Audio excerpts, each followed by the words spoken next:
Holy shit!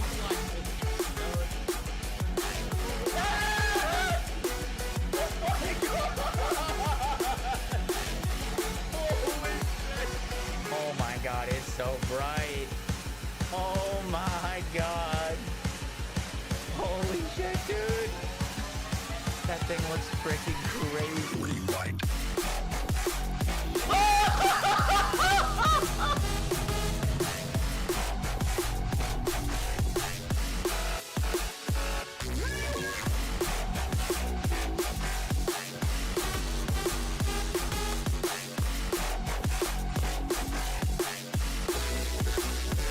Rewind.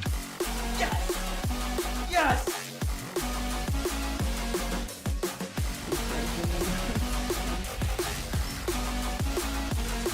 $69! $69!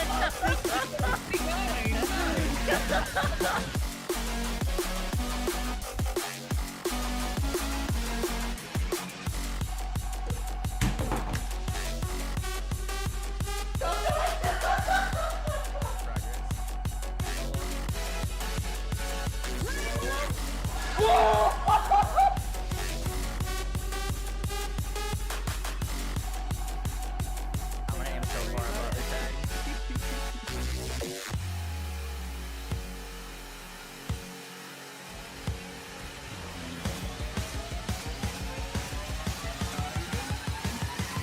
Rewind. I don't have superpowers yet, do I? Oh, he's got big eyes. Wait, superpowers? Do it. One shot him. Oh my god, you did. Wait, you one shot Cole. Rewind. Yo guys, what is up? Yo guys, what is up? Yo guys, yo guys,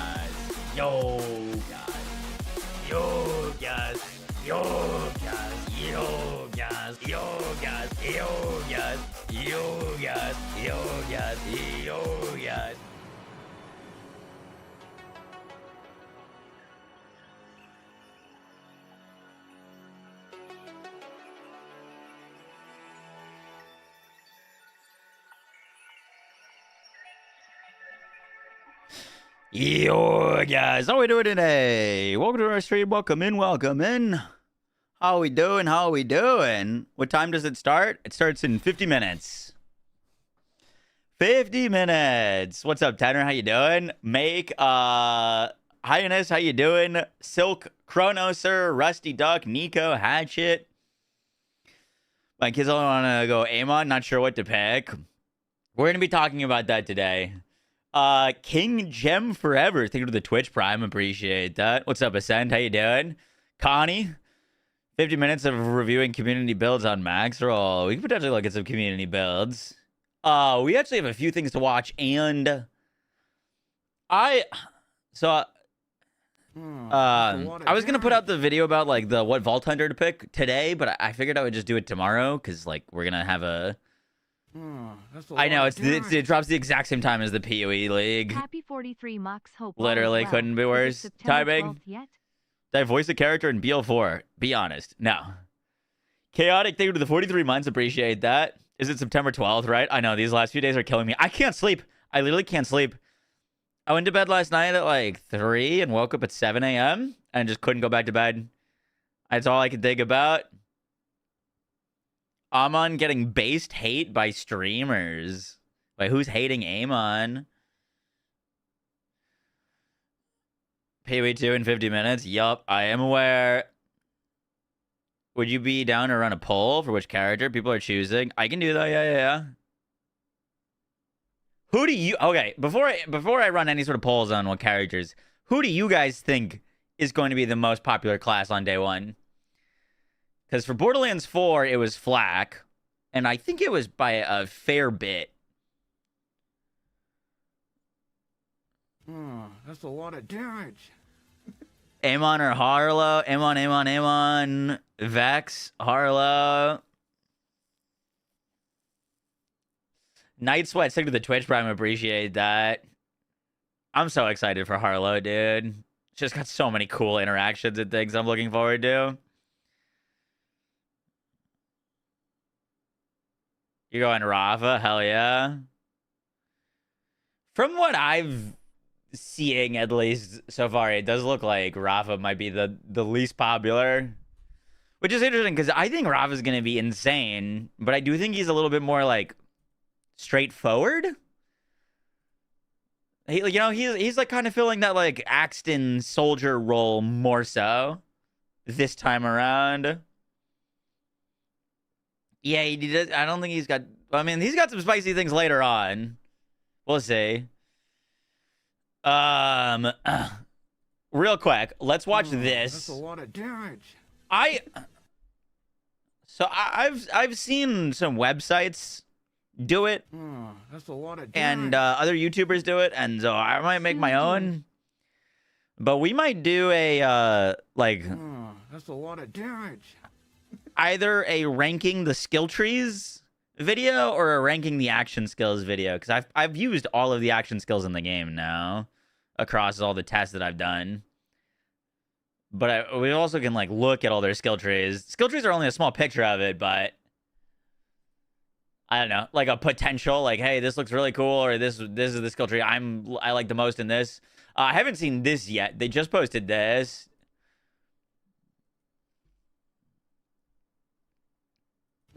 That's a lot of damage. Let's watch this together. They posted this like an hour or two ago. Manbear2, thank you for the Twitch Prime. In the Zone with the 5 gifted subs. Ellen with the 51 months. Chaotic, thank you for the Twitch Prime. And Chunky Bodo, thank you for the 12 months. And B-Max, thank you for the new T1. Here, I'll put it on recording so there's no...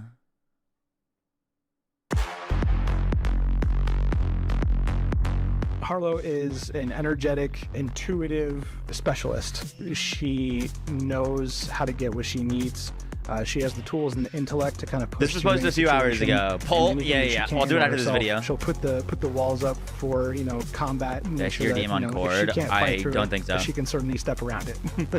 Harlo's design started looking at a lot of astronaut gear. We wanted players to feel like she was a gadgeteer. We wanted players to feel that you could build your own success. I'm so excited for this action skill. Still have some of that crowd control power fantasy. All of her tech and tools are salvaged actual from her time, you know, working in Maliwan, being a part of that world. There's a lot of circular design. There's a lot of high-tech starfaring ship design that was kind of scavenged and put into all of her abilities and even into her design as well. You know, she's got these insulated starship pants plus this, you know, frame around her and her jetpack and cannons. All this, you know, to her glasses, giving, you know, diagnostic readouts. You know, she's all about that cool tech, and you know, it makes her look awesome. So with Harlo, the unifying visual theme, we were going with gravitational. So it's this very prismatic look. It's hard just to portray and visualize gravity, you know, in a sense, because you can't see gravity. So being able to bring in this like rainbow aesthetic to visualize and convey, there's some gravitational pull, there's some distortion, just being able to bring all that stuff together. And that's essentially how, you know, we concepted Harlo, is just everything just needed to feel like there's a you want to use the ground bubble? Ground bubble's cool. Gravity's manipulating something around just a bubble area. Harlo is all about circles. From her spacesuits to her action skills, we really wanted to have a lot of these, you know, kind of spherical elements to contrast her spacesuits to her. Damn! Yo, that looks sick. Her action skills, we really wanted to have a lot of these, you know, kind of spherical elements to contrast some of the sharper angles from the I like that cosmetic. You can see it immediately from the. Alright, we're gonna go back to that real quick. So we've got on her to after the video ends. Concentric rings from her terminal skills to, you know, the large projectiles that she's got. She's all about, you know, kind of expanding that radius of control. Harlo's color choices, we really wanted to the disco ball bounces. There's a capstone that makes it bounce, United States, like phase flare, but tech, automated. You know, a lot of white. What time does it start? 45 minutes, Austin. You know, a bit of this green and blue mixed into complement. You'll notice as soon as she walks in the room, you know, who she is. Some of the details in Harlo's effects that excite me are the distortion that is shown within the gravitational I'm bubble. going Harlo And first. especially that Fitness. rainbow prism effect, because I think that looks awesome. And being able to pull that off and make it look good was not an easy feat. And now that it's in the game, you see Is it in there a action. I real think it veal just event? looks Is in 45 amazing. minutes. Blow it up. I just booted up stream a bit early. Yeah, it's the exact same time BOE 2 starts. Bum, bum, bum, bum, bum. All right, real quick, and then we'll put up a poll.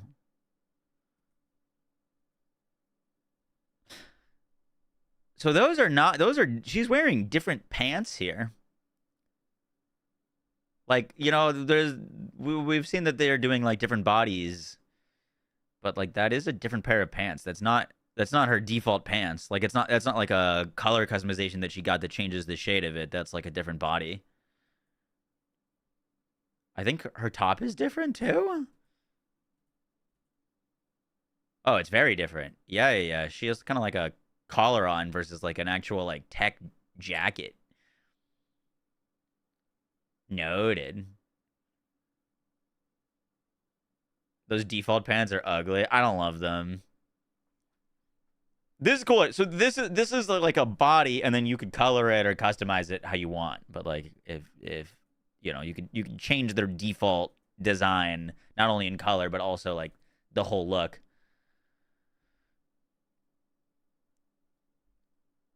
Bum bum bum. All right, let's put up a poll.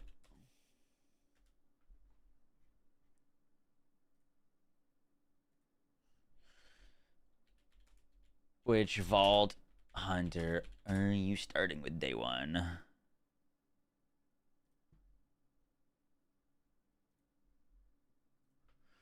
Are you starting with?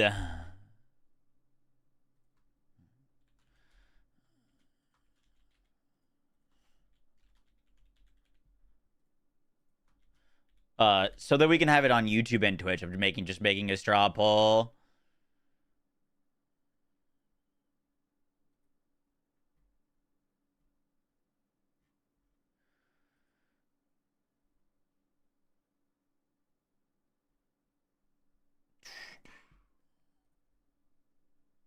All right. That's going in the Twitch chat. Vote in there, and then I'll put it in the YouTube chat as well. Let's see. What are people thinking? Now that we've seen everything. It's also could be interesting. Your opinions might change depending on, if what we see out of this Endgame.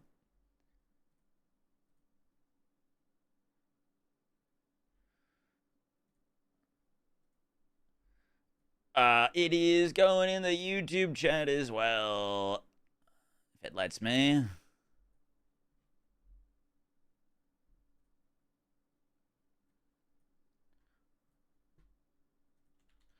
Boom, boom, boom. Go vote. Go vote.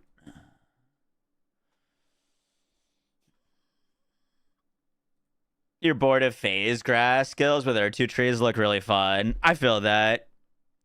The thing is, like, I had the exact same thought process when they showed off Amara, and Amara had like phase grasp again, and I was like, damn, dude, phase grasp again. But then it ended up being my like favorite of all of them because freaking Ties That Bind was insane. You're just sharing damage with all the enemies, and that's built into her whole kit on any action skill. And she's got a whole new like way to use phase grass that we haven't seen before. So I don't know. I'm not too worried about it. But I do understand the whole like, oh, like phase grasp again. Conjugar, thanks for to the Twitch Prime. Steady Red Gaming, thank you for the 2 months. Jump Golfer, thank you for the 62 months. And Lictorious, thank you for the new Twitch Prime.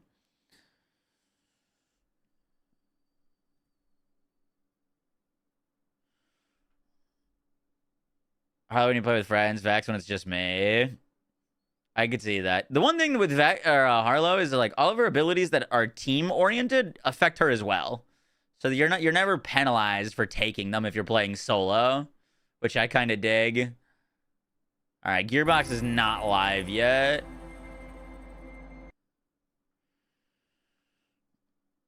Your guinea pig's favorite streamer? Let's go.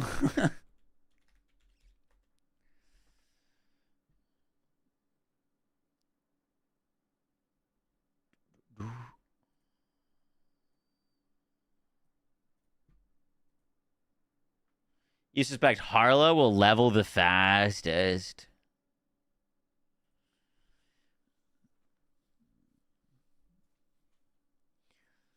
Show.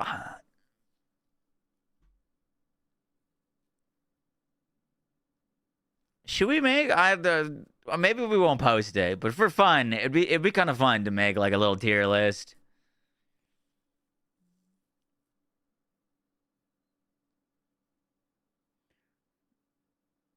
Bunch of mobs. Yep. That's the one. This time I'm stuck. I think they've done a good job with the Vault Hunters. I think they've done a very good job. Obviously, we'll see how they end up playing, but like, they have enough interesting things going on, and that's before we even like know class mods and the Endgame and the like firmwares, set bonuses. Also, how's this poll doing?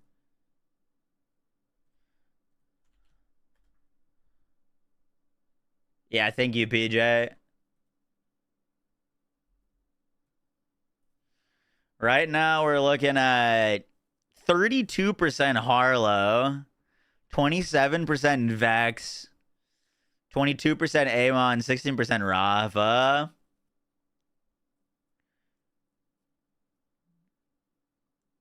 Interesting. Did they talk about Endgame yet? Nah, in 40 minutes, 40 minutes till the reveal. It happens at 4 p.m. EST. Do you think the Vault Hunters seem OP this time around because the game is more difficult? The game... I think this is going to be our hardest Borderlands yet, but I don't think it's going to be like a hard game, if that makes sense. Like, I don't think you're going to be, like, sitting on a boss for, like, 8 hours trying to beat it. Like, I don't think it's ever going to be, like, a Souls or anything like that. But I'd imagine that you're going to need to, like, care about your build and your gear and stuff like that. Do you know if the build you played on before was on normal or hard difficulty? I have no idea. I didn't know that it was a thing until later. But Wonderlands had the same thing, and it really wasn't, like, much of a difference, if I'm not mistaken. How's the Siren holding up to the other Vault Hunters? Vex? I mean, Vex has got a lot of single target damage on paper. She's got a lot of interesting synergies going on. I'm personally most excited about her bleed build. Like, dude, I've been playing through Borderlands 3 recently, and it's like unfun partly how easy it is. You know what I mean? Like, you got full legendaries within, you know, level 15. Most bosses you don't even see them for more than 2 seconds. Like, it's just so far in the other direction. Like, I think you're gonna actually have to engage in combat in 4. I thought Borderlands 2 was honestly a pretty good balance of difficulty. Like, Borderlands 2 was like, if you farmed for gear, you'd be fine. But, like, if you weren't farming at all, you could have some challenge.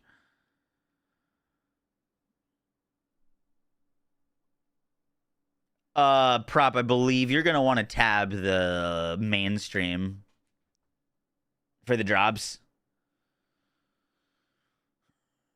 What will I be playing on? We'll be playing on hard.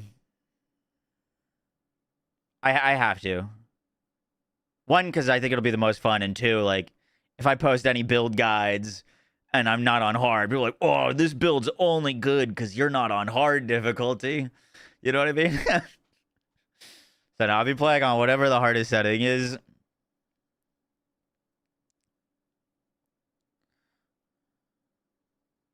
All right.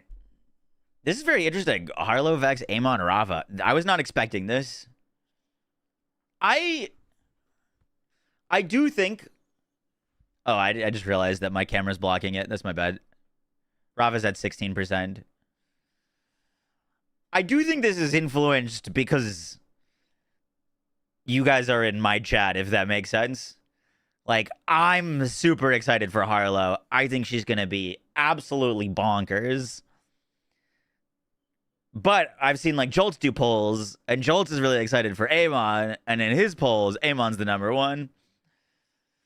So that's very interesting. Almost every poll I've seen, Rafa's in last, though.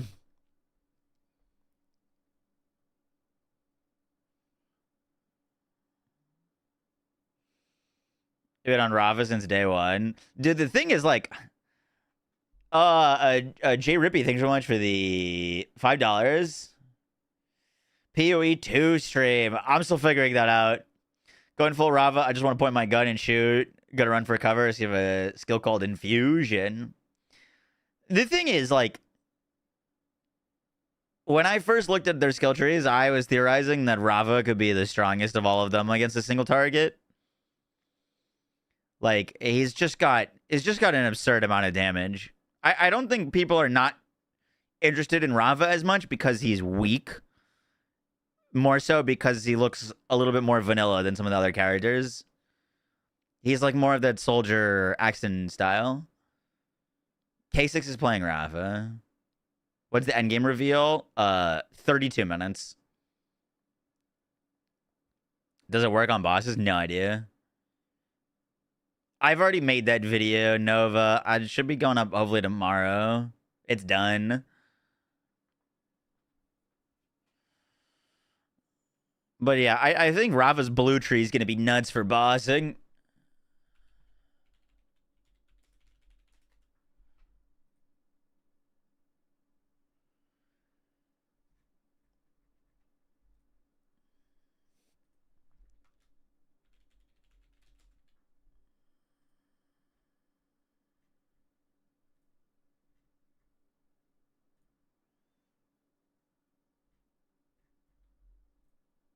We're gonna make a little tier list on stream real quick.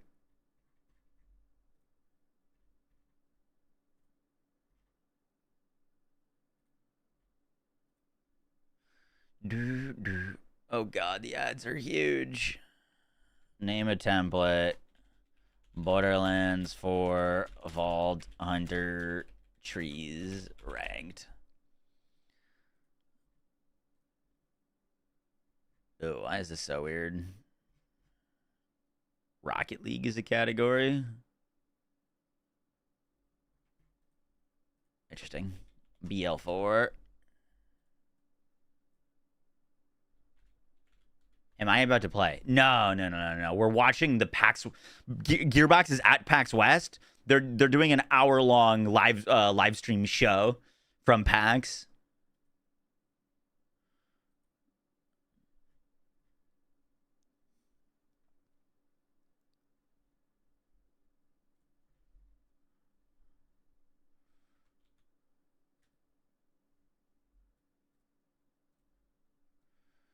Boom.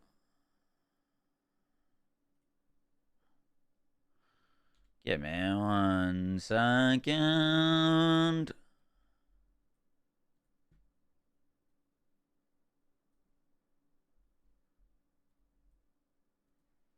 How long did the live stream? 30 minutes exactly.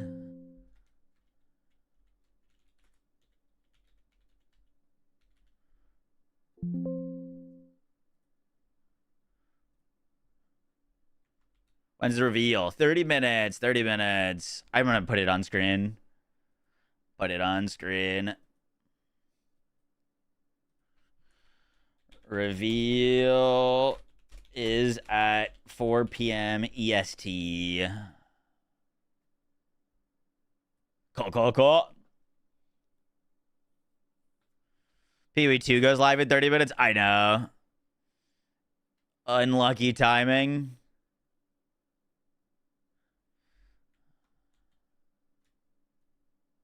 Big day.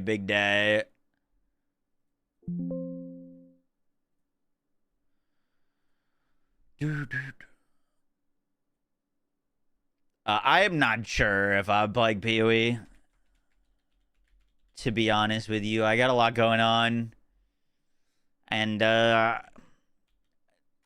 part of me wants to keep my like YouTube algorithm focused on Borderlands.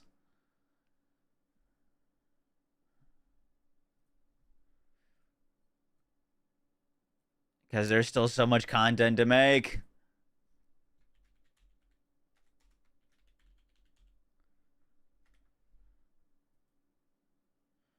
Has anyone here tried Destiny Rising? I was watching some people play it.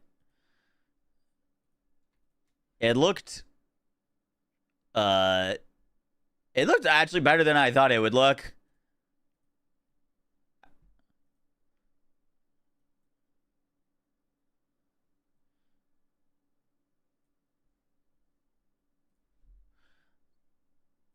I'm seeing if I can make this a thing.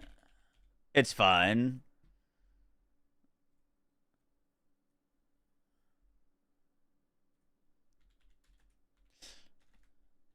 Right now, I think Vex is gonna be pretty good for leveling. I think Harlo is gonna be my guess is Harlo is gonna be an endgame monster, but a little bit trickier to level. I think Amon's green tree is gonna be pretty solid for leveling. Rafa, I'd probably go Peacebreaker cannons for leveling.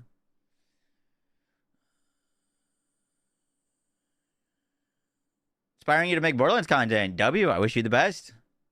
Isn't Destiny Rising mobile? Yeah, but you can play it on computer. Oh, I'm going to have to choose all of them at one time. I see.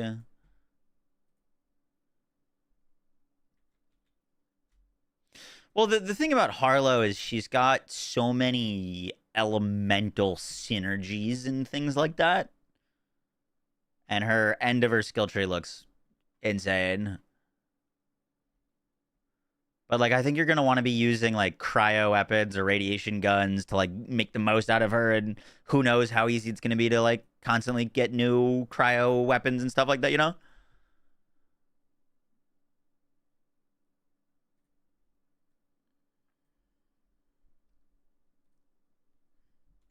Like that's why I think Vex is gonna be a solid leveler. Because, like, you could probably do decent damage with your minions and not really care too much about, like, if you have a good gun equipped or not.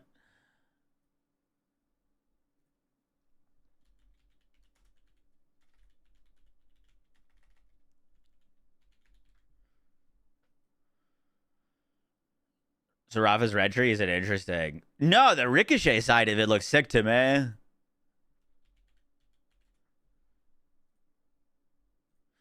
Ricochet Rava, and the like left side of the blue ordnance, the Apophis Lance tree that gives you all those guaranteed crits and shock status effects looks sick to me.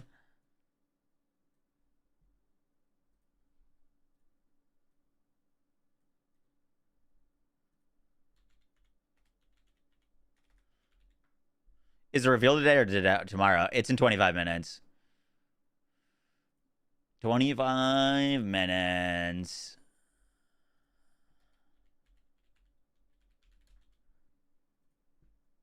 All right, I finished. Oh, that's a lot of damage.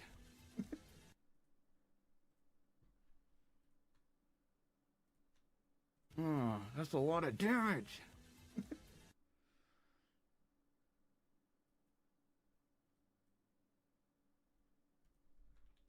Borderlands 4 Vault Hunters.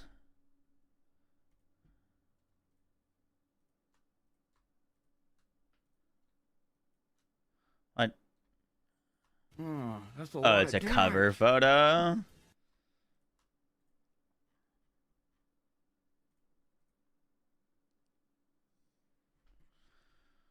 What'd I do wrong? BL4. Oh, did it make it? Hey, holy dude. Memento, thank you to the T1. No Travis, thank you to the T1. And Trade Number, thank you to the 59 months. Appreciate that.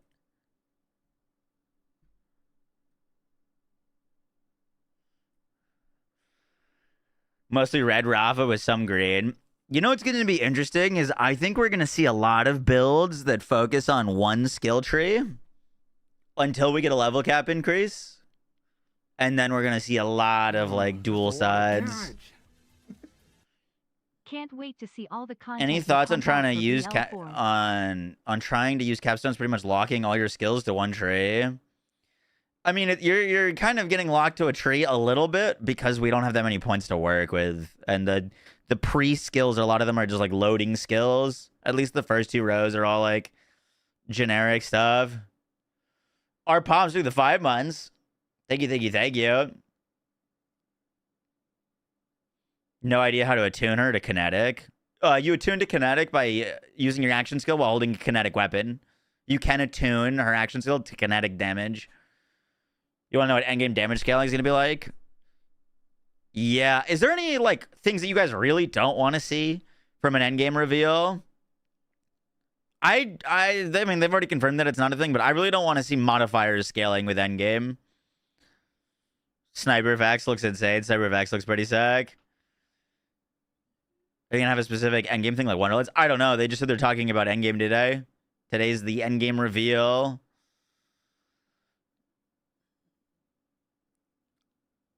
You don't want to see the fish slap? The fish slap is confirmed returning. I got it while I was playing. When does the Borderlands stream start? 22 minutes. All right, just out of curiosity, this would let's say this is early game. Early game skill trees. I don't think Seize the Day is gonna feel great early. Cybernetics is gonna feel very good early.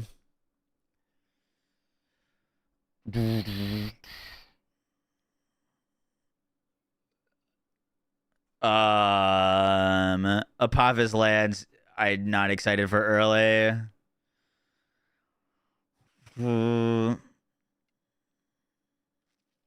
Arc Knives, I'd put anywhere between A and B. I'm gonna put it in B for now.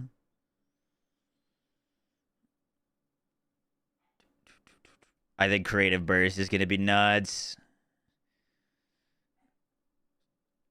Peacebreaker Cannon should be really good to level with. No mayhem levels or modifiers. The most damage that I got on a character early game was Vex Phase Familiar, Treble Explosions. It was pretty gross. I'm a little concerned about melee early. I think Cosmic Brilliance is A.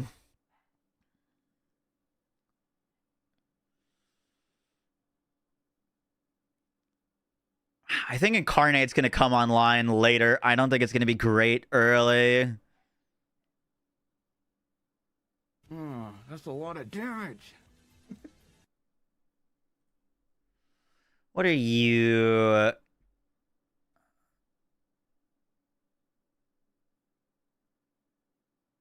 Bonus damage with kinetics.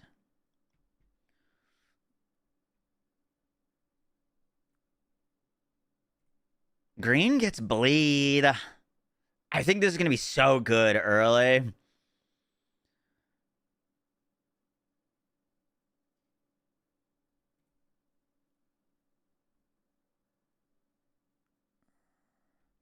My worry about Dead Ringer when I used it was, I mean, the cooldown doesn't look that bad there. I just remember it feeling like the minions were like, I had to use all of them type deal. And then they took a while to come back. I think they might have been on independent cooldowns for each one. I'm not sure. Very dependent on the action skill. Yup. Prevent save editing. Agreed.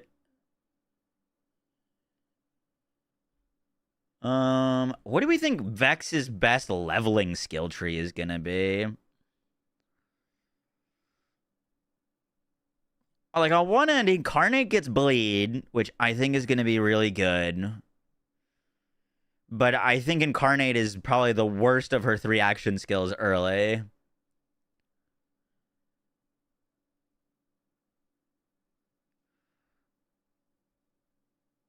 This Violent Outburst does crazy damage.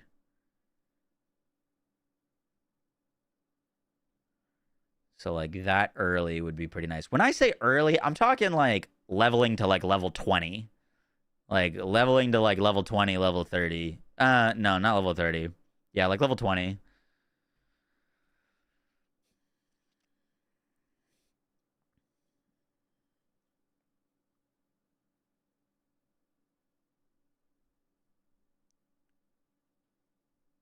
What was healing me with Dead Ringer? Spawning a Reaper against effects on her health minions, health regen.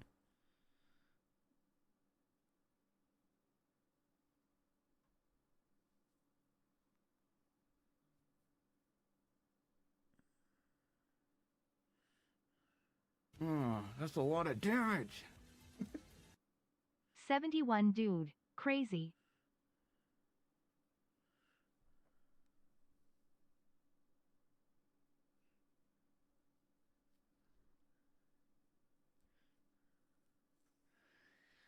Do we know max level? They haven't confirmed it, but it looks like 50. Aim on Red Tree gets the best augment early.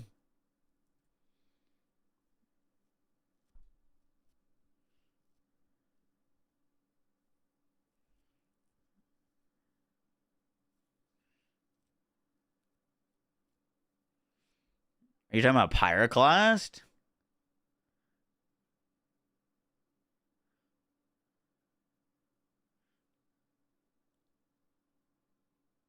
The AI for Minion seems better. I wish I asked them a question in my interview about Minion AI. Harlo's got a good green tree augment. Oh, yeah, ridiculous green tree augment. That might be one of the strongest ones.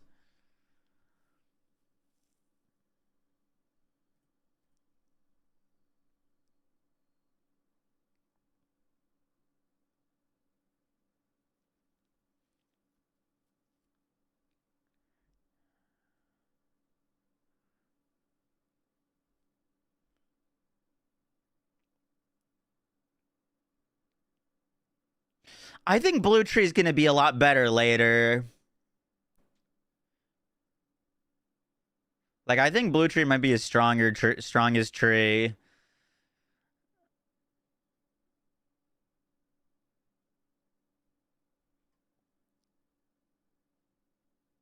But I don't know if it'll be his best leveling.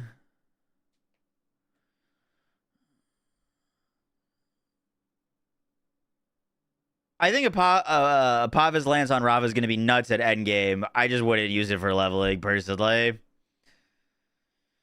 How will RNG? It's going to be a lot of RNG, Ken. It's one of my worries. A lot of RNG for farming.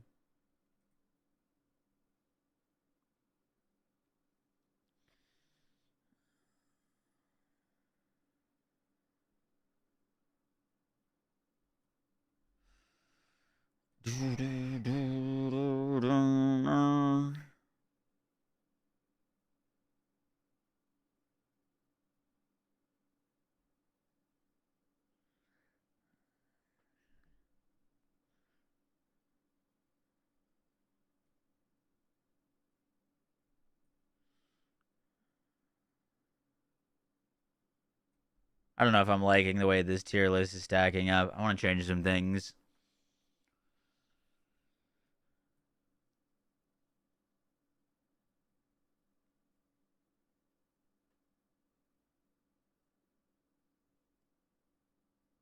Why is Peacebreaker Cannons an S tier? I'm just thinking right now, like, first 20 levels.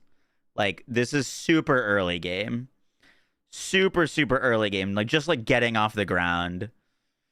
We're not thinking end game at all. Just like literally before you unlock any of your later trees.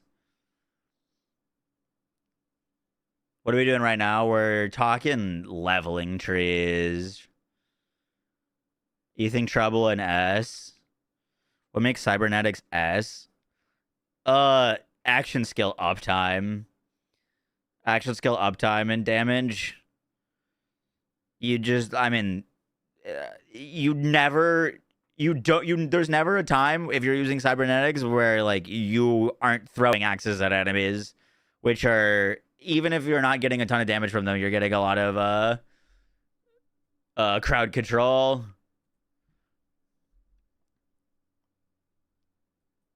I think Cybernetics is probably going to fall off a little bit later, but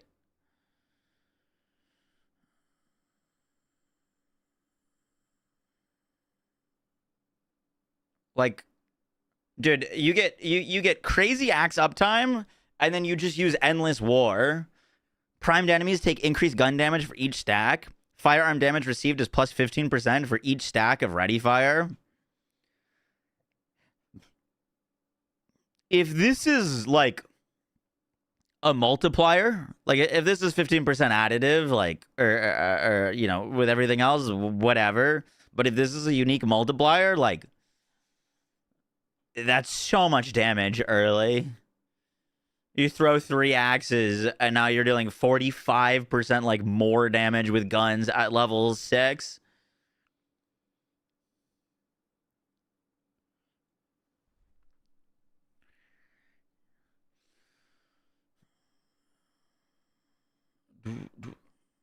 You can get more augs through the skill tree. Yeah.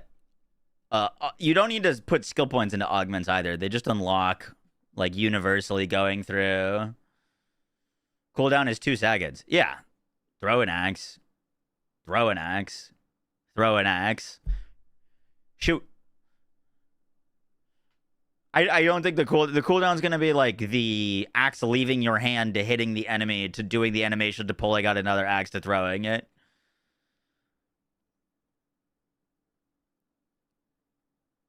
$12 for a reveal. Yeah, 12 minutes is reveal. Your thoughts on reverberation? Which one is that? I don't know everything, like, by name yet.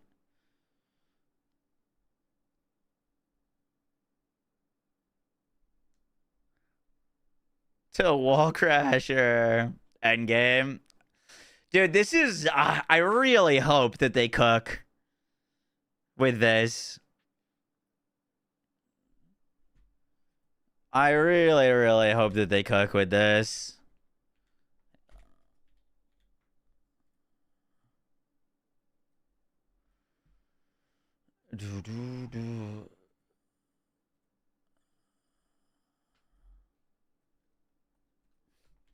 Borderlands 4 Endgame wish list.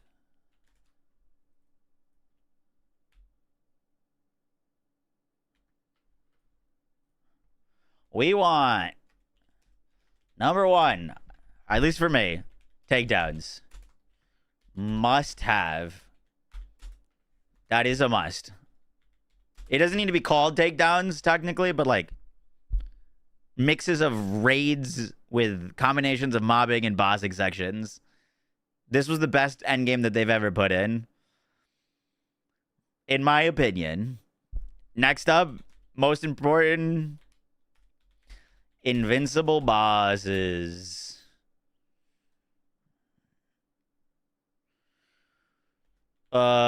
Three.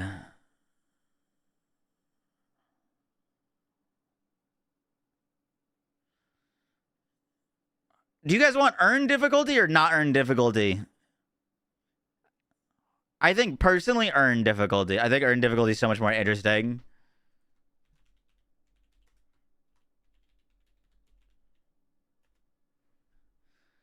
I hate, like, I see people talking on Reddit of, like, hey, you know, I just reached the end game. How would you recommend, like, progressing up the Mayhem tiers? Like, I'm stuck on, like, Mayhem 3 right now. And all the comments are like, just turn it to Mayhem 11 and, like, go buy a crit from a vending machine. Boom, you're endgame ready. You know what I mean? I just, it's so silly. It's like, you can, like, force yourself to make it difficult, or you can literally just, like, get the gun and shoot 5 times on Mayhem 11 and you're good.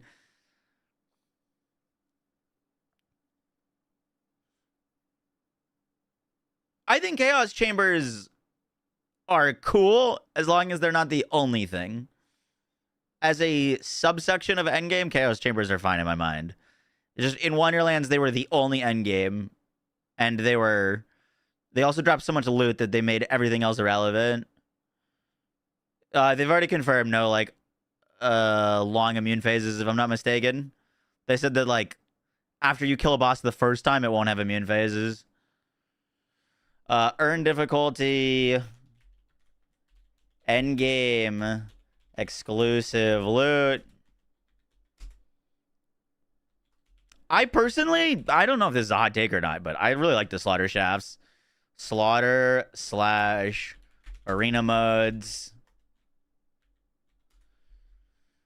What else?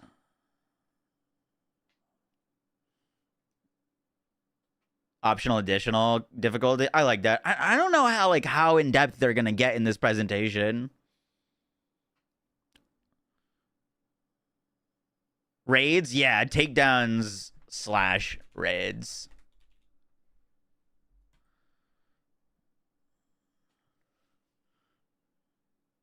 Would you be good with Ultimate Vault Hunter ranks being the way to gain extra skill points?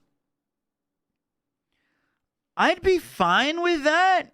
I just don't know if we need more skill points at launch. I mean, I don't have a particular... Oh, you know what? Here.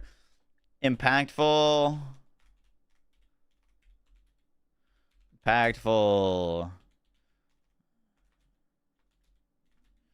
decisions in... What did they call it? I think they called something... The new Guardian ranks. Specializations, I think it was. I don't want to be able to get everything. I want to have to make a decision for how I want to shape my character at endgame. Do I like badass ranks? I like badass ranks as a way to continuously scale your character, but I think they could be way improved. I think it will be. The way that they mentioned the like specializations is that they are going to be like another skill tree. What about arms raise? If they want to actually like implement on arms raise, I'm down for it. But I don't want to see arms raise just return in the way that they left it, because I thought that was honestly huge wasted potential. Honestly.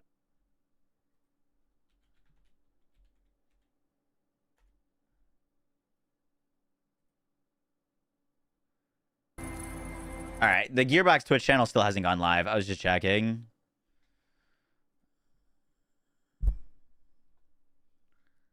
Boss rush mode. Yeah, we saw that they had... I posted it in that video. There's like a new like... I want more info about weekly missions / playlists is kind of what it looked like. Do you guys want a new game plus?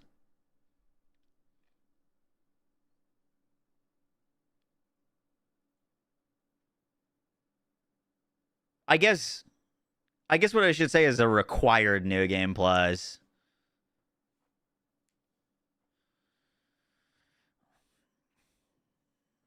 The thing with the new game plus is like we know that you can replay missions.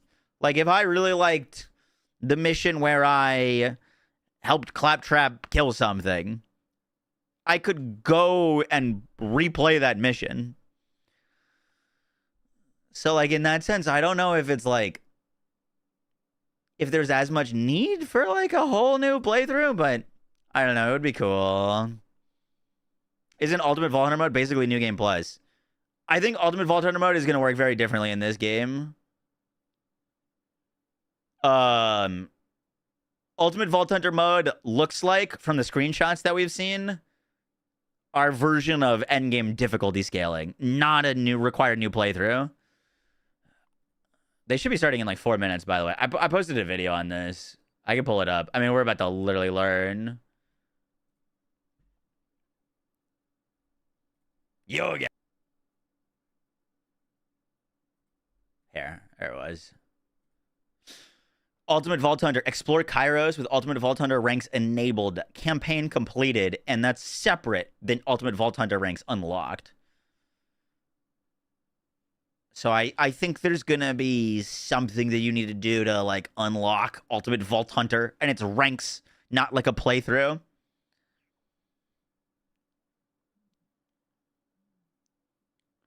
Events, you like Cartel. Yeah. Cartel, that kind of stuff's going to be, like, live service support. Post-launch support. That's a lot of damage. I personally would prefer not to replay the campaign. At least not forced to. It's nice to have an option, but I don't want to be forced to have to play through the campaign again to get to endgame. Cattle, thank you for the 49 months. Appreciate that.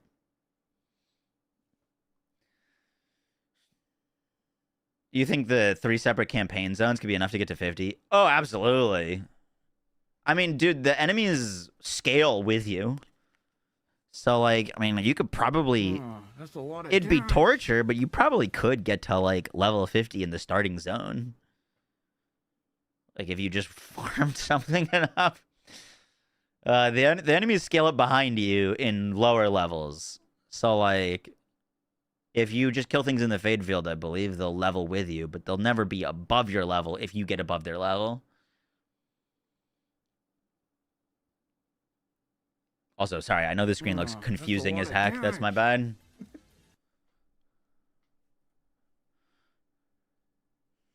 How would scaling work with teammates? It works the same way that it did in Borderlands 3. If you're level 50 and you're playing with level 5, the enemies that you're fighting at level 50 are level 50, and the enemies that your buddy's fighting at level 5 are level 5.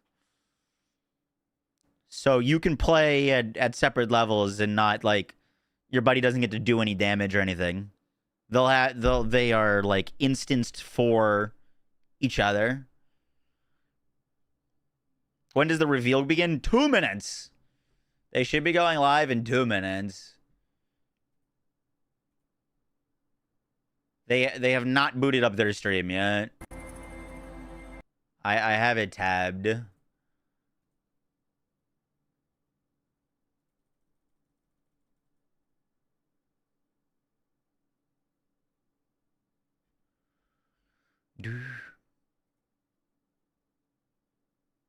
The skill trees unbalance it? Yep.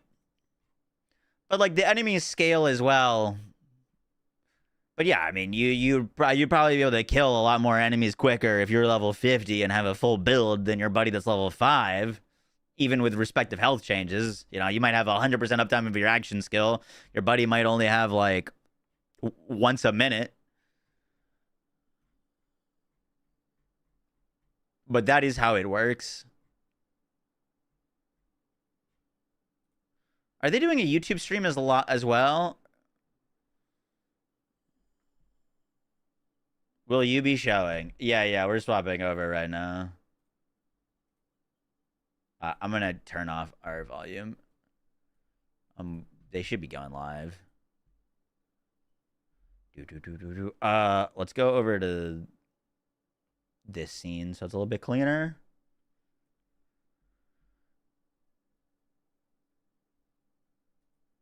Emote only. I'm a mod? I don't remember being a mod. Cool. Who wants to get banned? How does co-op work if enemies are instanced? I'm not understanding. How does co-op work? Like, it's not like you're seeing different enemies than your buddy's seeing. But if you're level 50, the enemies that you're shooting might need to take 500 damage to die. And if you're level 5, they might need to take 10 damage to die. I don't know how they do it on the back end. Agan, thank you for the Twitch Prime. Appreciate that. It literally functions that way in Borderlands 3 right now. Yeah, I shouldn't have said the enemies are instanced. But if you're level 50, you're fighting level 50 enemies. If your buddy's level 5, he's fighting level 5 enemies. The stream is live? They're live on Gearbox? Oh, they just went live on Borderlands. This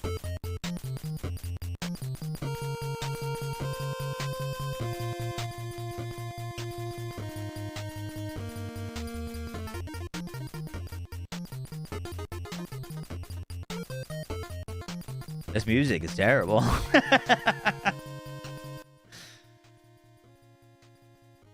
What's up, G by Jim? How you doing? Did I see your TFT question? No, I did not. What do you think you're maining this time around? I'm going to be starting Harlo, Splints. I'll turn it up once they get back in. No, I haven't played Warframe in a minute.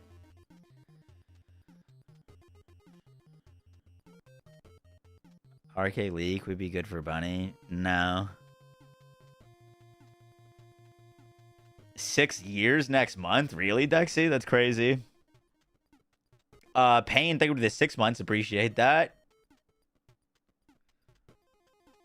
Are drops on? I believe drops are only on the main stream. It's not in the whole directory. So if you guys want drops, put the like Borderlands stream tabbed or watch them instead. But you can tab their stream and chill here or do whatever you want. You know what I mean? But the drops you need to be open this stream up. I believe there's drops for a like Echo 4 skin. They definitely named that on purpose. I just realized that. Those mother truckers.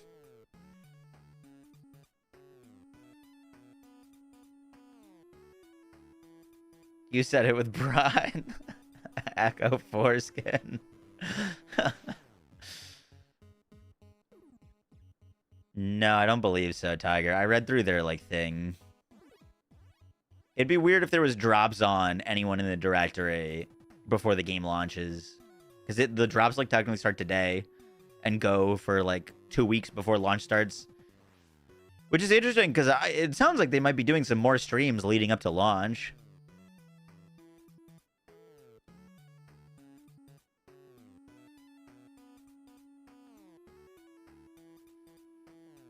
Imagine Randy comes on stage. Date has been moved to today. Get downloading and playing. Oh, that'd be ridiculous.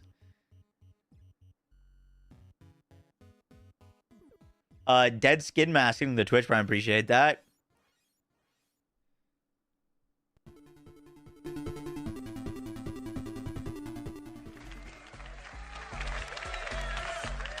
Let's go. Hey, you guys, we're gonna get started in just a moment. I just wanted to come out and see you guys. I'd be playing I'm Ice Randy. Dead Eye I founded Nighttime. Gearbox. We make Borderlands. You guys hype about that? Not totally sure if I'm jumping in or not though. Yes! I am so excited to be here. I am so excited to be here. Now listen, I don't see you, Randy. PAX West, PAX East. I feel like they're on the wrong scene. For a lot. I've done it many, many times. And every time I've come out here, I've said, I am so excited to be here. But right now, with Borderlands 4, you guys, I am so excited to be here. Are you guys excited? Yes! Randy ASMR, Yes! let's go. I want to feel that energy. I want to feel that energy. I'm going to go to backstage. I'll be out here later, but we're going to get started in just a moment. Just a moment. Keep it pumped. Keep it pumped, you guys. Is the Gearbox stream correct?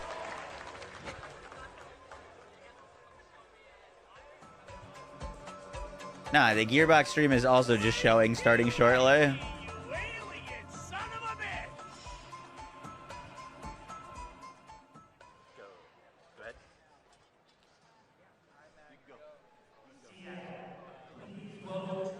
I can just give the guns to the players.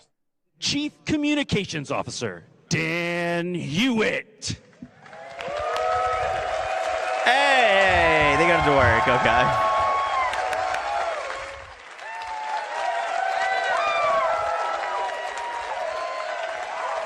Let's go, Dan.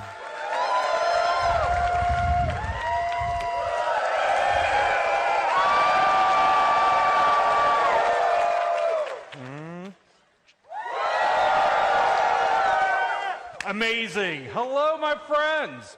What's going on, PAX West? I am so excited that you're here. thank you for joining us. No, you haven't missed Whether any you're magic joining tricks us yet. here in the hall or you're watching online, you're a part of our incredible community, and we're so appreciative of all the time that you took. Now, we have enforcers who are going down the aisles. We are handing out Ripper masks. Please, please, please. I just snoozed make sure you ads. get one. We're going to be doing a family photo, and we want to make sure that everybody can be a part of that. So if you're getting a mask, just hold on to it for now. It'll be great. While we do that, who has never been to a Gearbox PAX West show before? All right, right here in the glasses. Stand up. Come down here. Are we already starting with magic? That's crazy. Let's see. Is this on? Can we turn this on? Let's turn 9 on. Yeah, come on down. There's Hey, drops what's on your the mainstream. Hi, my name is Peter. Steven? Very nice to meet you, Steven. This is your first Gearbox panel? Sorry, it's Peter, actually. Peter. Sorry. Steven, Steven. Peter, is this your first Gearbox panel? Yes, it is. And I'm so appreciative of that you're here.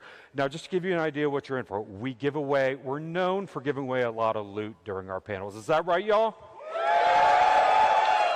So we're going to do a little bit of a choose your own adventure. You have two options. One, we can play a game. Or two, I can just skip to the end and give you the loot. What do you want? I'm in the mood for an adventure. You want to play the game? Damn it, Peter. I'd say so. Are you sure? I've been doing this since Borderlands 2, at least. What? Yep. So you absolutely want to play the game? Let's do it.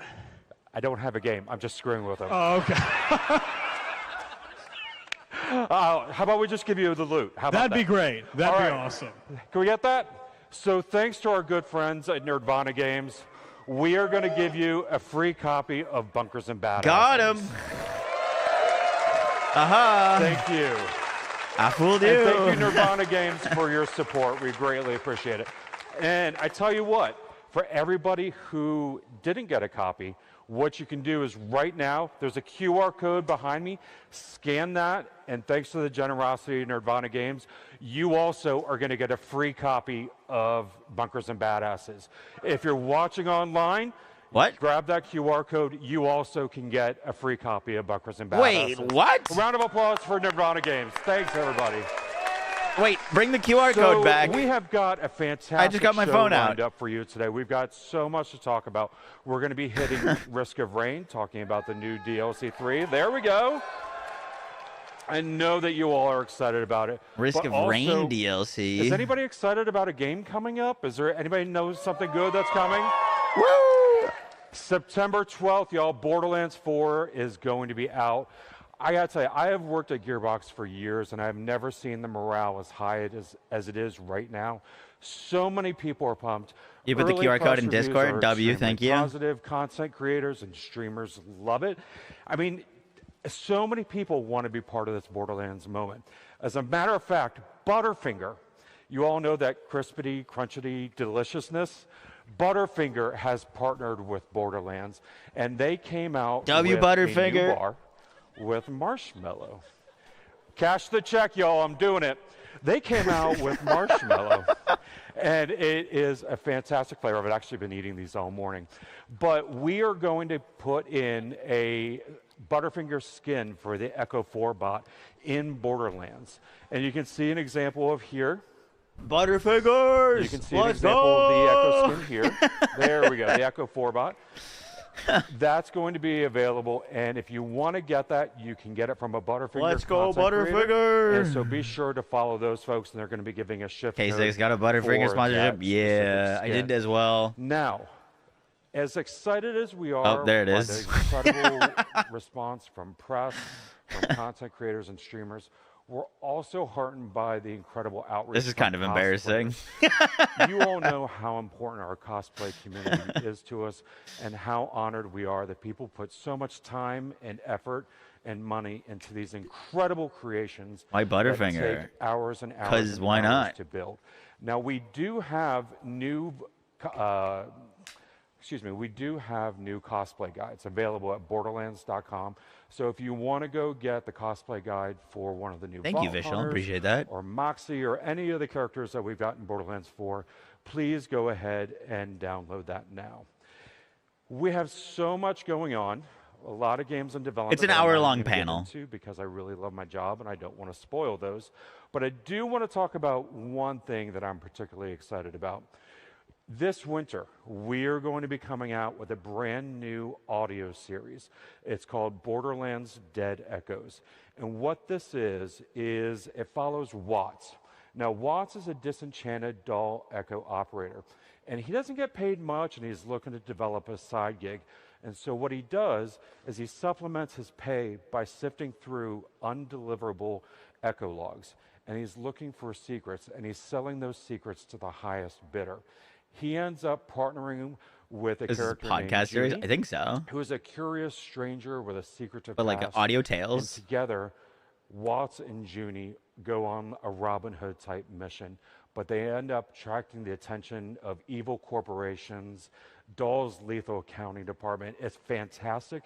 It's going to be available anywhere where you get podcasts. So this winter, be sure to take Foxy, a thank you for the listen 10 for bucks. that. I'm trying not to read over him. All right, that was a lot. So why don't we get started talking about games? How's that sound?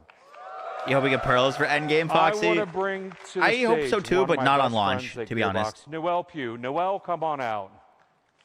Let's go, Noelle. Hello. Hello. Best friend. Hey, everyone. So I am extremely excited to be here today to talk about Risk of Rain. So Risk of Rain we absolutely love. It's super near and dear Can't turn to it up? my Yep. heart because when I started at Gearbox 7 years ago, it was one of the first games that I actually helped to launch was the Risk of Rain 2 early access, which is crazy. So today we have a couple of things that we want to talk about. First one is from a company that also loves Risk of Rain as much as we do. Nerdvana Games has the Risk of Rain board game live now on Kickstarter. Dude, Gearbox makes so many board so games. It is fully funded, which is really incredible. It went live and 30 minutes later it was done. So this is definitely happening right now. It's over 1,000% funded, which is incredible. The game is a co-op miniature game where you are working with your friends to try and get through the different scenarios. And it will be up on Kickstarter until September 9th, which is incredible and fun. And so if you guys really like to play your board games before you Louisa, actually thank you for buy the them, 7 months. there is a stage that you can play on Tabletop Simulator before you back it. But remember, you want to back it before September 9th because that's going to be the best time. Now, for the video game. So at PAX East, we announced Risk of Rain 2 Alloyed Collective, which is the third DLC for Risk of Rain. No, Godless, not yet. They just started. Our DLCs feature new stages, new Guys, enemies, please be respectful. new bosses, new items, and of course, new survivors. So I'm not going to be sharing the new survivor today, but you'll be able to watch and learn about the new survivor on our Survivor Twitch stream on the Gearbox official account. And whenever we do our survivor streams, we also do a dev diary. So you'll be able to see a lot more information about the brand new DLC for Risk of Rain 2. On the mainstream, Chaz. So the other thing that I want to share with you guys today is kind of a surprise. So there is a new update for Risk of Rain Returns that is live today. It will be going live now. For those that like to play Risk of Rain on the go, this is going to help I'm not make sure, that Steak. more of us can play Risk For of Borderlands, Rain it's just on the today. go. Other games, I don't know. For a taste of what is coming, here we go. Never heard of Risk of Rain? Oh, it's a fantastic game.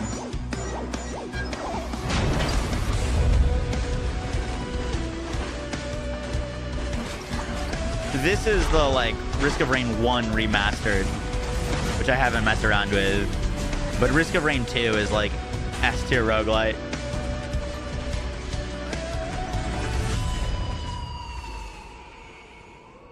So I'm super excited. That is coming out today. Really exciting.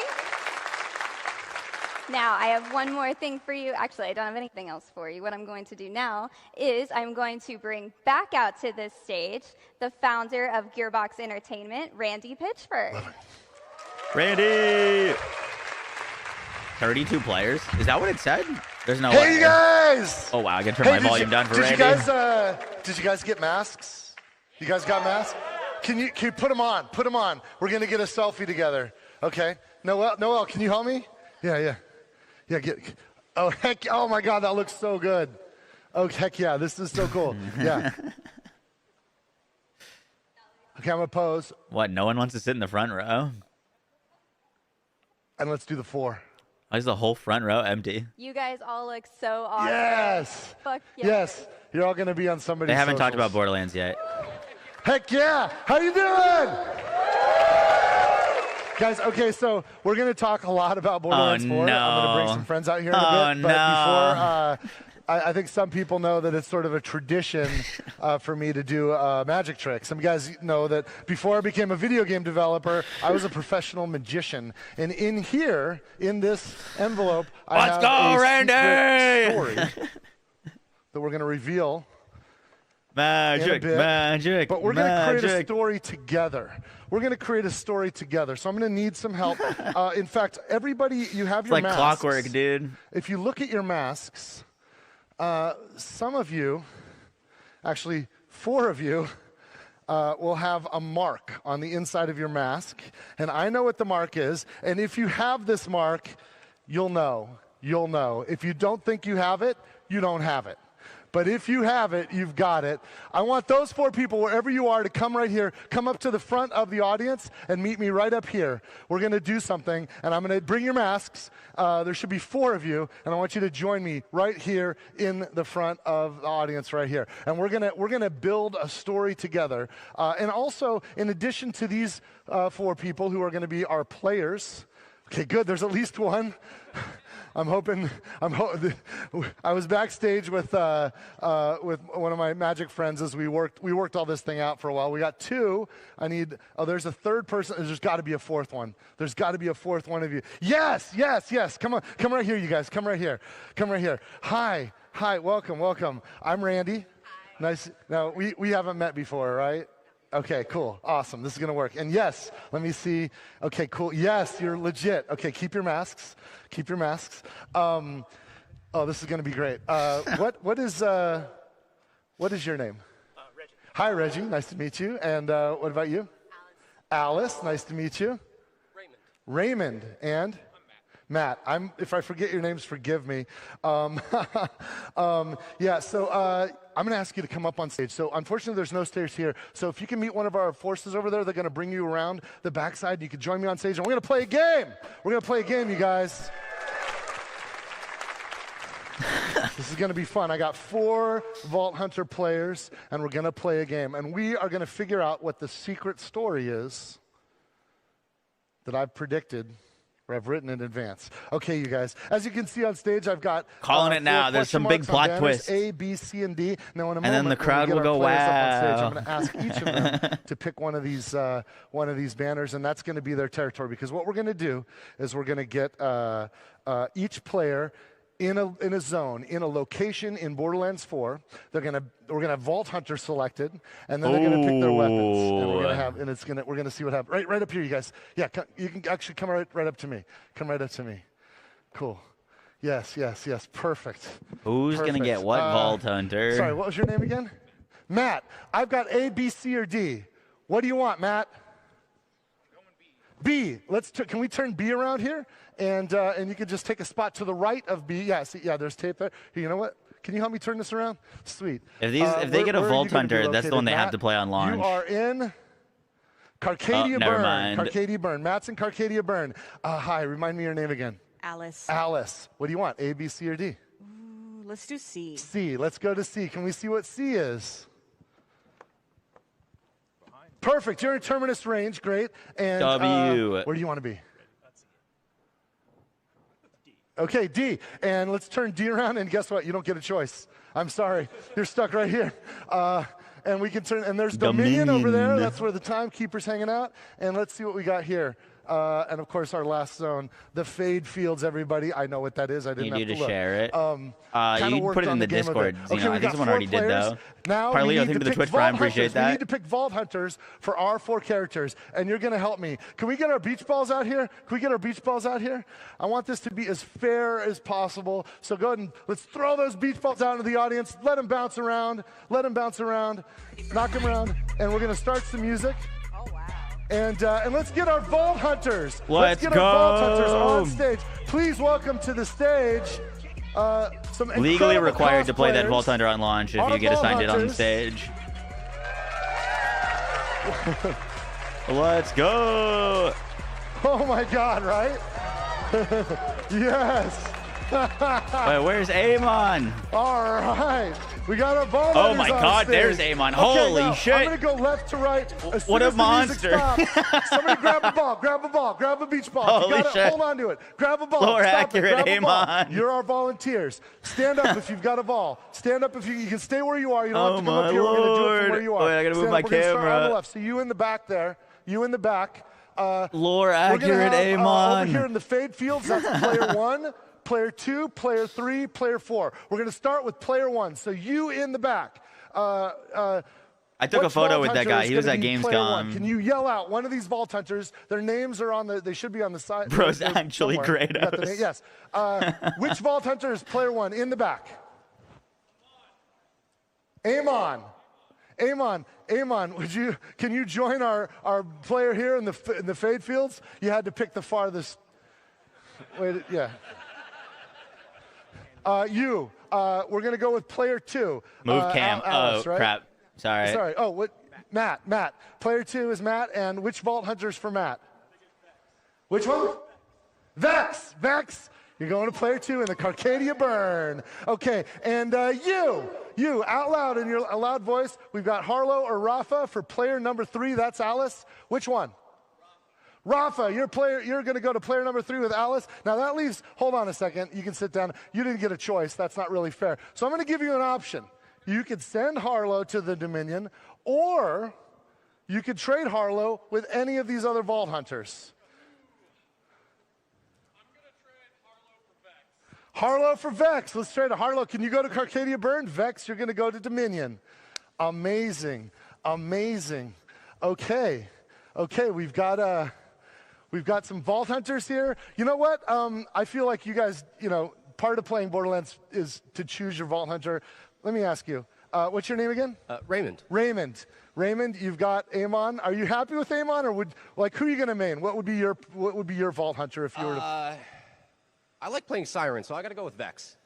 Okay, do you mind? Come if on, we, man. Can we switch? No. Sorry, Amon. Can we? I'm so sorry. Can we switch? Also, based Matt, Siren right? enjoyer.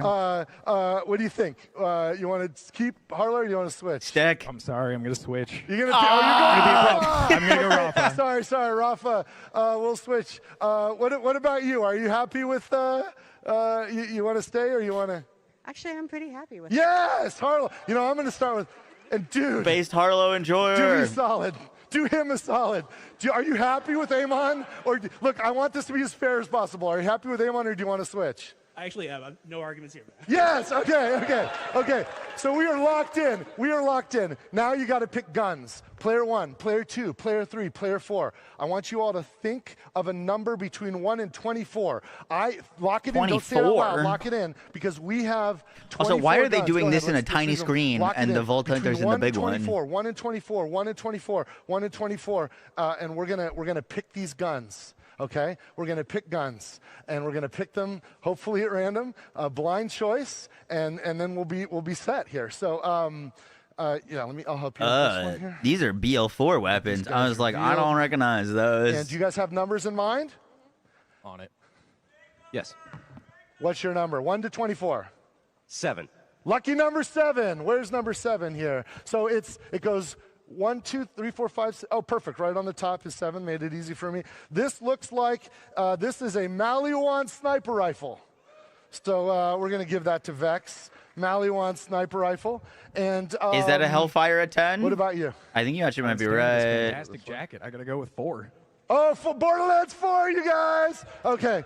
So where's That's the worst looking weapon. One, that's two, that's three, a white four. rarity TDR pistol. I Let's can see already here. tell. Let's do. This is the fourth one. This is a TDR pistol. Yep. Rafa, you're getting it. That fit. That's Rafa gets a TDR pistol. It turns out Is to the be, 20 the makes a lot of Hellwalker? sense. No, Okay, right? I think it's just a Harlo, Jacob and shotgun. Alice, Is it a number Hellwalker? between. We've got low numbers. Can you go a little higher? Yeah, actually, my favorite number is 17. 17. Lucky number 7. I guess that's also. Where is 17? 17 6, looks pretty 12, sick. I dig it. 13, 14, 15. Yo, 16, 21 looks kind of 17. cool. This is right. 17. Yes. So this looks like. Oh, this is a Vladov rifle, Vladov assault rifle. And Harlo, you're armed with a Vladov assault rifle. What the heck happened I don't to know how you can hold 15? this gun. Okay, you're 15 gonna help. got chopped in Last half. choice. What are we going with? I heard big numbers, so I'm going to go with 20. 20. Okay. Hellwalker. Is it a Hellwalker? 19, 20. Okay, this is a Jacob shotgun right here. Jacob shotgun. Yeah, but is it just any Perfect. Jacob shotgun? Jacob shotgun. Oh, yeah, we'll give it to, yeah, great. Okay, you guys, we are locked in. Now, here's the thing. I kind of like the look We at created 8. a story here together. We've got our Vault Hunters. We've got Vex in the Fade Fields with a Maliwan sniper rifle with player 1. We've got Rafa with a TDR pistol and the Carcadia Bird with player 2. Player 3 has Harlo with a, looks like that's the Vladov assault rifle. You can turn it the other way. Vladov. Yeah. And then that's Terminus range. And we got Amon with a Jacob shotgun with player 4 in the Dominion. Fair? This is as fair as can be.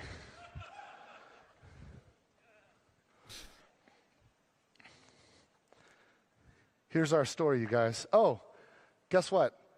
Underneath all of your seats, I've given you a copy of the story. Reach under your seat. There's an envelope with something inside of it. Take that out right now and prepare to have your minds freaking blown. No. Can you zoom in on this, what I've got here? PAX West Borderlands 4 story. PAX West story. So you want to hear a story, huh? Have I got a story for you? That's pretty Live good. on stage at PAX Player West 1 in played Vex 2025, with just the 2 Maliwan weeks away sniper from rifle, the launch explored of the Fade Borderlands Fields. 4. 4 Chose players Rafa, chosen wielded at a random TDR from the audience, pistol. got the help of What other the randomly heck? chosen audience members to pick their Vault Hunters, their favorite gun, and to decide where to set off to one of the zones on the planet Kairos. Player 1 played Vex, equipped with a Maliwan sniper rifle, and explored the Fade Fields. Player 2 chose Rafa, who wielded a TDR pistol and scouted Carcadia Burn. Maybe You guys seeing Randy this? is magical. Player 3 became Harlo, who used a Vladov rifle and tiptoed through Terminus range. And player 4 was Amon, who took a Jacob shotgun and rampaged You guys around just don't Dominion. believe in magic. That's crazy. Crazy. Crazy. Burn the witch. The heroes paused and looked out into the audience, and everyone noticed. Player 1 was the only player who wore glasses. Player 2 is the only one with a hat on. It's backwards. Show, you got a hat on. Yes! Player 3 is the only woman. And what was your name again? Reggie. Player 4 is named Reggie, you guys. Player 4 is freaking named Reggie. That's a miracle. That is a miracle. That is a miracle. Oh, wait, there's some more instructions here. Hold on. I gotta prepare for believe. this.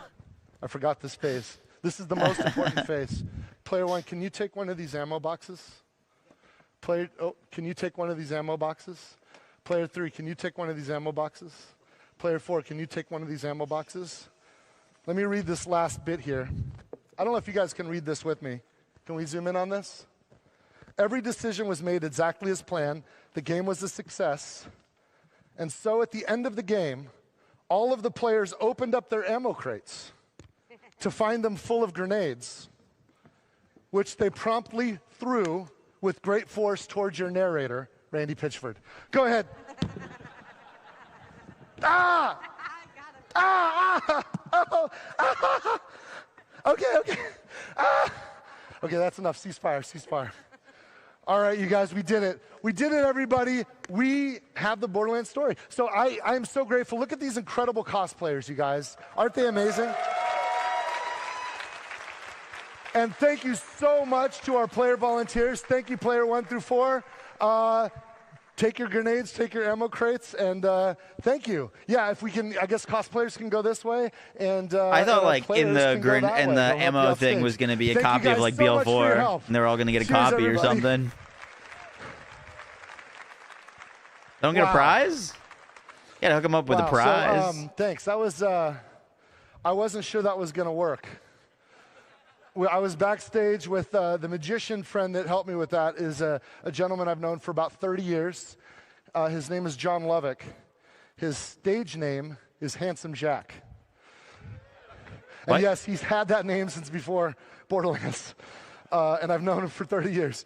And we gave this about... Lore drop. I think this has about an 80% chance of working. He gave it an 81% chance. And we did it, you guys. We did it. But here... Thanks. But you know what? That was all fun. That was a neat little... it's a trick. They're not...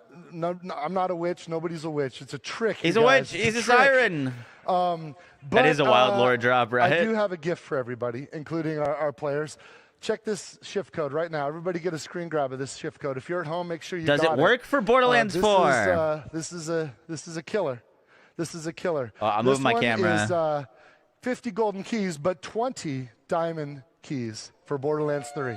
20 diamond keys for Borderlands 3. But what about for Borderlands 4? Keys for all of the games in the Borderlands family that have golden keys. So get that. This is why Penn was in 3. Oh, absolutely. That's for you for today. That's for everybody who can see this, everybody watching at home, and of course, everybody in the room. So grab that shift code and get those diamond keys. That's at least 20 killer legendaries out of that. So yes. Now let's get to the meat. Let's talk about Borderlands 4. I want to introduce a couple of people to join me to help. Borderlands 4 time. Guys, Let's go. We're very fortunate. We have several people here that work on Borderlands 4. Andrew and Grant. One of my favorite designers from Gearbox. Please first welcome Grant Cowan. Yeah, those are our Borderlands Associate 3 Creative Director. keys. Grant, can you come out here? This is Grant. Grab a stool, Grant. Can you grab me one, I'll be dropping codes for a game that isn't out. We got some help. We need a moderator. I don't know. It would be more interesting. We have the best moderator in the world that happens to work at Gearbox. We got so many legendaries in BL3, several years ago, this gentleman you're about to meet was at Game Informer magazine. He left Game Informer magazine. He'd been there for almost 30 years, and he left being the editor-in-chief. You miss anything? Absolutely nothing. In order to join Gearbox, unless you like witchcraft side and by magic. Side with me every day on Borderlands 4 and all of the great projects we have in development. Please welcome Andy Reiner. Andrew Reiner. Right on. Can you grab us? I'll get a seat. Awesome. Hey, Let's everyone. take this one. And we're gonna chat about what's going on. We're gonna chat about Endgame. Let's go. We've done some tours. I went to Southeast Asia and showed a lot of people the game. We had some other people here in the U.S., in Europe, and the shift code was for BL3. There's so much we haven't shown yet, but what we haven't really talked about is Endgame. And Grant and I promised that when we come to PAX West, we would talk about Endgame. So you ready to talk about Endgame? Yes, hell yeah. Let's do it. Let's do it. Before we I hope do they that, show Randy, some of I just gotta Endgame. know how you feeling right now. I We're think 14 days away from launch, by the way. Oh, I'm freaking out. We've worked on this game for I've been working on it for over 6 years, since before Borderlands 3 even launched. And we're leaving everything we've got on the field, you guys. Like, I'm literally sweating right now. Aren't they using the big screen for the stream? Not sure. We've just been killing ourselves trying to make the best Borderlands game we've ever made. And I think we've done it. And I can't wait for you guys to play it. And I can't wait for day one so that I can finally get on the internet and play with random people, because I only get to see what these guys do. Shift I want to size see what down. you guys do. So I'll be with you playing on September 12th. I'm snoozing ads I'm again. freaking out, you guys. I'm freaking out. We're just 2 weeks I've got away 2 from more launch, snooze and ads. We have a lot of the game that we haven't revealed yet. Yes. We're going to do that today. Yes. We're going to talk Endgame, as you just brought up. Yes. And also talk about what's coming next. Yes. And Oh, they're last talking about time at post-launch? PAX East, I talked a lot, and I didn't let you talk as much. I'm going to do my best. I'm going to do my best to shut the hell up. It's going to be hard, because you know me. DLC talk? I got a big freaking mouth. Yeah, so we're not going to recap anything. You know what game we're making. Grant, let's say everyone here finished the game. They see the credits rolling. Yeah. What happens next? You go through some new missions that we're going to transition you to the end game. We want you to learn how to get into the Ultimate Vault Hunter mode. We're calling it Ultimate Vault Hunter mode because that's the end game that we want players to kind of go through. And you'll have a new mission, takes you through it with new challenges. Okay. And this is kind of like an intro to the end game that we wanted to kind of bring everybody into, because there's some lessons from the previous Borderlands that we want to make sure we get right, and we want to kind of explore those lessons and make sure that everybody can go into the end game with nice, and smooth transition. Yeah, you worked on Borderlands 3's endgame with Mayhem mode. Yep. What can we expect a little bit from in terms of flow and kind of new experiences within Ultimate? We wanted to focus on the player experience. The main thing that we learned from the previous Borderlands to this one is that we don't want players to regrind their weapons. So from Ultimate Vault Hunter mode on, you will be using your endgame weapons and your endgame gear that you farm once. And if that's the gear that you want to use, that's the gear you're going to take. And we're going to challenge you to take that gear from when you get it all the way to the last Ultimate Vault Hunter rank. And we're designing this with co-op in mind, with playing with other players. Dive into that a little bit. Yeah, multiple paths to progress. Break-free in our game, we want players to have. Yeah, so many I like that, but like how? Play together, whether it's co-op, whether it's in different modes and different ways. You can join your friends, jump into the game with them, and be able to teleport to them. Hit the challenge that you want to hit the boss you want to hit, and there's different modes. Cross-platform, and there's different modes that you can jump in and make sure you can play with each other in the matchmaking pool. Yeah, everybody has their own loot pools. You could be sharing guns. Yep, everything. We're really encouraging co-op. Yeah, we want to make sure that the player expression for what you want to do, there's so many possibilities, and we'll talk about them later on. There's so many possibilities and so many different activities that you can engage in, and no matter what, you can teleport onto your friends and play with them. Yeah, I think your gear might level with you. We have a different leveling system. Like when you're playing the main game, you're getting your standard experience. It's this gold meter that you're filling up next to your player level in the lower left-hand corner of the screen. You can see that little gold blip there. We also have something new. Specializations? Specializations. Dive into that. Yeah. So oh my God, it's a skill tree. It's a brand new skill tree that players will have to invest in, like kind of like a remix of what badass ranks were. And when you beat the game and you unlock specializations, specializations are 4 different play styles that players have to invest in, and you gain specializations points by leveling up. And this is a separate experience pool that will accumulate after you beat the campaign. And if Ordnance I switch damage to now another benefits from increased character, gun am I gonna damage. have to play through the game again to get those specializations again? No, once you unlock specializations on one character, it is an account-wide unlock. Account-wide? So you can play a brand new character or play a second character or third character. They will all have specializations. They're cooking! Earn XP for that character, you'll earn XP for the specializations. So that you can play with these end-game abilities at the start of the game, at the end of the game, or in the middle of the game on a second or third character. And as you can see in the screen here. It's awesome. Yeah. Dude, those are we're huge really trying to changes. push the different builds. So Ordnance builds are going to be insane, yeah. Players can now have ordnance damage be benefited from gun damage. So if you're a gun damage build character and you want to specialize in grenades or heavy weapons, Gonna be honest, I thought that was already a thing. Brutal and Survivor, so that you can equip the full spectrum arsenal, increase your ordnance damage, so that you can use. That's all a sorts wild of different endgame passive. It's basically like a whole new skill tree for endgame. It's pretty awesome. So you said if you want to play it this way, what if I want to change it up on the fly? You can respec. We have a specialization respec machine. We do want players to kind of stick with their specializations, so there is a cost associated with it, but we do want players to kind of. It's iridium. The cost is iridium. Cost is iridium. Frank's but you just can diving in. mix and match and play your style the way you want. We don't want to deter you from Okay, playing the way you iridium want to play. endgame material. And what can players expect from Ultimate Vault Hunter mode? How do we get into that? So after you beat the campaign, we'll have a set missions that players can kind of engage in. And then when they go through those missions, they'll be faced with different boss challenges that we curated for the testing of your build. We wanted players to be able to maximize on their damage or survivability to take on some of the harder encounters that we've kind of designed for this next step of ranking up your Ultimate Vault Hunter mode. You clocking this, right? So you finish this campaign, you've got a level 50 or something, wherever you're at. Your end credits scroll. Oh, and then you get a new mission. And there's tutorials because there's a whole robust endgame system that we want to make sure you understand and can enjoy. And we'll train you as we go. And it's Okay, not just the W. first rank, too. We kind of push you to the second rank and third rank, and there's new challenges in every single rank and new replay missions for you to kind of replay through, figure out how to beat that tough encounter with the escalated numbers and health and damage, and use your build to try to escalate the Ultimate Vault Hunter ranks. What are some of these challenges you're talking about? Like, what are players doing? My only You'll have to concern is travel that this all through isn't going to Kairos, apply to fight the open certain world, bosses and it's that only we've applying curated for this to experience. these missions. Some will be straight up DPS challenges, and some will test you with multiple mobs, multiple ads, and will hit you from every direction.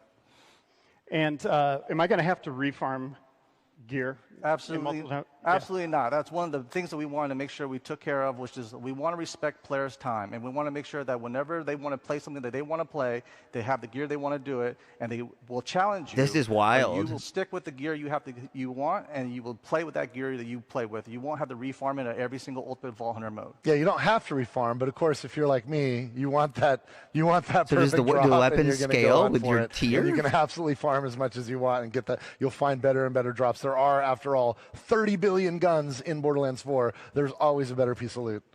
And I should point out, if you're not level 50 when you get there, you're still, let's say you're level 38 or Most something. people will be in their 30s when they start, when they end the campaign. Some of you guys will grind it out and get In max your level. 30s Some when you people finish will the be campaign. like hardcore and somehow be in the low 30s. But yeah. even when you're in the end game, you're leveling up still, and you're also leveling specialization at the same time. Yes, that's right. That's right. Yeah, that's right. And when you do finish the campaign, we'll let you start a new character at level 30. So you don't have to, if you want to just try some of the other player characters, yes. So you can start there. Oh, shit! And yes. What? We got you. Yeah. We got you. Yeah, this is the ultimate break-free kind of direction and mantra that we've practiced. We want players to play the way they want to play. That's express themselves. So when you beat crazy. the campaign and you want to try out a new character in Endgame, hop in with a buddy, you can do so, and you can make a brand new level 30 character. You'll have to re-explore the map. You can play it in sort of like a free roam mode, and you'll have to discover all the points of interest again, but you'll be able to kind of take on the whole game at a new difficulty, with a new character. At launch? No breaks, no obstacles, no nothing. And what else can we do? BO3 added that like 3 years later. There's other things going on there. Yeah, Ultimate Vault Hunter mode has not only new bosses with different traits and different attacks, we have different farming zones for players to do things, and we have replay missions that players can go and tackle at harder difficulties too. In addition, we have different activities on a weekly basis that players can go tackle. Oh my god. Yeah, that like the wild card, the weekly wild card. Yep, let's yeah, go into that. Weekly wild card mission is one of the coolest things I like because when So you you just get your complete a normal weekly wild leveled card gear to mission, the level you're of 50. guaranteed legendary gear, which is dope, right? Like I love that. I love knowing what I'm going for, I see. going for it, and then Thank you, getting it Graham. 'cause I earned it. I might have a question for you But in a second. that's not it. It's just one of my favorites. Grant, sorry, go ahead. We also have the Encore machine from Moxie. Yes. Moxie's Encore machine basically chooses a boss that is a little bit tougher, but has a higher chance of dropping the legendary that boss's specific pool drops. So when players want to farm for a boss that has the loot that they want, they would want the Moxie's machine to kind of pick that one, and that one will be that for the week, and then you can farm that boss at a basically. I literally farming was with a asking for something refarming like this, machine over and over and over, where you could and like hope that you have get the increased special drop rates drops on from it. specific things. We also have a black market. Oh yeah, Maurice's Black Market's back, you guys. And check this out. Not only will it move around, but the loot you see in your game will be different than what somebody else sees this time. So invite your friends. You want if you get oh my gosh, my Maurice's Black Market has some killer shit in it. Get people in there. Tell people about it. That I they're gonna don't want your love. loot and they'll make friends with you to get it. I kind of liked it being like a Endgame universal gear, thing. Since we're just touching on that right now. Oh my god, they're going to talk about it. The rainbow Endgame beams. will force players to want to farm for the best gears, right? So one of the new things that we're offering... Let's say motivate. Motivate. Motivate players to farm the best gear. One of the ways that they're going to attain that is through the firmware system. The firmware system is a set bonus that players will utilize to kind of mix and But match. firmware can't and drop increase on their guns, offensive, no? defense, or utility capabilities across their character. There's exclusive firmware and higher Ultimate Vault Hunter modes, but firmware isn't locked to a piece of gear. You can transfer it, which we'll detail in a second. Exclusive But firmware, UVHM you can mix firmware. and match from 5 different slots on your gear.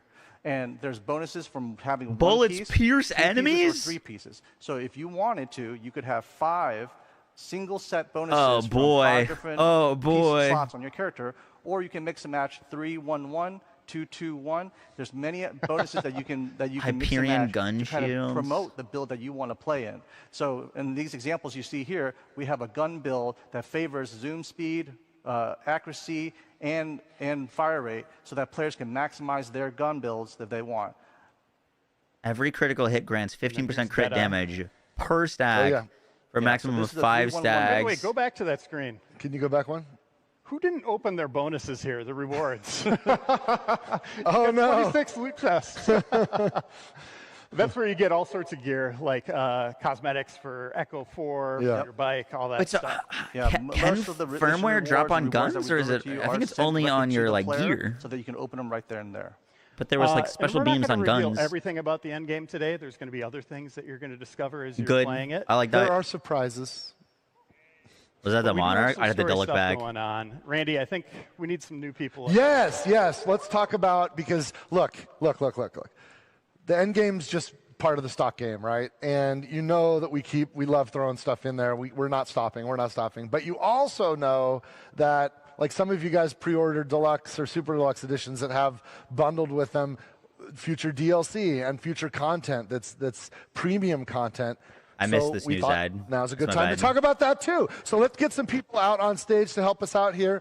They're going to talk DLC. Get on stage, Mario. Let's introduce some people. Mario Rodriguez. There's Mario. Mario's a senior project producer. Good to see you, buddy. No way did they tease a new Vault Hunter. Nah. He's helping with all of the post-launch, the premium post-launch content. I doubt it. So he's producing that stuff up. And also we've got Sam Winkler. Sam, come to the stage. He's on the writing team, our narrative director. Sam's in the house, yo. Sam, join us. And also, I want to bring to the stage Max Davenport. Max Davenport is on the art team. Max is awesome. This dude kicks ass. Have a seat, you guys. And and with them on stage, let's talk about more post-launch stuff. Let's overwhelm people with a giant slide here. Yeah. Randy, what are we looking at? There's a lot of stuff up here, right? Like right out of the gate, we're dropping some free content, seasonal mini events. New weather variant. Horrors of Kairos. It's going to have some new weapons, some new cosmetics, new Invincible weather, boss. there's dynamic weather on Kairos. It's crazy. You guys haven't seen anything like this in a Borderlands game before. New missions boss, new legendary gear. That's for everybody, whether you've done this stuff or not. But our first premium content is Bounty Pack 1. There's a new mission, a new boss, lots and lots of rewards tied to that one, and it's really, really fun and really, really gnarly, frankly. We're going to drop an Invincible and then Bounty Pack 2 before the first story pack. Additional Ultimate Vault Hunter mode level. Is a big campaign DLC. It's awesome. It's crazy. We're going to talk about it a bit.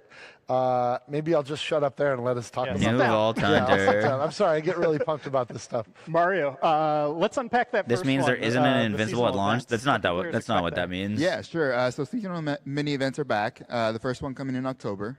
We're calling it Horrors of Kairos. And because it comes out so soon after launch, we didn't want to make sweeping changes just yet. So you should expect some tweaked gameplay with some spooky vibes, new legendaries, cosmetics, but only for a limited time, so make sure you don't miss them. And then invincible bosses. You can actually kill these. They're not invincible, but we call them invincible bosses because they're tough. Invincible bosses, and as you can see up there, there's 3 S's. Oh, so maybe you're right. Invincible bosses return. Our plan for release. They'll take place in new arenas all around Kairos. They're a free download for all players, so you all get to play them. They'll use a lot of the traversal mechanics that we already introduced in Borderlands 4, so new ways to play. And yeah, they live up to the Invincible name, so they're going to be tough. More powerful enemies out there. added with and each Sam, boss. The story doesn't end with the campaign. You have big plans for what comes next. Let's talk about some of these first little bits of story that people will be able to play.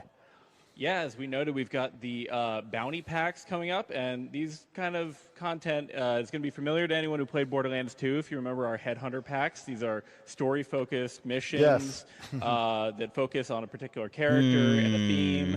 And our first one is going to be focused on I don't love that. Rush. Some of you may have seen in our promotional, and he's going to be spreading some holiday cheer. And there's a ton of content in these bounty packs. Max, Mario, do you want to kind of walk through? Return of Mercenary Day? You know, we've got a couple mock-ups and concepts of what you can expect. Oh, let's go. We love to have fun. You know, yeah, vault cards are back here. You know, we're super excited. This is concept art, you guys. Super excited to offer, you know, some additional cosmetics for people. You know, we've got, I think each one has 24. So we've got a Halloween you know, thing we've got and a skins Christmas thing. For characters, holiday we've got thing. paint jobs for gear. We've got echo attachments. And I think my favorite thing that's coming out, each one comes with a brand new vehicle. Yeah, New vehicle skin, you guys. Yeah. They were loved by fans in Borderlands 3, so we were so excited to bring them back. And again, they'll have daily and weekly missions, so you can unlock all those awesome cosmetics. As you can see up there, we're killing it with those cosmetics. I think they're pretty cool. And we also have 2 giant story DLCs on the way that are kind of mini games in their own right, like fully featured. Sam, Max, walk us through them. I got to throw to Max. All right. Well, Aim on Santa. Who here loves Borderlands DLC? That one guy, yeah. No, it really is. You know, we're super excited to bring back, you know, the tradition of providing, you know, these really awesome, you know, chock-full experiences for people to dig into. You know, it's a chance for us to experiment. It's a chance for us to explore all the cool new features from Borderlands 4 and, you know, keep things fresh, you know, for the longevity of the game. So, you know, on that, there's a ton of new features. We'll talk about it. We'll talk about Randy, the raid there's boss some cool stuff. new stuff in the game. Let's Yeah, finish cool. listening So to this. our one of our creative directors, Josh Jeffcoat, who I've been working on Borderlands with for 20 years, he pitched me on the story for this, and it's pretty cool. You might get to kill somebody you've really wanted to kill for a long time. I'm just gonna leave it at that. Oh my God! What you want? What? No, I don't know. Ava? We'll see what happens. Yeah, Pickle? our first Claptrap? DLC is going to be reminiscent of Guns, Love, and Tentacles from Borderlands Pog! 3. We are leaning forward, some fans. We are leaning forward into cosmic horror. It's going to be bloodier, darker, and I mean, we might hear from like a familiar character or two. Familiar and favorite, if I do say so myself. And I should, considering I am the titular character in this here DLC, otherwise known as Mad Ellie and the Vault of the Damned. Mad Ellie and the Vault of the Damned. Now, I'd like to continue interrupting this here sausage fest and introduce to you my 4th favorite writer and also voice of me. Everybody give a big howdy to Jamie Markey.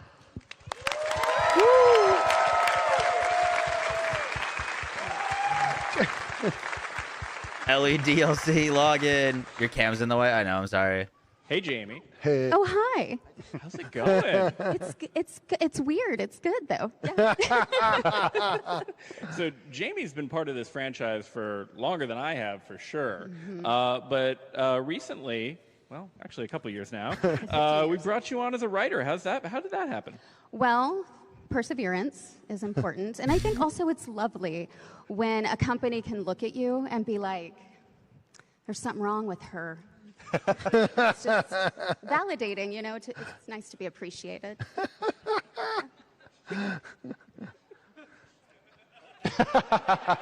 Is that my line?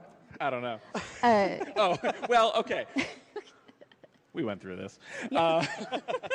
Okay, that's what Jamie's been up to. Yes. What's Ellie been up to? Ellie has found herself a little uneasy where she is. She's in a spookier area, not feeling quite herself, in a frozen tundra wasteland.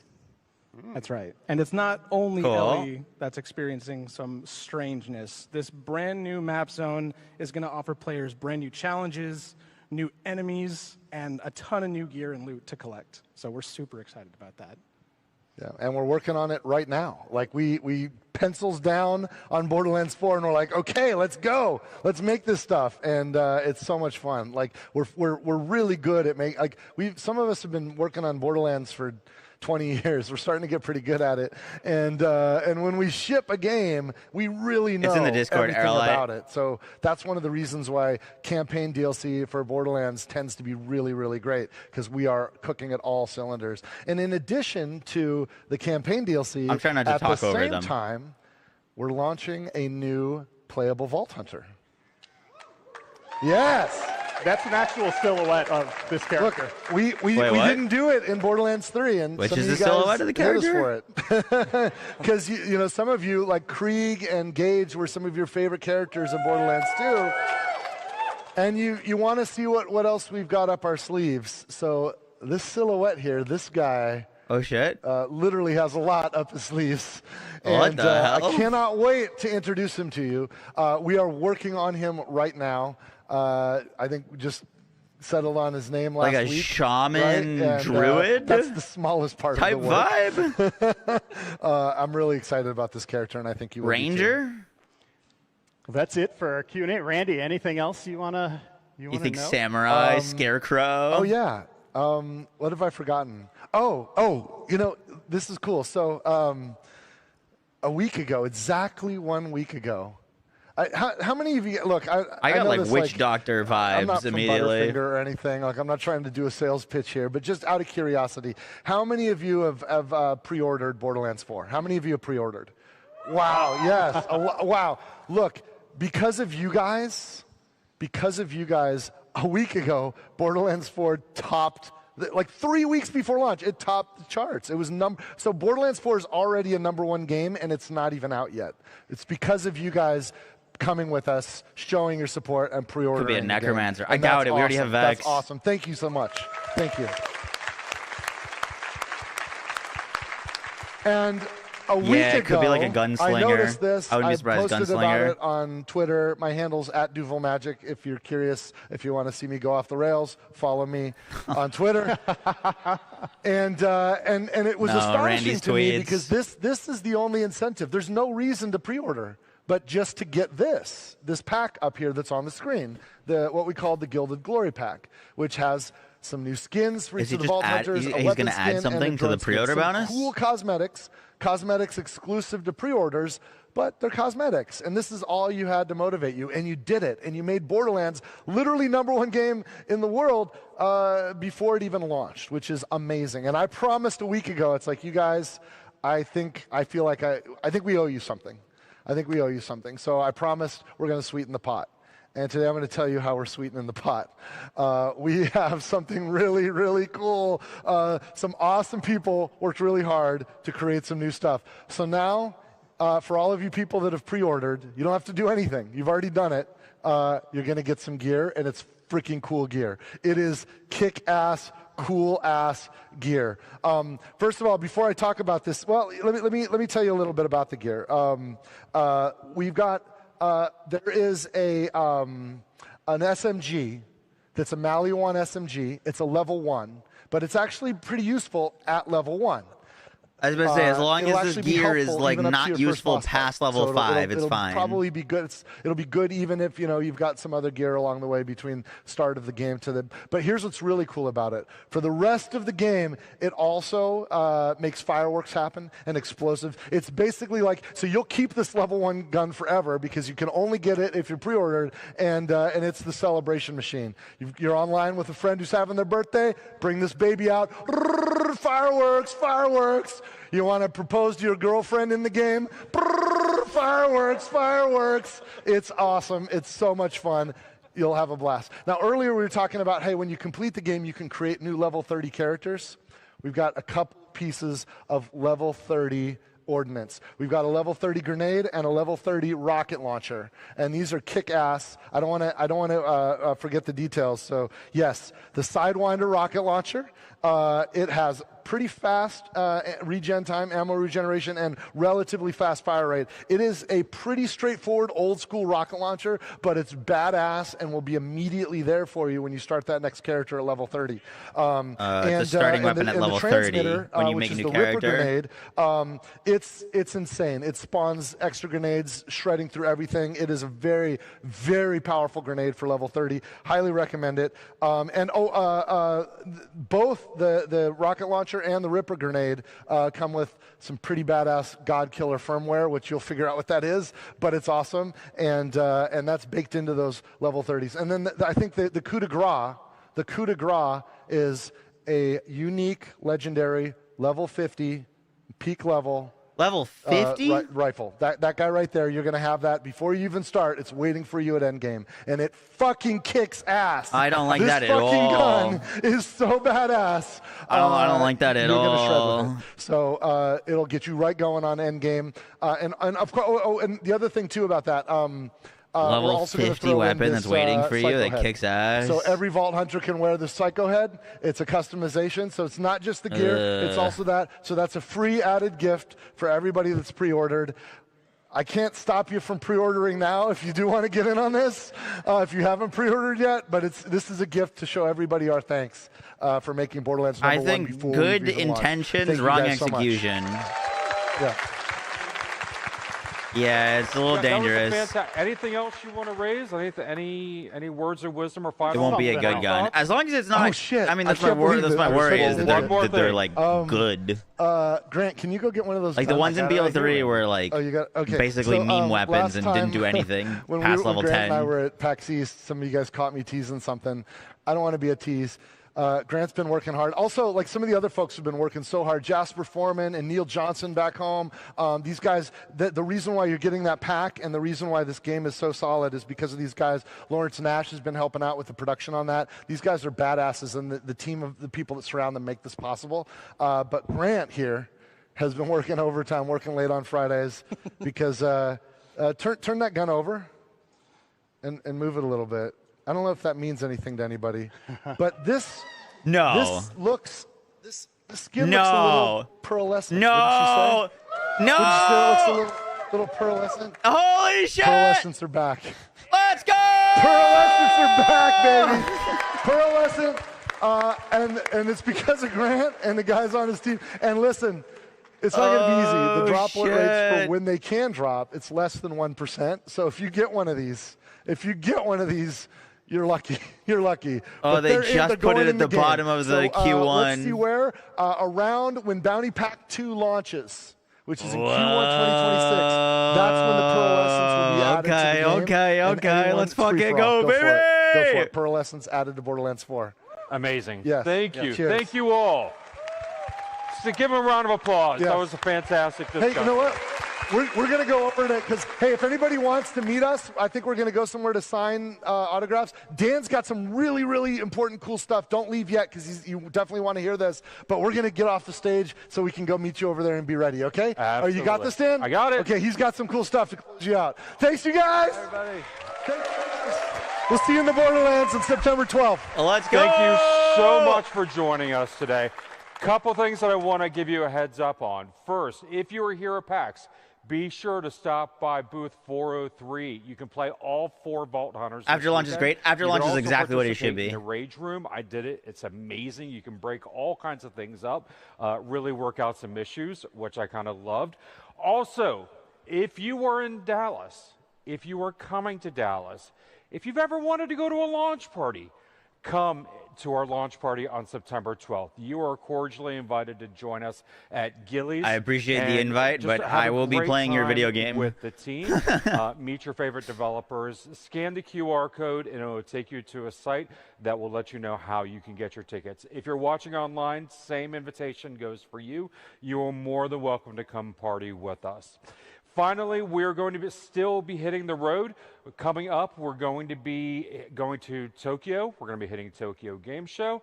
And then later in the year, we're going to be hitting PAX Australia. So if you're planning on going to Japan or Australia, come see us and You're say at Tokyo hi. Game And with Show? that, When's Tokyo Game grab Show? a poster on your way out and head over to the autograph signing. Thanks, y'all.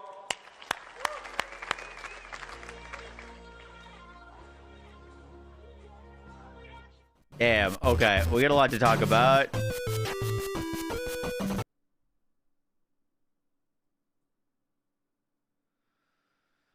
We got a lot to talk about. Here, I'm gonna I wonder if this is going up as a VOD on their YouTube or whatnot. Some huge things. One, they have a whole dedicated endgame system on launch. That was like the #1 thing that we all wanted, as having an endgame on launch. So we have that confirmed. There's a whole system. Graham Timmons confirmed the whole weapon things is that the higher tiers of Ultimate Vault Hunter mode don't drop higher damage weapons. So what it means by like you don't need to refarm your gear is if you get your gear at level 50, you're good. So like if you get the weapon that you're looking for at level 50 and you're at Ultimate Vault Hunter 1, if you get to Ultimate Vault Hunter 5, you don't need to go get another copy of that gun. Why is Pearls not at launch a good thing? It's the one thing people want to farm most. I 1000% disagree on Pearls being that should be there at launch. The thing with Pearls is that I think they would be horrible at launch. We have more loot variants than we've ever seen in a Borderlands game. There's going to be so many crazy combinations of weapons and so many cool combos to put together for builds that if they put Pearls there on launch, you wouldn't care about all those cool combinations and all the different like build enabling things because you would just look at shiny Pearl. I want that. There's going to be ridiculous RNG grinds of perfect parted purples and legendaries, getting the right legendary with the right element, with the right, like, 2 different things you want, with the enhancement that you want. Like, there is going to be really crazy combos and things to farm. We do not need Pearls at launch. That is my opinion on it. Obviously, you can have a different one, but I think Pearls on launch would be really bad for farming. We are going to have so much to farm. We don't need Pearls. Like, the amount of part variants and combos, we're looking at, like, you know, you could be looking at things that are way rarer than a 94% jam. You know, they're coming. They're going to be a thing, but we're going to have content to farm before then.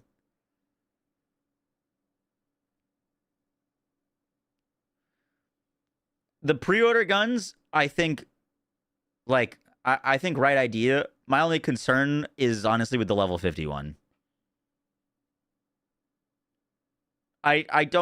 Realistically, I don't think it's going to be a good gun. Like, I'm imagining that's Randy just hyping it up. I don't think it's going to be like, wow, you pre-ordered the game, you got the best gun in the game, and now you don't need to farm any other loot because you pre-ordered and now you win the end game. Like, if that's the case, it would obviously be a huge, massive mistake. But they were pretty good in BL3 with, like, the loot fell off incredibly hard past level 10. You know what I mean?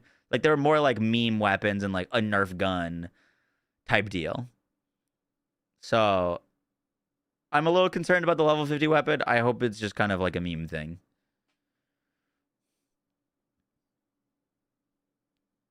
You don't agree with the Pearl take? I mean, that's totally fine.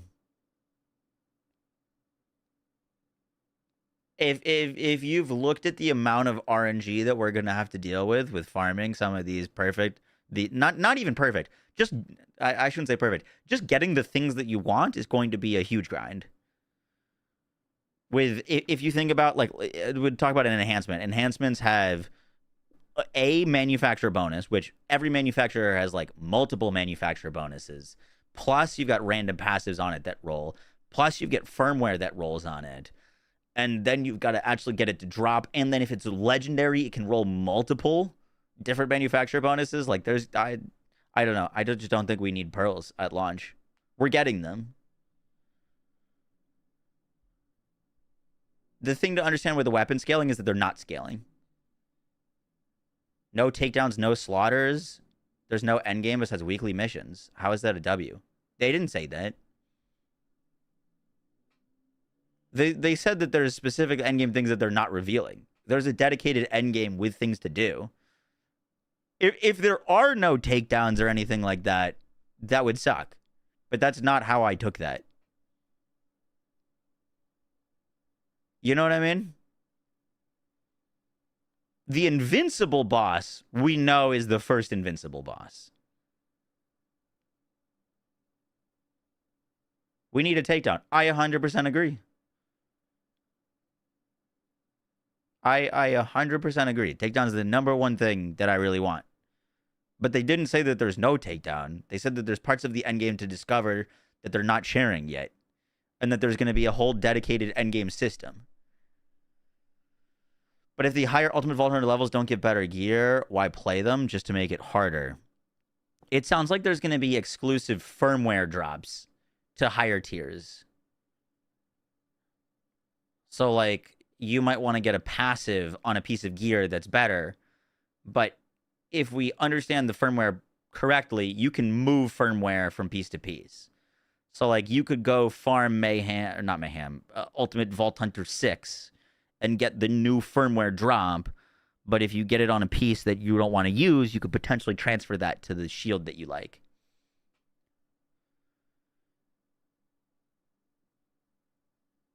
Will there be certain legendaries locked behind? Yeah. They said that there's stuff locked behind Ultimate Vault Hunter mode.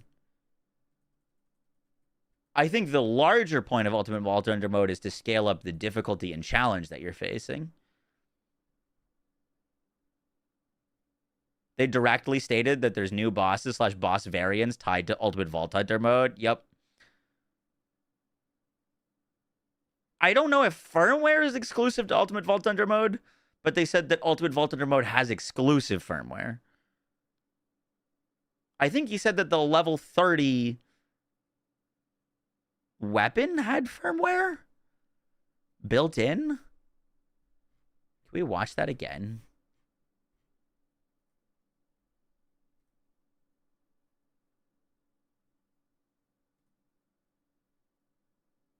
They haven't posted their VOD.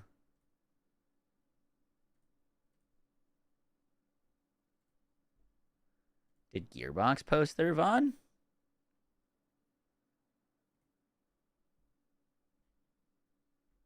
Wait, this is the Fan Fest?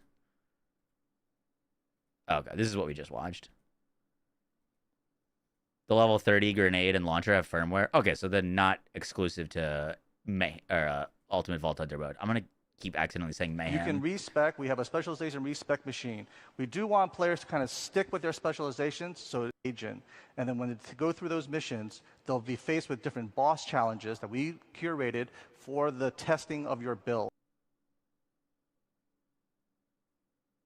We wanted players to be able to maximize on their damage or survivability. I didn't see that they streamed it on YouTube at all. Harder encounters that we've kind of designed for this next step of ranking up your Ultimate Vault Hunter mode. You clocking this, right? So you finish this campaign, you've got a level 50 or something, wherever you're at. Your end credits scroll. Oh, and then you get a new mission. And there's tutorials because there's a whole robust endgame system that we want to make sure you understand and can enjoy. And we'll train you as we go. And it's not just at the first rank. Yeah, too. I could just use my VOD as well. I got it here, though. Third rank, and there's new challenges in every single rank and new replay missions for you to kind of replay through, figure out how to beat that tough encounter with the escalated numbers. And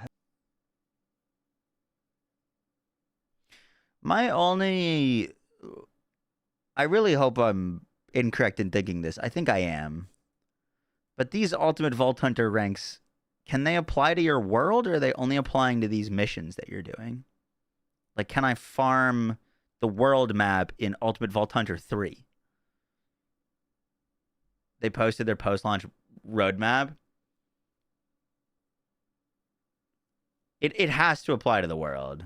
Expression for what you want to do. There's so many possibilities, and we'll talk about them later on. There's so many possibilities and so many different activities that you can engage in, and no matter what, there's you can articles posted and play with them any way possible. And we have a different who posted leveling articles? system. Like when you're playing the main game, you're getting your standard experience. It's this gold meter that you're filling up next to your player level in the lower left-hand corner of the screen. You can see that little gold blip there. We also have something new. Here, there's a full article that they just posted.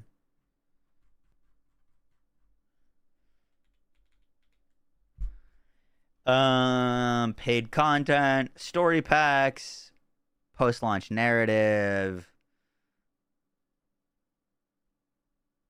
First story pack is a bloody cosmic heart and inspired, titled "Mad Ellie in the Vault of the Damned." It stars Ellie.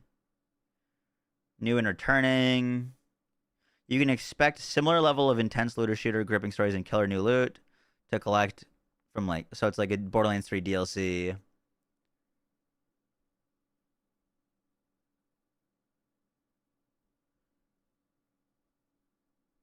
You can learn more about the Vault Hunter in the story pack by watching the Tokyo Game Show. When is that?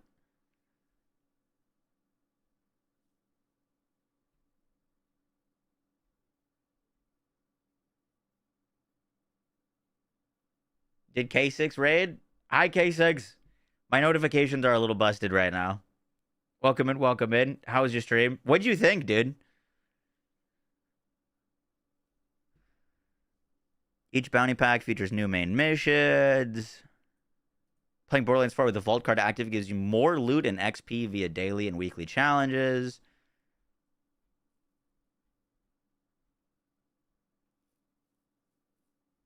Oh, there's the notification. Hi, K6. A few months after launch, after you've had the time to sharpen your skills and craft your best builds, you might be ready to take on invincible bosses who await challenges in new arenas on Kairos. Think of them as bosses on steroids. New unique mechanics, massive health pools, extreme lethal attack damage, and other new modifiers that can make quick work of an unprepared Vault Hunter. If you have what it takes to defeat them, invincible bosses drop some of the absolute best loot in the game. The first invincible boss is planned to be added as a free update in Q4 of 2025. Okay.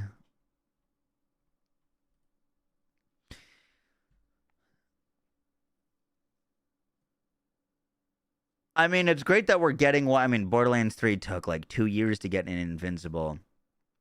If we don't have an invincible boss on launch, I hope that there is something challenging enough on launch at Endgame to prove a real challenge and something that's really difficult to farm. We had Wotan in 2 months. Yup.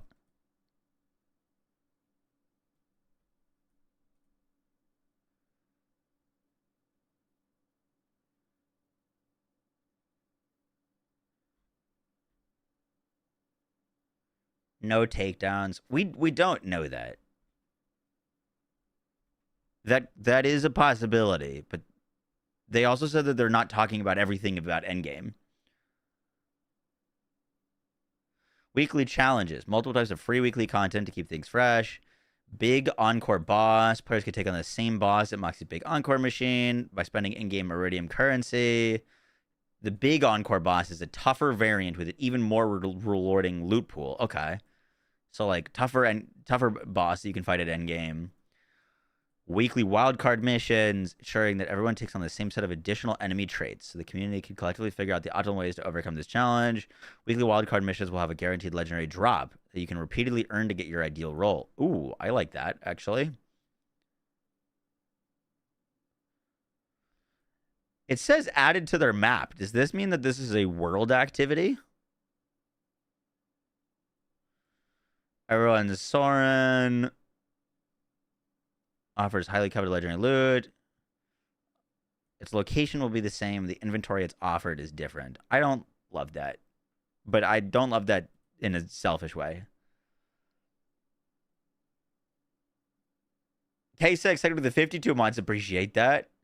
This is just on their like official website, borderlands.2k.com. Pearlescent rarity, a new loot tier above legendary. There's a free update to all Vault Hunters. Yep, yep, yep. Seasonal mini events, W. Adding additional levels of difficulty that you'll have to unlock via gameplay pog. If you can overcome the challenges of Ultimate Vault Hunter mode, you'll be rewarded with the best loot rolls in the game, steadily taking your Vault Hunter's power level to unseen heights. Borderlands 4 Endgame Preview article. Borderlands 4 Endgame details. Ultimate Vault Hunter mode, dedicated drops, and more. Posted 10 minutes ago. Oh, 10-minute read.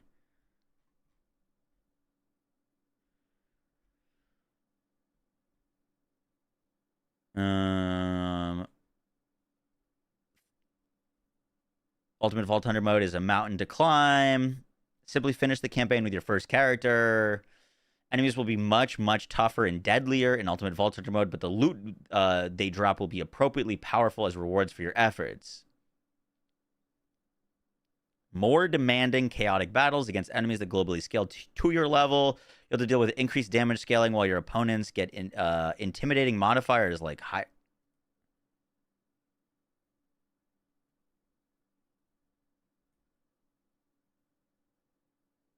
I thought they said they weren't doing an endgame or a modifier-based endgame. While your opponents get intimidating modifiers like higher damage, bigger health pools, or resistances to certain elemental effects. Well, we know that enemies in the like base game, not endgame, have modifiers. Is this just the same ones, or are these new Ultimate Vault Hunter modifiers? Because they have like modifiers in base game. Maybe that's what they meant. Yeah, we got to get clarity on that.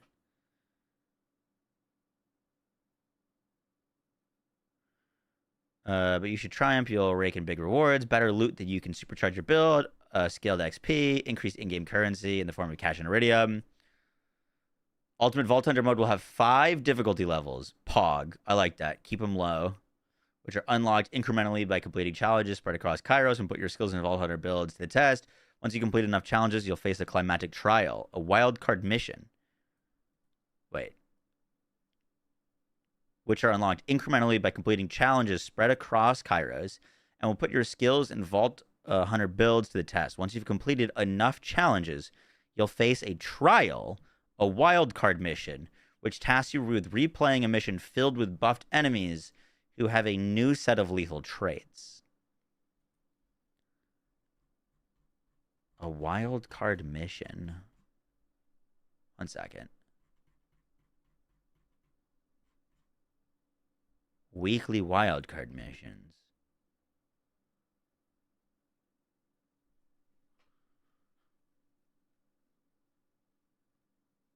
So when you unlock your trial, is that...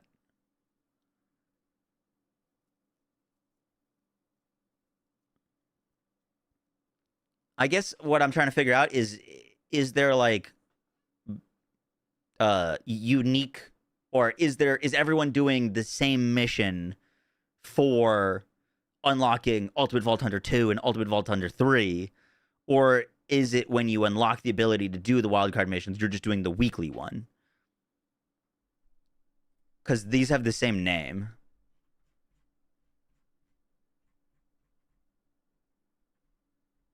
You'd assume there's 5, and what, they rotate?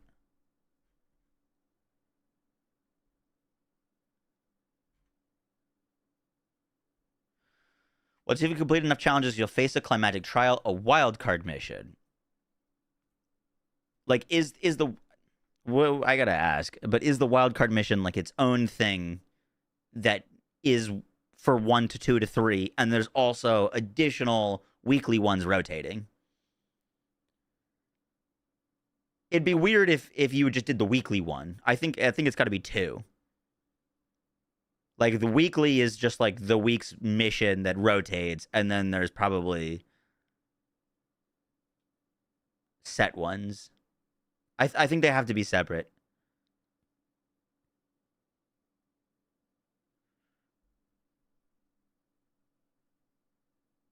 Both, one for you to level up the ultimate and the weekly ones. Yep, that's what I'm getting as well.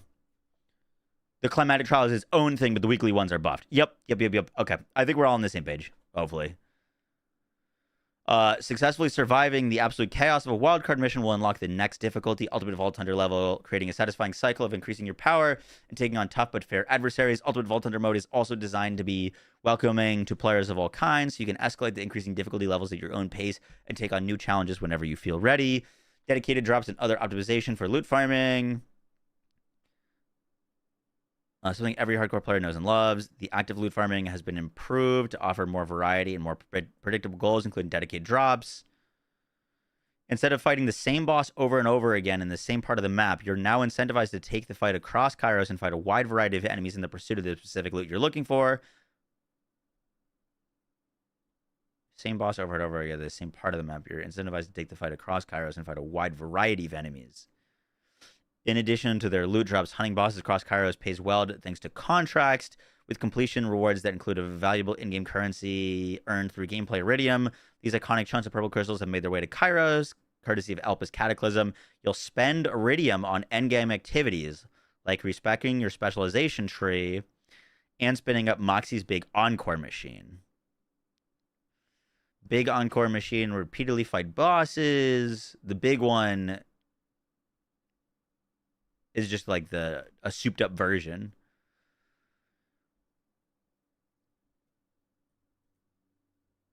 And the bigger content drops Borderlands 4 also weekly incentives to come back. Weekly big encore boss.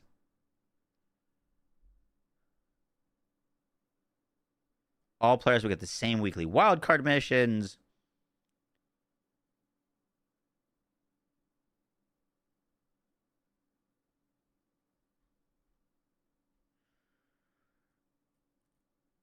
Minor 2, 3.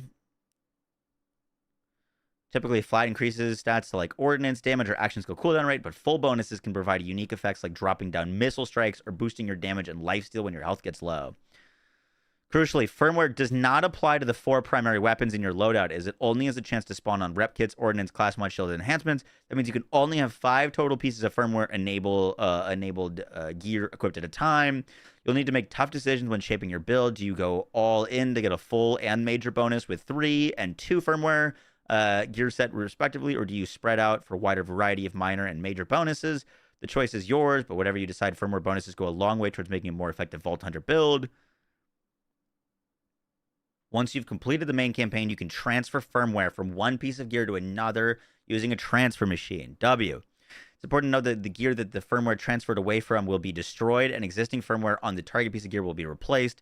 Depending on the gear you're sacrificing, transferring the firmware can be a serious investment, but absolutely worth it to help achieve your perfect build. Firmware isn't exclusive to Borderlands 4's endgame, as you'll start encountering loot with firmware as early as level 25.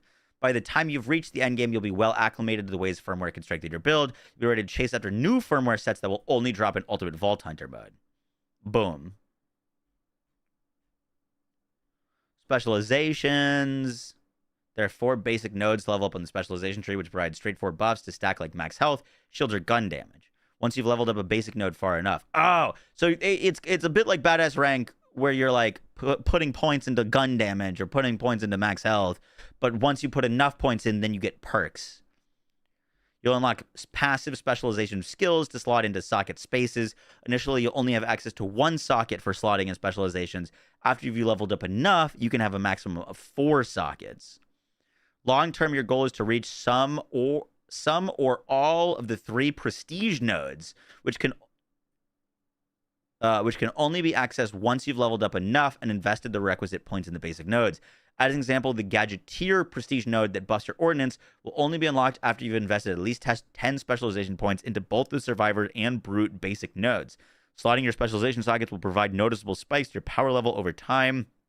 That you're always free to leave sockets empty or respec specialization points entirely. If you're looking for more of a challenge on a new character after countless hours of leveling up. A few months after launch, we'll get invincible bosses.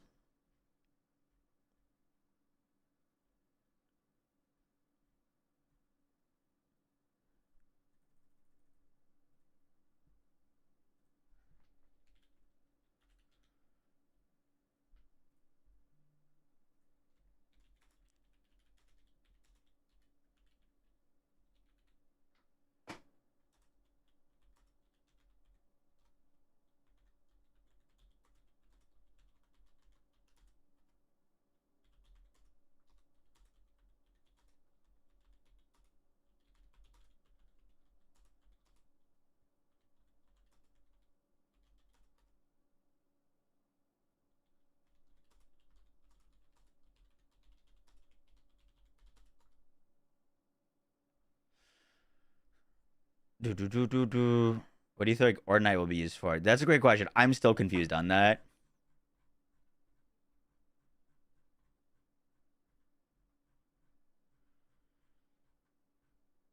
I'd rather Pearls have been kept a surprise at launch. That'd be cool too. Do you get anything if you pre-order on console? You get the same that you'd get if you pre-ordered on PC. Also, Catman, thank you for the 29 months. Minu, Torts, thank you for the Twitch Prime. Asura, thank you for the Twitch Prime. Potato MX, thank you for the Twitch Prime. Nanox, thank you for the 4 months. Killer Six, thank you for the 52 months. Baka Templar, thank you for the $2. Foxy, thank you for the $10. And Jay Rippy, thank you for the $5. Appreciate that. Isn't Ordinite armor? No. Are there takedowns? I just DM'd Gearbox asking.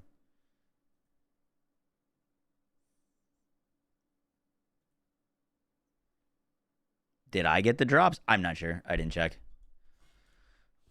How does the code thing work from you being a Butterfinger creator? The code work for me being a Butterfinger creator? Wait, what are you talking about? Is there some like exclusive Butterfinger skin? Diller through to the Twitch Prime, Tira through to the Twitch Prime, and Ricky through to the Twitch Prime. They didn't mention anything about pre-download, no. Confusing reveal. Yeah, it's a bit confusing.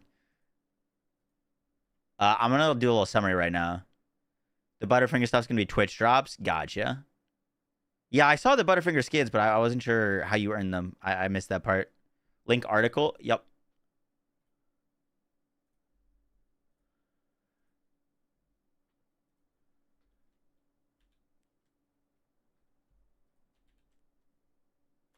Anyone else not a fan of the weekly stuff? It feels very battle passy. Anyone else not a fan of the weekly stuff? That's my own stream. I don't have an issue with it.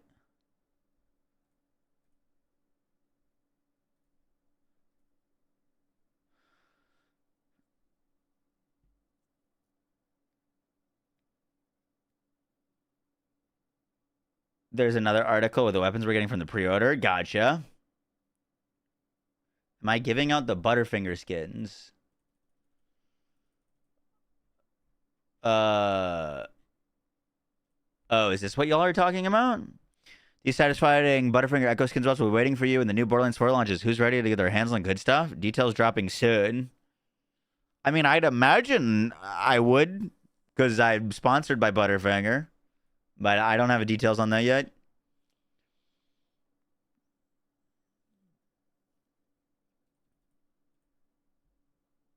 Do you guys have any other questions about Endgame that you want to know while I'm messaging Gearbox for some clarification?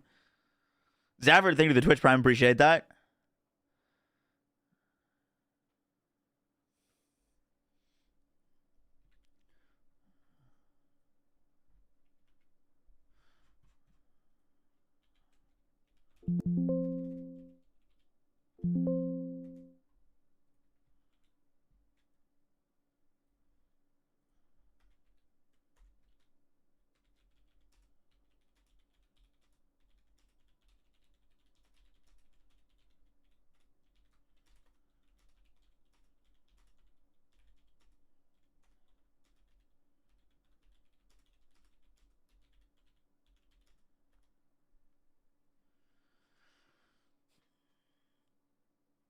This isn't, by the way, just once again, this isn't everything about the endgame. I asked about takedowns. If they did have takedowns on launch, though, I don't know why they would keep that a secret. If that makes sense. Clearly, they're keeping something secret. I'd imagine that there's a secret boss to fight. Like Wonderlands had at launch, had the secret Tina. I don't think it'll be an invincible raid boss, because it seems like it's very clear that that won't be. But can we go to Elpis? Yeah, Randy's confirmed that you can go to Elpis. What do I think about firmware? I'm kind of stoked for it. More build customization. I like that's not tied to gear. Once you get to Ultimate Vault mode? Yes, absolutely, Vile.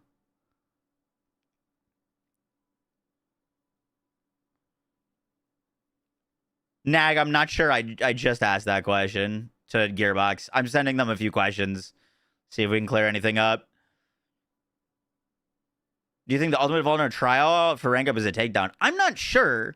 It sounds like it's just replaying a mission that was in the game with more modifiers or with tougher enemies. Is it possible the wildcard stuff is like a takedown? So, like...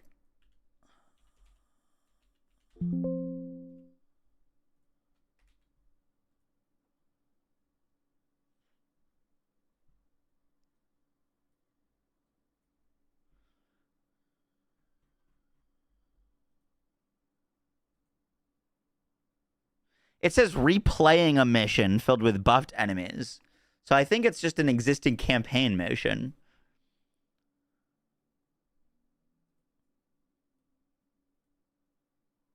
Level cap at crazes with future DLC. Almost guaranteed.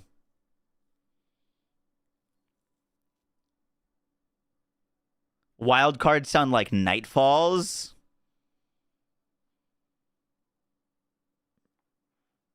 Nightfalls are just campaign missions, yeah, with buffed up things.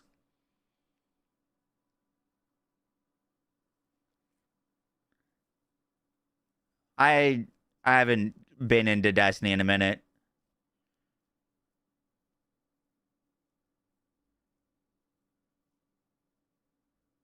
As of the weekly challenge drops one-time items for that weekly challenge and never I come back again. That I highly doubt. I think I understand what they're going for with that.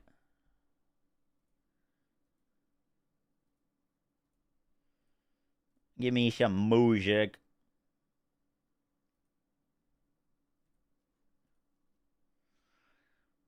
That's what the pre-order bonuses are. Is it also on their website? Oh, yeah. I see it.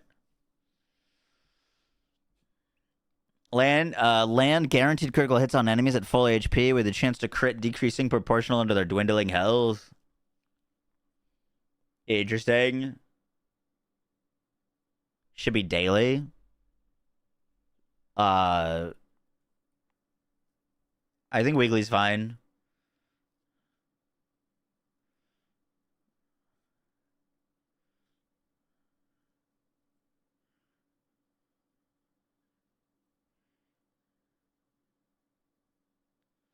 Yeah. You wouldn't need to refarm once you get to max level. If you're happy with your gear, you wouldn't have to refarm. All right.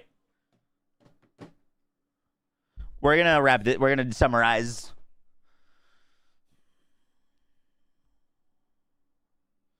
Thanks for the 100 bits. Appreciate that.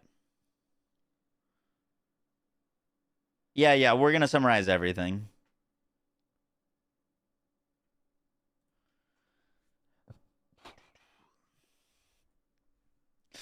Yo guys, what is up? Max in our Borderlands 4 video, and today we finally got the full endgame reveal from Borderlands 4.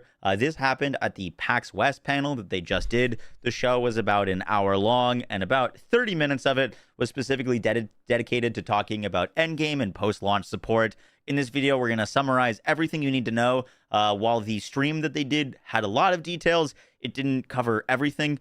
They've now released a bunch of articles online that I'm also going to be summarizing that have a ton more details about what we can expect from Endgame. Hope you guys enjoy the breakdown. Let's get right into it.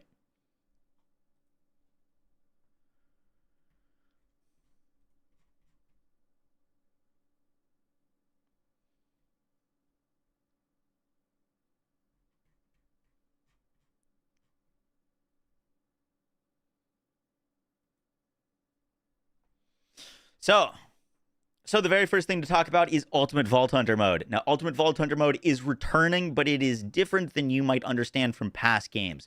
Ultimate Vault Hunter mode is functioning as the endgame difficulty scaler, similar to OP levels or Mayhem levels. However, it's functioning a bit different. So once you beat the story, which they described as finishing around level 30, 35-ish, then you're going to unlock Ultimate Vault Hunter mode. But in order to do so, there's some missions that you need to do. So there's going to be some missions that kind of introduce you and get you ready for Endgame and Ultimate Vault Hunter mode. And then once you unlock Ultimate Vault Hunter mode, it's going to be a scaler on your difficulty, but also your loot. So you can expect better XP, better loot, but more challenging content while you're in Ultimate Vault Hunter mode. Ultimate Vault Hunter mode is going to launch with 5 ranks of difficulty, and they are earned difficulty, meaning that you won't be able to just turn it to ultimate rank 5. You have to earn that difficulty.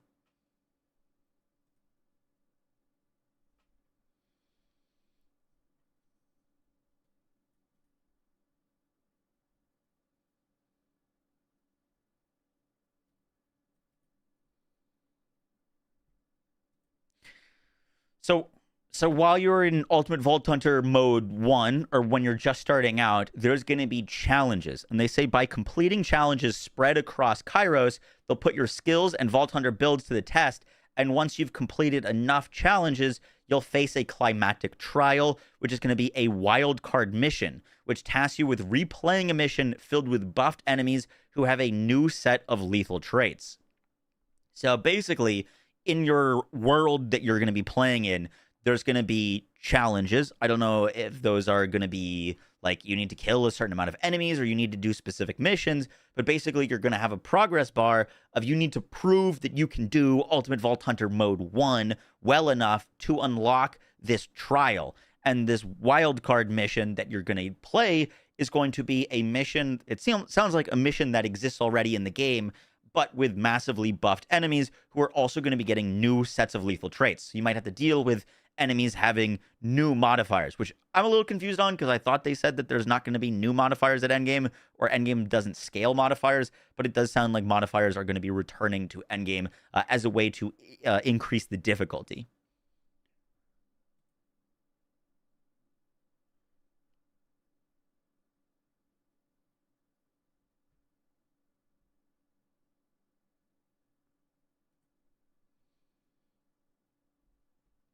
So the big thing that's really different about Ultimate Vault Hunter mode or Ultimate Vault Hunter ranks that they've not really ever done before is that your actual guns and gear and like those things do not scale their damage with higher ranks. So in Borderlands 2, there was the OP levels. An OP8 gun would deal more damage than an OP1 gun. In Borderlands 3, there was Mayhem levels. Mayhem 11 gun would deal more damage. And in Wonderlands, even though they didn't have like specific tiers, there was still kind of like these like Ascendant or like ancestral pieces of gear that would then get more damage. The guns that you get at Ultimate Vault Hunter rank 5 are going to be dealing the exact same amount of damage if you get the same gun as if you had got it at Ultimate Vault Hunter rank 1. So one of their goals is that you do not need to refarm gear at every rank. They want to respect players' time. So the real kicker for Ultimate Vault Hunter mode and why to do it is there's going to be new things to get, but you won't technically need to replace your old things if you don't want to. And one of those new things is going to be firmware.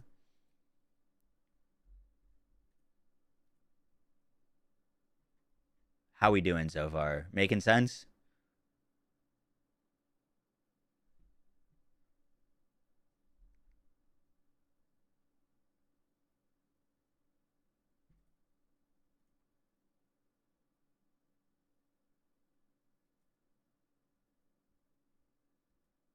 What is firmware? We're about to get into it.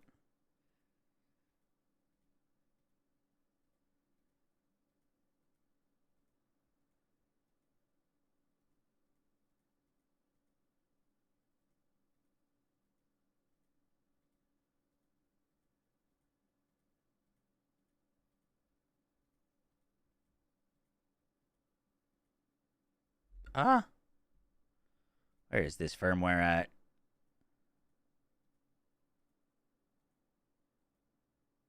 Okay. Here we go. So, you know what? Here, let's screenshot it.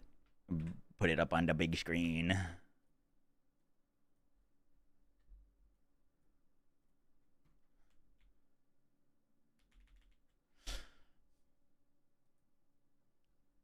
No, there's no PvP.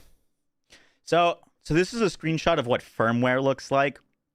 Now, firmware is an additional role that you can get on your non-weapon gear, meaning that it can roll on your rep kit, your shield, your class mod, your ordnance, and your like enhancement or artifact. So you can't actually get it to roll on gear, and every different firmware is going to have stacking bonuses. There's like a minor bonus, there's a major bonus, and then there's a unique bonus. So the minor and major bonuses are the rank 1 and rank 2, and they'll provide passive stats like maybe increased health or more ordnance damage or more gun accuracy or more gun critical hits. And then if you get a tier 3 bonus, meaning you're wearing 3 pieces of that firmware, you're going to get a unique bonus that could be, you know, transformative, like when you hit enemies, you call down like meteors or things like that. With this Deadeye perk, you can see every critical hit grants 15% critical damage per stack for 5 stacks for 10 seconds. So that is the like unique perk. Now, firmware starts dropping at level 25 in Borderlands 4. So you're going to be interacting with the system and using it while you're leveling. However, Ultimate Vault Hunter mode is going to have exclusive, like, transformative firmware that you can get. And when you get to Ultimate Vault Hunter mode, you're also going to unlock, like, transference, which allows you to transfer firmware from gear piece to gear piece, destroying the one that you rip it off and removing the one that you're putting it on. So, for example, if I find a good piece of Deadeye gear at level 30, and then I get to level 50 and I have that, I really want to move that Deadeye piece of firmware onto my new shield that I've gotten at level 50, I can do so, and I can like kind of curate my build that way. So firmware is going to be this like set bonus that you can rock, and you're going to get more powerful set bonuses that you might want to put on your gear while you're farming in Ultimate Vault Hunter mode.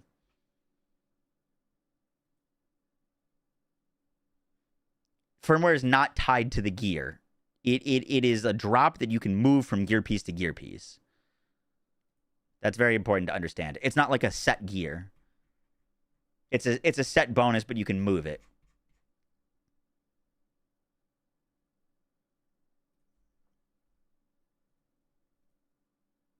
What was I looking for?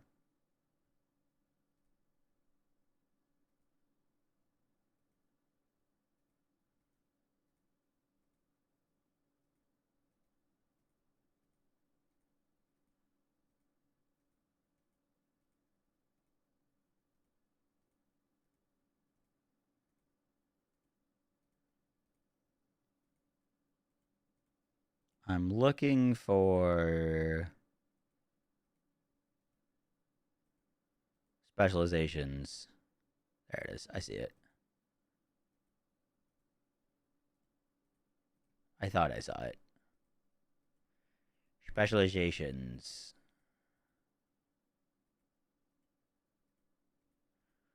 Anyone have a timestamp for specializations?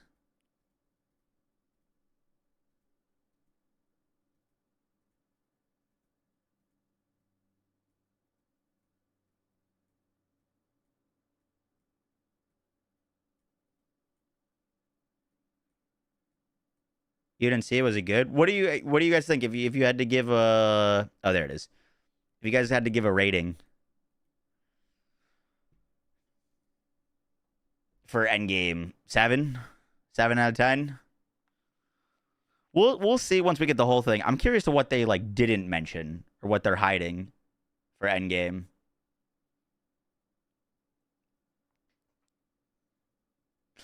The other reason to farm Ultimate Vault Hunter mode is going to be for specializations, which are kind of the post, once you hit like level 50, I think you can start earning it before level 50, but you're going to be earning them in Ultimate Vault Hunter mode. They kind of rank up separate than your XP, and you're going to earn like more specialization rank on the higher difficulties. So that's another reason to like be playing these higher difficulties. But in your specializations, you've got brand new perk trees with new sockets and new things to unlock that completely change the way that you can play.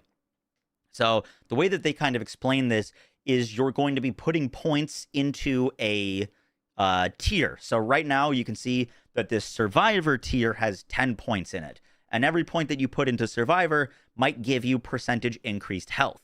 However, once you get to 10 points in Survivor, then you're going to unlock your like perks. And it sounds like you can socket these different perks in and make different ones active. So I think like here it looks like you've got 2 active in Survivor and 1 active here, but you can only have 4 active. So it looks like there's 1, 2, 3, 4, 5, 6, 7, 8, 9, 10, 11, 12, 13, 14, 15, 16, 17, 18, 19, 20, 21. Looks like there's 21 different perks that you could have, and you could only have 4 active at a time. And you're putting points into these to unlock their different things, and then you can socket them in your like 4 things. So you could technically go like 3 brute, 1 sharpshooter, or 1 gadgeteer, 1 brute, 1 sharpshooter, 1 runner.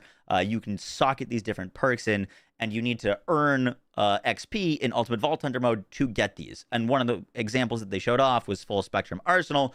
Ordnance damage now benefits from increases to gun damage. Ordnance damage, 50% of increase to gun damage. So now if you're playing an ordnance build, you just have a totally different like multiplier or way to scale your build from this specialization. So it's a new system. I think this looks really good. I was hoping, like, you can technically unlock all of the perks, but you won't be able to have all of the perks running at the same time. So it is going to be like very decision based, and it is going to allow you to scale your character and your build even further.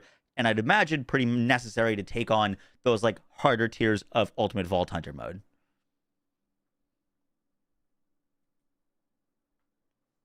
I think infinite ordnance builds are going to be really strong. Yeah, I agree.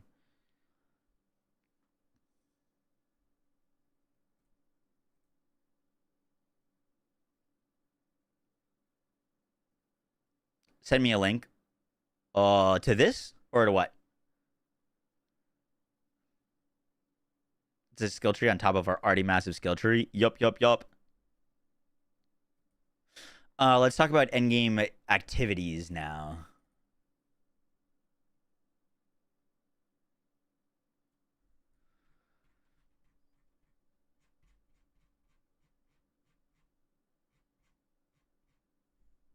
It's probably easier to look at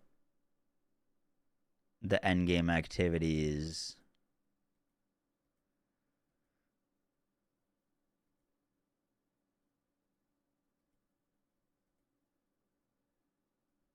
Like here, rather than a wall of text.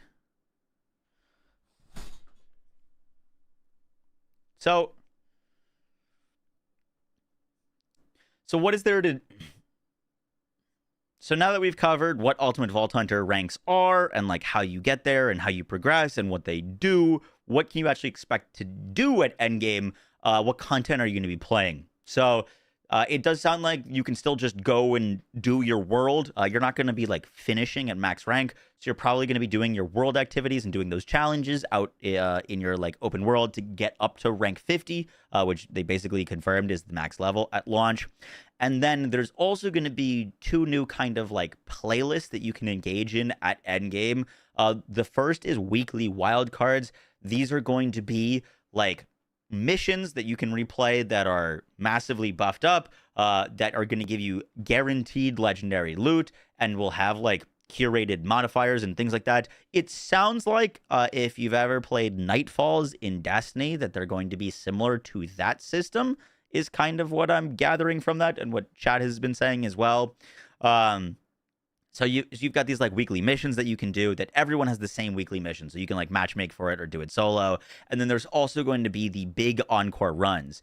Now, the encore machines, Moxie's encore machines, you can do in the campaign if you ever want to refarm a boss. And you can just do that over and over again, and it just costs cash or gold. However, big encore runs are going to be bosses that are set that have increased dedicated drops. So if you like really want a class mod or a gun or a grenade from a boss, you could do the big encore runs, which sounds like it's going to be rotating between different bosses.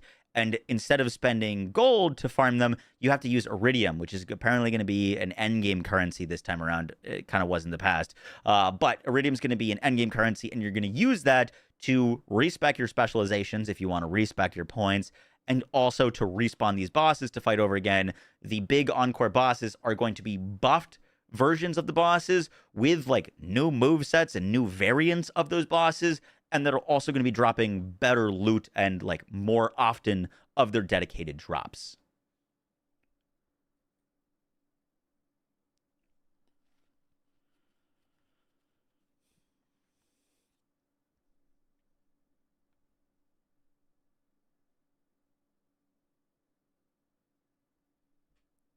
For a new game, this ticks so many boxes. Yeah, I mean, like, obviously I want invincible bosses and I want takedowns and all that kind of stuff. But it sounds like we are getting a robust endgame system at launch, which is great news. I can only imagine that it's going to get added to it. You know, like Borderlands 2 didn't launch with any endgame, and Borderlands 3 didn't launch with any endgame. This is launching with a whole robust endgame system that I'm imagining they're going to build a lot onto. They need at least one unique endgame boss. We don't know that that doesn't exist. They specifically said that they're keeping things secret. They didn't tell us that there was a 4th raid boss in Wonderlands at launch that you could only fight if you beat all of the other... I don't even think they mentioned the secret raid bosses in Wonderlands. You know what I mean? And they didn't... I don't think they mentioned Terramorphous for Borderlands 2. That was like a surprise. You know what I mean? So, like, just because they didn't say that there's not, like, a new endgame boss doesn't mean that there isn't.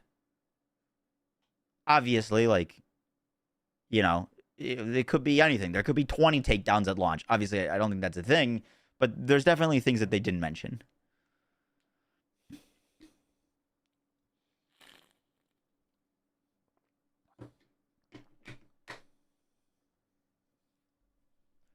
Ba-ba-ba-ba-bum.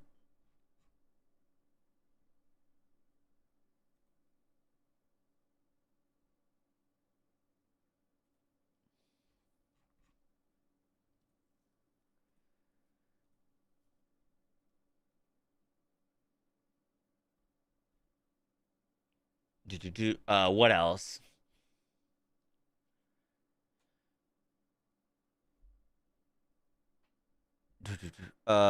We talked about that.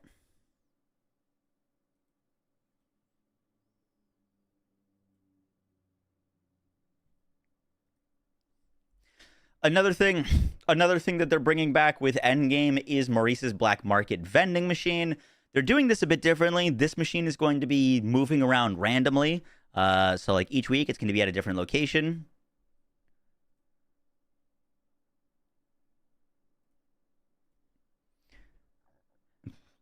The next thing they're doing with Endgame is bringing back Maurice's Black Market vending machine. This is going to be relocating every week and offering like cool rewards and weapons in it. The thing that they're doing differently this time around is everyone's going to see different loot in Maurice's. So like I might get a new Unkempt Herald and you might only see Maggies in it, for example, which I personally don't love. I think it's kind of cool as like a community when it's like, oh, like, dude, this week the Becca is in Maurice's Black Market vending machine. Make sure you get it.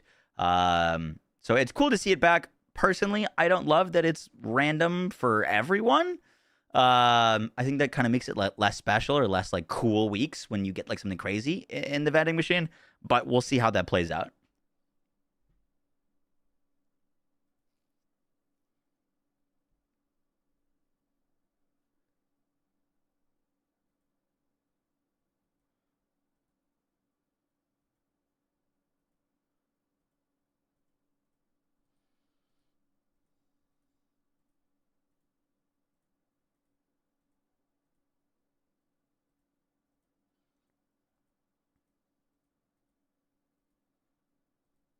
Dude, the fact that you can start a level 30 character is insane.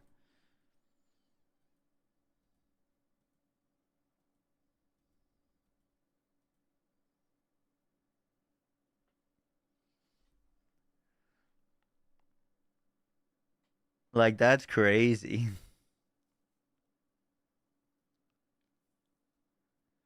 Good ad. It's a great ad. It's wild. At launch. So, sorry. You need to get a character through the campaign first.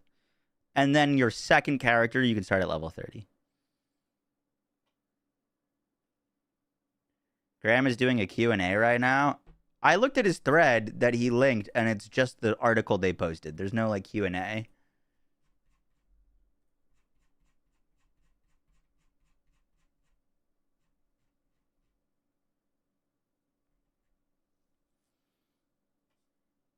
At level 30 and skip the campaign? I don't think you skip the campaign, actually. We'll let you start a new character at level 30. So you don't have to, if you want to just try some of the other player characters, yes. So you can start there, and I'm Yes. working on it right now, We PJ. got you. Yeah. We got you. Yeah, this is the ultimate break-free kind of direction and mantra that we've practiced. We want players to play the way they want to play, express themselves. So when you beat the campaign and you want to try out a new character in endgame, hop in with a buddy, you can do so, and you can make a brand new level 30 character. You'll have to re-explore the map. You can play it in sort of like a free roam mode, and you'll have to discover all the points of interest again, but you'll be able to kind of take on the whole game at a new difficulty on a new character. No breaks, no obstacles, no nothing.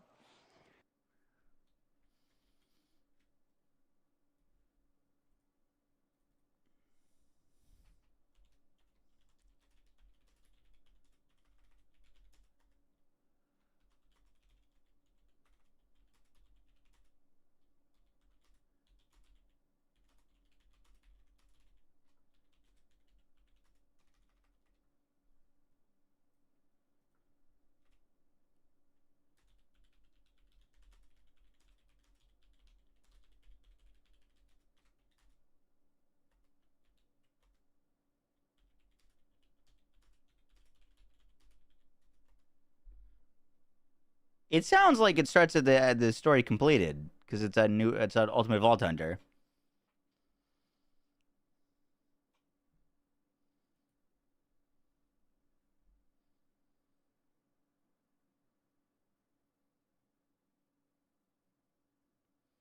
Hey, appreciate that, Reformed.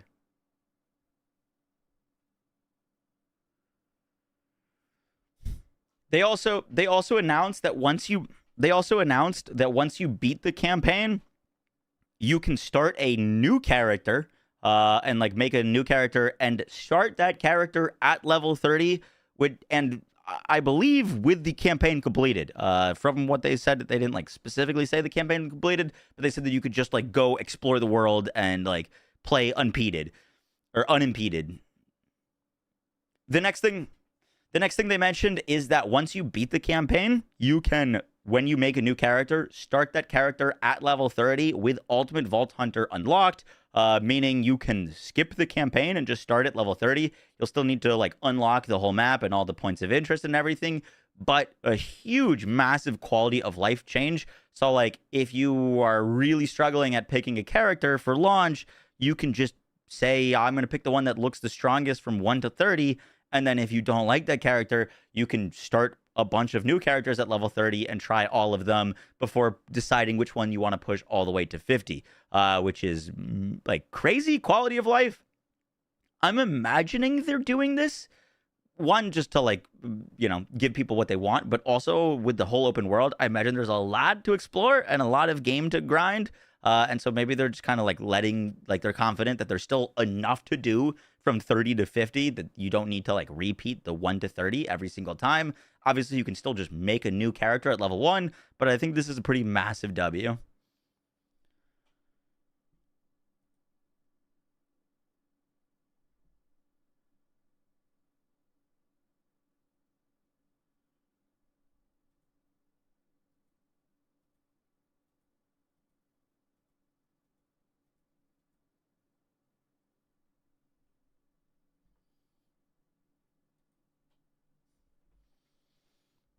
Oh, you know what? We should just show the finalized roadmap.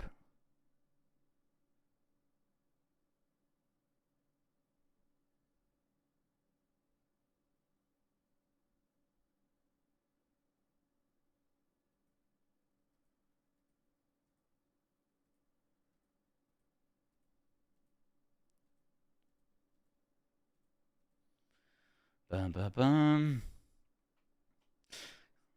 Next, they showed off their roadmap and kind of like what to expect for post-launch. So starting out with the like start, it sounds like in October because it's like a horror event. So I'm imagining it's coming out around Halloween.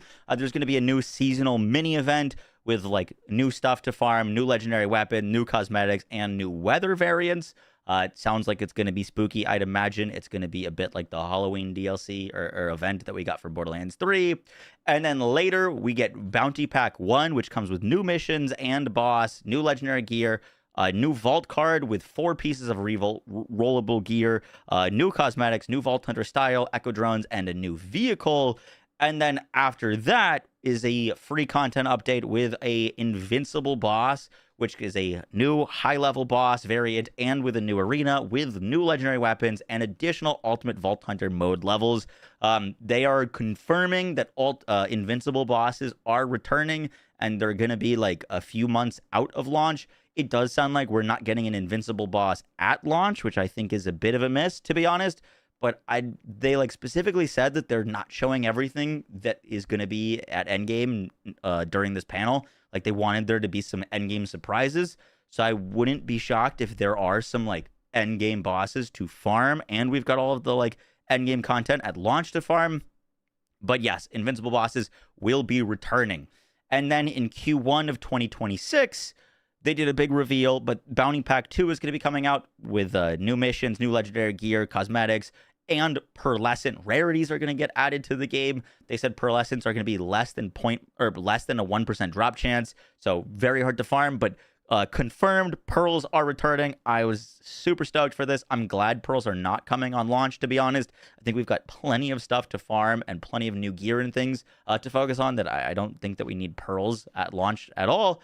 And then the first story pack is coming out, which is called Mad Ellie and the Vault of the Damned. It's going to feature Ellie and more returning characters, as well as a new Vault Hunter, which they teased, which is that kind of silhouette.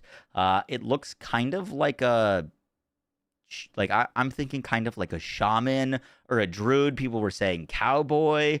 It's got a pretty crazy looking silhouette. There's going to be new main story missions, new map zones. They basically said expect like Borderlands 4 or Borderlands 3 DLC style. It's not going to be like Wonderlands. It's going to be like more like Borderlands 2 and Borderlands 3 DLC style. And then beyond, there's more bounty packs, more story packs, and more invincible bosses.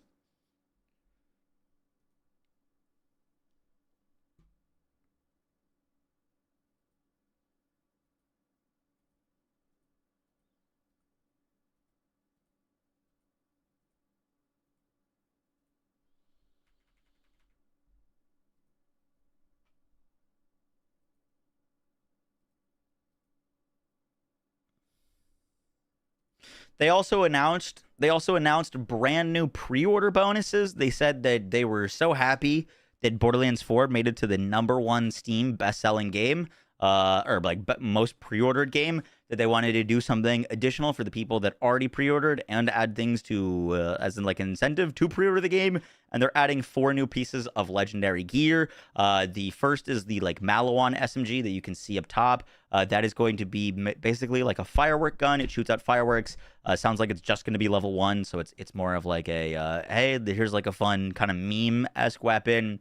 Then there's also going to be this like new grenade and a rocket launcher that are both going to be level 30 weapons. So if you start a brand new character at level 30, those are going to be there for your level 30 character so that you can get a little bit of a head start. And then the pistol, or the AR, I think they said this was an AR, is going to be at level 50. So you only get it once you get to level 50. And it's like perk or bonus is that it guarantees critical hits on full health enemies. And then as their health goes down, your crit chance on them decreases. So pretty cool that we're getting additional pre-order bonuses. I don't love getting gear as pre-order bonuses, to be honest. I just think that I just hope that they're like, it's weird to say, but like not good, because I don't want it to be like, oh, you know, if you pre-order, you get the pay-to-win loot, and it's really good, and like, you know what I mean? But I think they did a pretty good job of making the Borderlands 3 pre-order loot total like meme-worthy things. Like they were just not serious. They were like completely irrelevant by the time that you were level 10. So I'm hoping it's kind of the same. But yes, they are adding brand new loot if you pre-order Borderlands 4.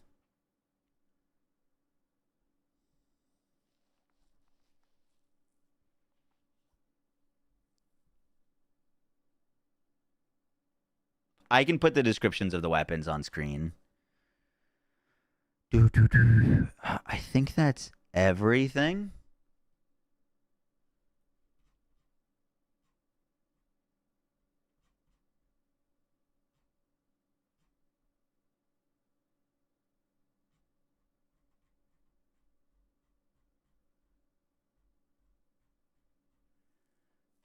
is doing a Q&A on Twitter, and he kind of ignored the takedown raid question and said that's what the weekly runs are for. Oh, he is doing a Q&A on Twitter?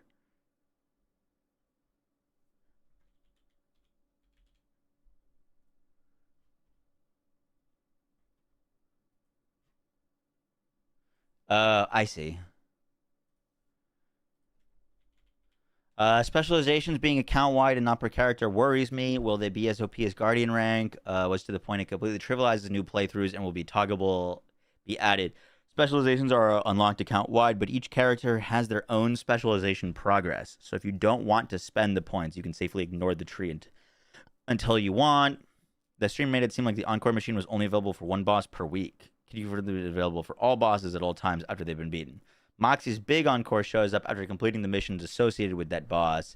You can farm that boss endlessly for cash, but each week one Moxie machine will be designated big Encore boss that you can purchase or run with Iridium at that boss specifically. Oops, sorry. Will there be a way to farm gear in ways aside from bosses and mission replaying? Stuff like slaughters, takedowns, proving grounds. We have dedicated loot for all bosses, so that's the primary way. Each week, you can complete the weekly wild card for a guaranteed specific legendary. The weekly big Encore boss for increased dedicated from that boss, and Maurice's will have 2 pieces of gear each week. Will level 30 skip after finish your character be a campaign skip as well? The campaign is completed. Yep. Okay. What about takedowns, proving grounds, and all the stuff we had in Build 3? Do we get it again? I need to hear the answer to this question. Circles, slaughter, takedowns, etc. are endgame activities. We might have great overarching systems, but we need great minute-to-minute activities. There are in-game activities that you'll unlock over the course of the campaign that act as proving grounds. There are in-game activities that you'll unlock over the course of the campaign that act as proving grounds. They provide short linear spaces that lead up to bosses that you can farm for gear using Moxie's big Encore machine.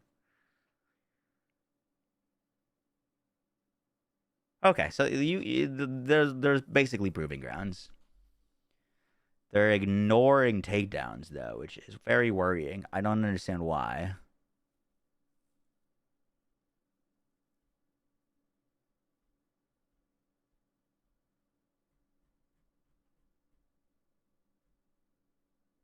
The vaults?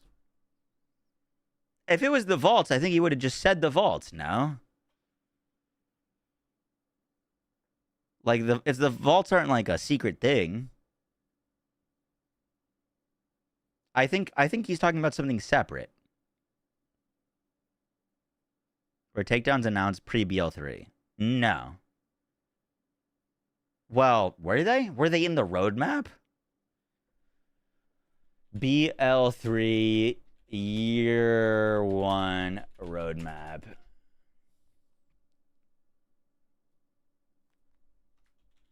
Launch roadmap.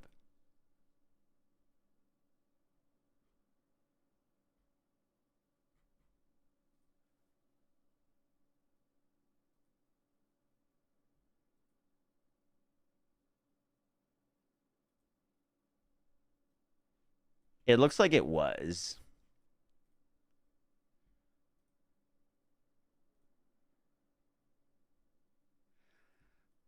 It was Bloody Harvest, Maliwan Takedown, and DLC 1.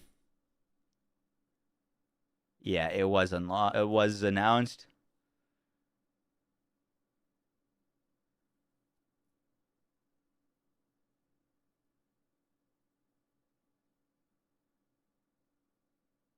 How many vaults?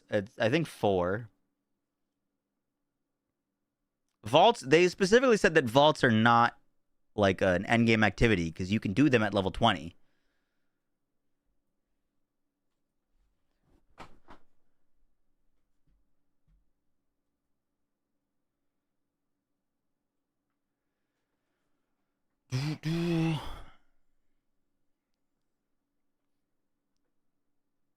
With scaled up enemies / modifiers. I agree, yeah.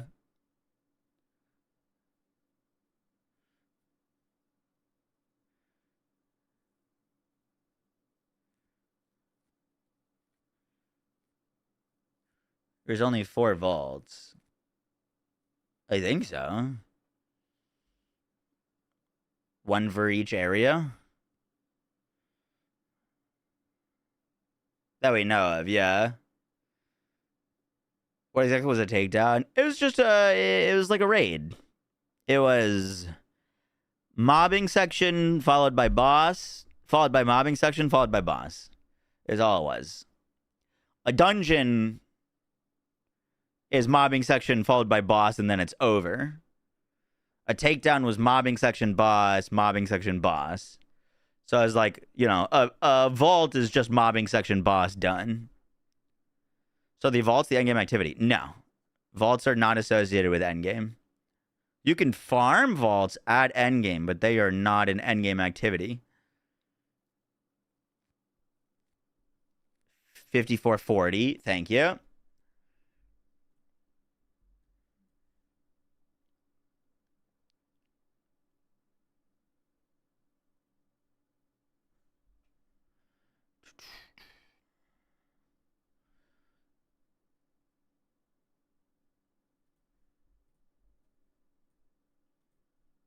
All right, I'm gonna play this while I edit this video real quick.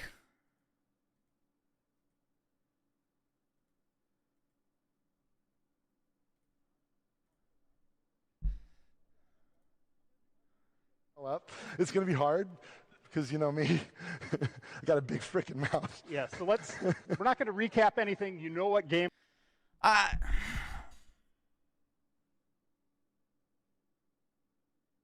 My concern right now is it sounds like they've got a good endgame structure in place, but they didn't announce anything that is, I don't know what the right word is, but that is endgame exclusive content. AKA, the endgame is fighting harder versions of the bosses that you fought and fighting and doing missions that you've done, but harder. You know what I mean? Like, they've got the structure, but we don't have, like, bespoke endgame content, at least that they didn't mention.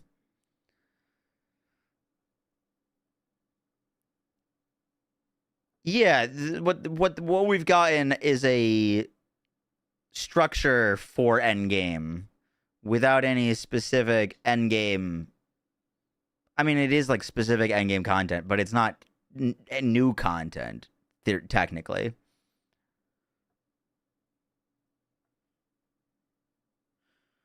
And I don't know if that's because they're keeping it hidden and close to their chest, or because there isn't any, which is kind of the tough part.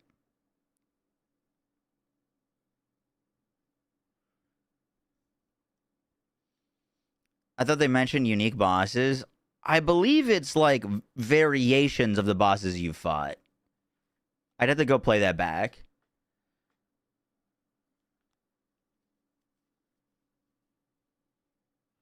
They literally said there's a tutorial and mechanics. Yeah, there's like new modifiers on Endgame.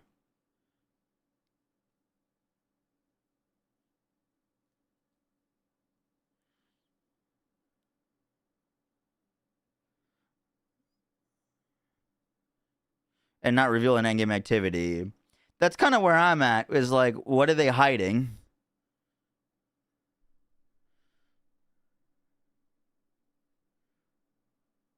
They seem to be going all in on bosses and neglecting mobbing? I disagree with that. I mean, there's the big encore boss, which is the bossing, but the mission is going to be like playing through a mission. Like the weekly thing sounds like a mobbing thing where you're like playing through a mission, killing a bunch of ads and bosses or like elites and stuff, and then maybe there's a boss at the end.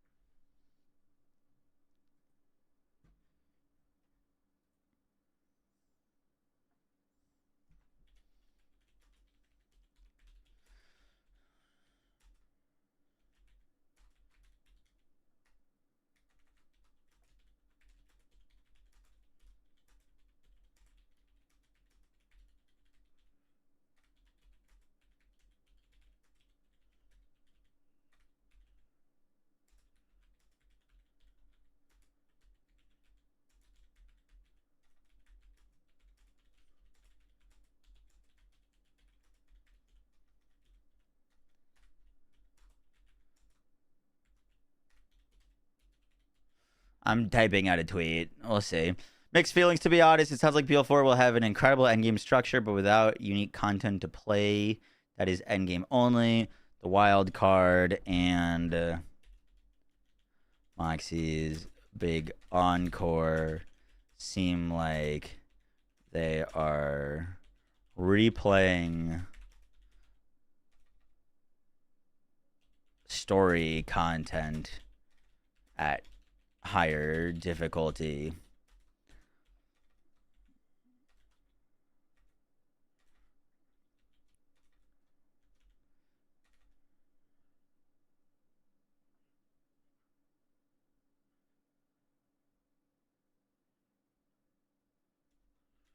Really hope there are plans for unique endgame only bosses at launch and plans for a takedown if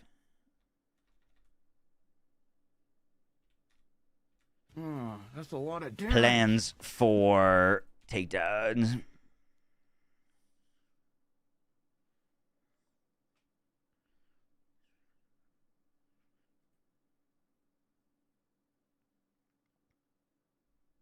I guess there would be takedown circles of slaughter in the core game. I hope so too, but they're getting asked that direct question and not answering it.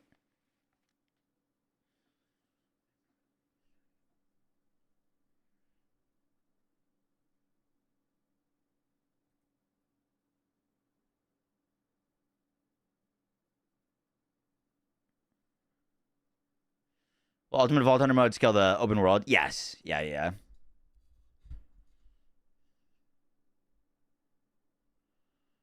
You're almost positive you said there's a new boss specifically crafted for endgame. Do you remember where or like what was on screen when he said that? You know what? Let's I'm going to play this. We're making. Grant, let's say everyone here finished the game, they see the credits rolling. Yeah. What happens next? You go through some new missions that we're going to transition you to the end game. We want you to start editing this learn video. how to get into the Ultimate Vault Hunter mode. We're calling it Ultimate Vault Hunter mode because that's the end game that we want players to kind of go through. And you'll have a new mission, takes you through it with new challenges. And this is kind of like an intro to the end game that we wanted to kind of bring everybody into because there's some lessons from the previous Borderlands that we want to make sure we get right. And we want to kind of explore those lessons and make sure that everybody can go into the end game with nice, smooth transition.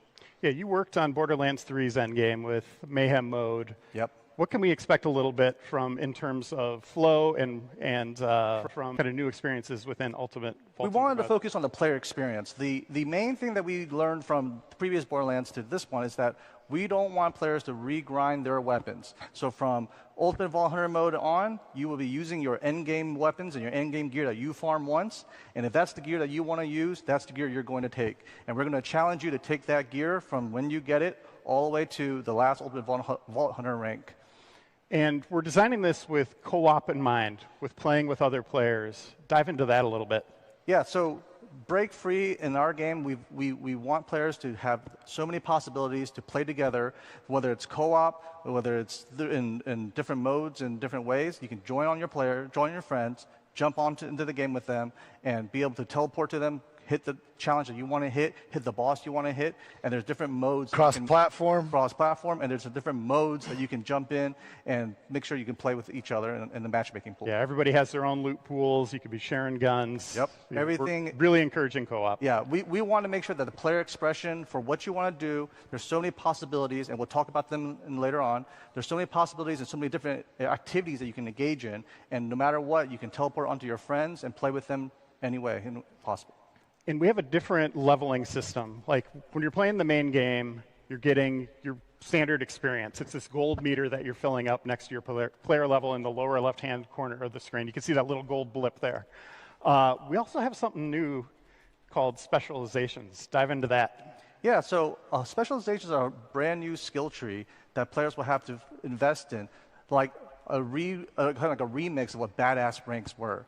And when you beat the game and you unlock specializations are 4 different play styles that players have to invest in, and you gain specializations points by leveling up. And this is a separate experience pool that will accumulate after you beat the campaign. And if I switch to another character, am I going to have to play through the game again to get those specializations again? No. Once you unlock specializations on one character, it is an account-wide unlock. So you can play a brand new character or play a second character or third character. They will all have specializations. And when you earn XP for that character, you'll earn XP for the specializations. So that you can play with these end-game abilities at the start of the game, at the end of the game, or in the middle of the game on a second or third character. And as you can see in the screens here. It's awesome. Yeah. We're really trying to push the different builds. So with Full Spectrum Arsenal, players can now have ordnance damage be benefited from gun damage. So if you're a gun damage build character and you want to specialize in grenades or heavy weapons, would want to invest in Brutal and Survivor so that you can equip the Full Spectrum Arsenal, increase your ordnance damage so that you can use all sorts of different weaponry. It's basically like a whole new skill tree for Endgame. It's pretty awesome. So you said if you want to play it this way, what if I want to change it up on the fly? You can respec. We have a specialization respec machine. We do want players to kind of stick with their specializations, so there is a cost associated with it, but we do want players to kind of. It's Iridium. The cost is Iridium. Cost is Iridium, but you can mix and match and play your style the way you want. We don't want to deter you from playing the way you want to play. And what can players expect from Ultimate Vault Hunter mode? How do we get into that? So after you beat the campaign, we'll have a set missions that players can kind of engage in. And then when they go through those missions, they'll be faced with different boss challenges that we curated for the testing of your build. We wanted players to be able to maximize on their damage or survivability to take on some of the harder encounters that we've kind of designed for this next step of ranking up your Ultimate Vault Hunter. Hold on a second. I'll play this clip. Because turn that gun over and move it a little bit. I don't know if that means anything to anybody, but this looks. Doing a little bit of editing. This skin looks a little pearlescent. No. Wouldn't you say? Wouldn't you say it looks a little pearlescent? Holy shit! Pearlescents are back. Let's go! Pearlescents are back, baby. Pearlescent. And it's because of Grant and the guys on his team. And listen, it's not going to be easy. The droplet rates for when they can drop, it's less than 1%. So if you get one of these, you're lucky. You're lucky. Oh, but they just put it at the bottom of the Q1. Let's see where. Around when Bounty Pack 2 launches.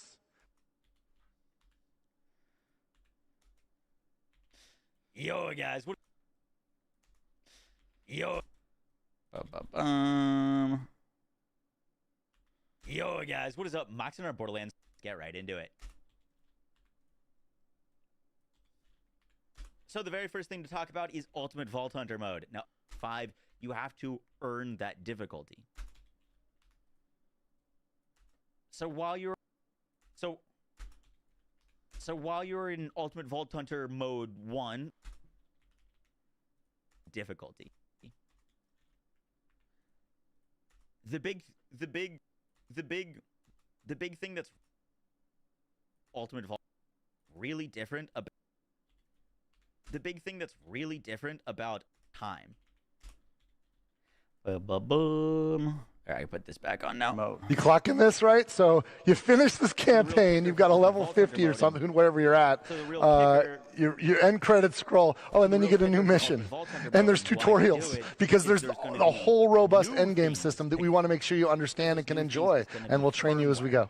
And it's not just at the first rank, too. We kind of push you to the second rank and third rank, and there's new challenges in every single rank and new replay missions for you to kind of replay through, figure out how to beat that tough encounter with the escalated numbers and health and damage, and use your build to try to escalate the Ultimate Vault Hunter ranks. What are some of these challenges you're talking about? Like, what are players doing here? You'll have to travel all through Kairos, fight certain bosses that we've curated for this experience. Some will be straight-up DPS challenges, and some will test you with multiple mobs, multiple ads, and will hit you from every direction. And am I going to have to refarm take on gear? Absolutely not. That's one of the things that we wanted to make sure we took care of, which is we want to respect players' time, and we want to make sure that whenever they want to play something that they want to play, they have the gear they want to do it, and they will challenge you, but you will stick with the gear you want, and you will play with that gear that you play with. You won't have to refarm it at every single Ultimate Vault Hunter mode. Yeah, you don't have to refarm, but of course, if you're like me, you want that perfect drop, and you're going to go hunt for it, and you can absolutely farm as much as you want and get that. You'll find better and better drops. There are, after all, 30 billion guns in Borderlands 4. There's always a better piece of loot. And I should point out, if you're not level 50 when you get there, you're New still, let's say you're level replayable 38. mission. Most people will be in their 30s. Is that? And they will challenge you. Some will test you with multiple mobs, multiple ads, and will hit you from every direction. And am I going to have to refarm gear? Absolutely not. That's one of the things that we wanted to make sure we took care of, which is we want to respect players' time, and we When want he to make was sure saying that whenever that- they want to play something that they want to play, they have the gear they want to do it, and they will challenge you, but you will stick with the gear you want, and you will play with that gear that you play with. You won't have to refarm it at every single Ultimate Vault Hunter mode. Yeah, you don't have to refarm, but of course, if you're like me, you want that perfect drop, and you're going to go hunt for it, and you can absolutely farm as much as you want and get that. You'll find better and better drops. There are, after all, 30 billion guns in Borderlands 4. There's always a better piece of loot. And I should point out, if you're not level 50 when you get there, you're still, let's say you're level 38 or Most something. people will be in their 30s when they start, when they end the campaign. Some of you guys will grind it out and get max level. Some people will be like hardcore and somehow be in the low 30s. But yeah. Even when you're in the end game, you're leveling up still, and you're also leveling specialization at the same time. Yes, that's right. That's right. Yeah, that's right. And when you do finish the campaign, we'll let you start a new character at level. And through those missions, they'll be faced with different boss challenges for Endgame. This is what I was looking pretty for. awesome. So you said if you want to play it this way, what if I want to change it up on the fly? You can respec. We have a specialization respec machine. We do want players to kind of stick with their specializations, so there is a cost associated with it, but we do want players to kind of. It's Iridium. The cost is Iridium. Cost is Iridium, but you can mix and match and play in your style the way you want. We don't want to deter you from playing the way you want to play. The next thing they mentioned. And what can players expect from Ultimate Vault Hunter mode? How do we get into that? So after you beat the campaign, we'll have a set missions that players can kind of engage in, and then when it's a set of missions that players can engage in. Go through those missions, they'll be faced with different boss challenges that we curated for the testing of your build. We wanted players to be able to maximize on their damage and our survivability to take on some of the harder encounters that we've kind of designed for this next step of ranking up your Ultimate Vault Hunter mode. You clocking this, right? So you finish this campaign. So what I'm not understanding is if the set of challenges and missions to do are new missions that are exclusive to Endgame, or if they're like replaying a mission in the Fade Fields that is now scaled way higher. Do you get what I'm saying? It wasn't clear if this is new bosses and new missions, or if it's curated missions that are just your end harder. credit scroll. Oh, and then you get a new mission. And there's tutorials, because there's the whole robust endgame system that we want to make sure you understand and can enjoy, and we'll train you as we go. And it's not just... Well, there's the mission to, like... There's, like, the tutorial mission that you get to Ultimate Vault Hunter mode. The first rank, too. We kind of push you to the second rank and third rank, and there's new challenges in every single rank. New challenges. And new replay missions for you to kind of New replay missions. play through, figure out how to beat that tough encounter. So that's what I'm trying to figure out. Are these new replay missions? I mean, like, I'd hope so, right? That they are, like, new missions that you unlock at the different tiers. I'm going to ask directly. I specifically replied to Graham. Is there any content at Endgame that is brand new to Endgame and not playable prior to finishing the story? Big Encore and Wildcards sound cool, but just replaying missions and bosses we've already done, but at a higher difficulty. I'm hoping he answers this, because that's what I'm confused on.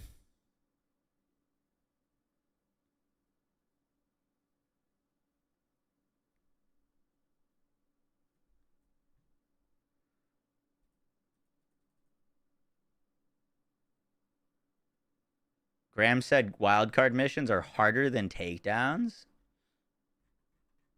What?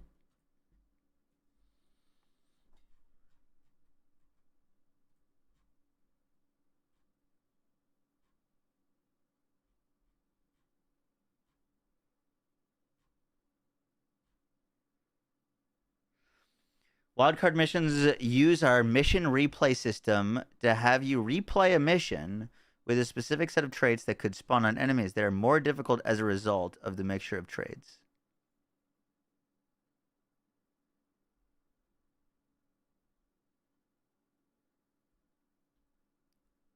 I don't think he's saying it's more difficult than a takedown. He's saying the mission that you're doing is more difficult because it's got modifiers on it. He's not saying it's more difficult than a takedown. He's just saying that you're replaying a mission, but that mission is more challenging because it's got unique modifiers. I'm not totally sure, Ghost. I haven't been filled in on that yet. Oh, I just got a reply. The first Invincible will launch in Q4 as stated on the roadmap. The goal is between the difficulty of UE5, UVH5, and character building, plus the free event in October and those weekly updates, there'll be plenty of content to engage in. So now, they're adding things post-launch that are new curated stuff for Endgame, but not at launch. Is how I understand it. Which, like, I mean, I think that's gonna... I think there sounds like there's enough grind and things to do to keep us busy until then. But I do think it's a bit of a miss to, like, not have unique things to do at Endgame that are exclusive to Endgame. You know what I mean? Yeah, you know, I'm not worried about the amount of content. I just think, like, you know, that's an easy win for them. You know what I mean? Like, that's an easy win to say, yes, there's, like, a new mission that you can only do once you get to Endgame. That is, like, new content. They've got something they're choosing not to share. I mean, I hope so, but, like, why keep that a secret type deal? It sounds like they're hiding something, but, like, I don't know.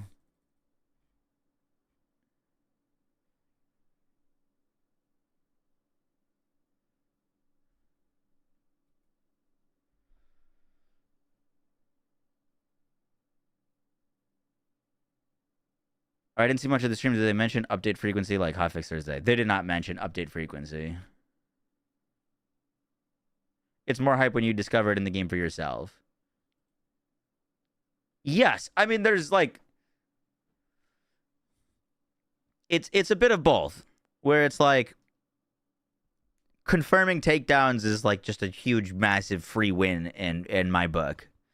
But like...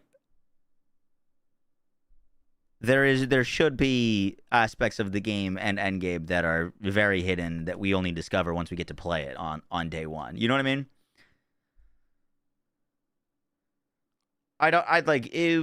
Part of the one thing that was really cool about Wonderlands was that there was a secret raid boss, and that was sick to go fight.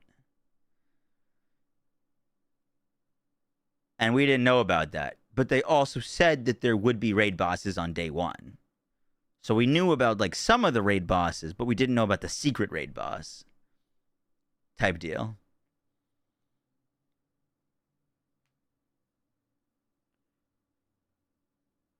You don't want to know everything. You like to be surprised. Exactly.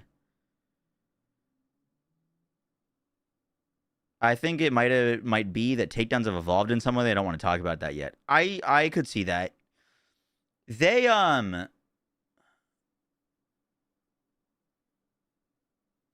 I think they've got something up their sleeve. Because it was a long time ago, but when they first announced Borderlands 4, on their website, like if you went to the Borderlands website and you like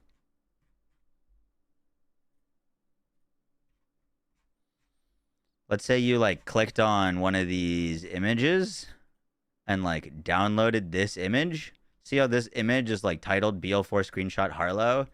There was an image there that if you tried to download it was titled Ripper Takedown. So maybe that's something hidden that they're not sharing yet, or maybe there's something they're planning later. But there was some like hints about something like that.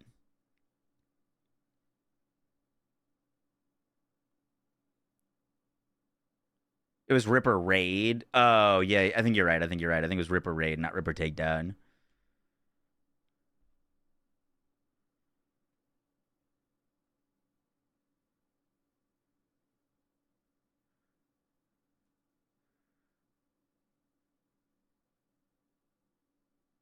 Raid is how the takedowns were named in the code. Gotcha. Cool. Harlow's going to be so good. She's going to be a monster. I'm excited for her.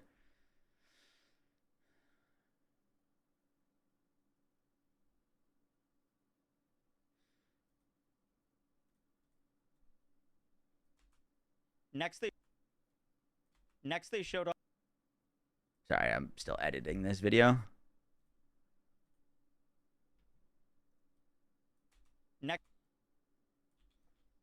Next they showed off their roadmap. More bounty packs, more story packs, and more invincible bosses.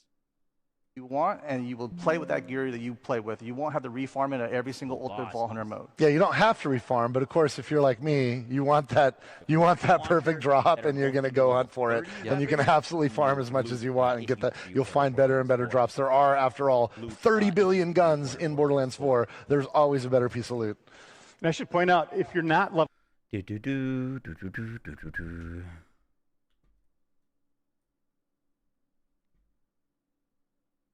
level 50 when you get there, you're still, let's say you're level 38 or Most something. people will be in their 30s when they start, when they end the campaign. Some of you guys will grind it out and get max level. Some people will be like hardcore and somehow be in the low 30s.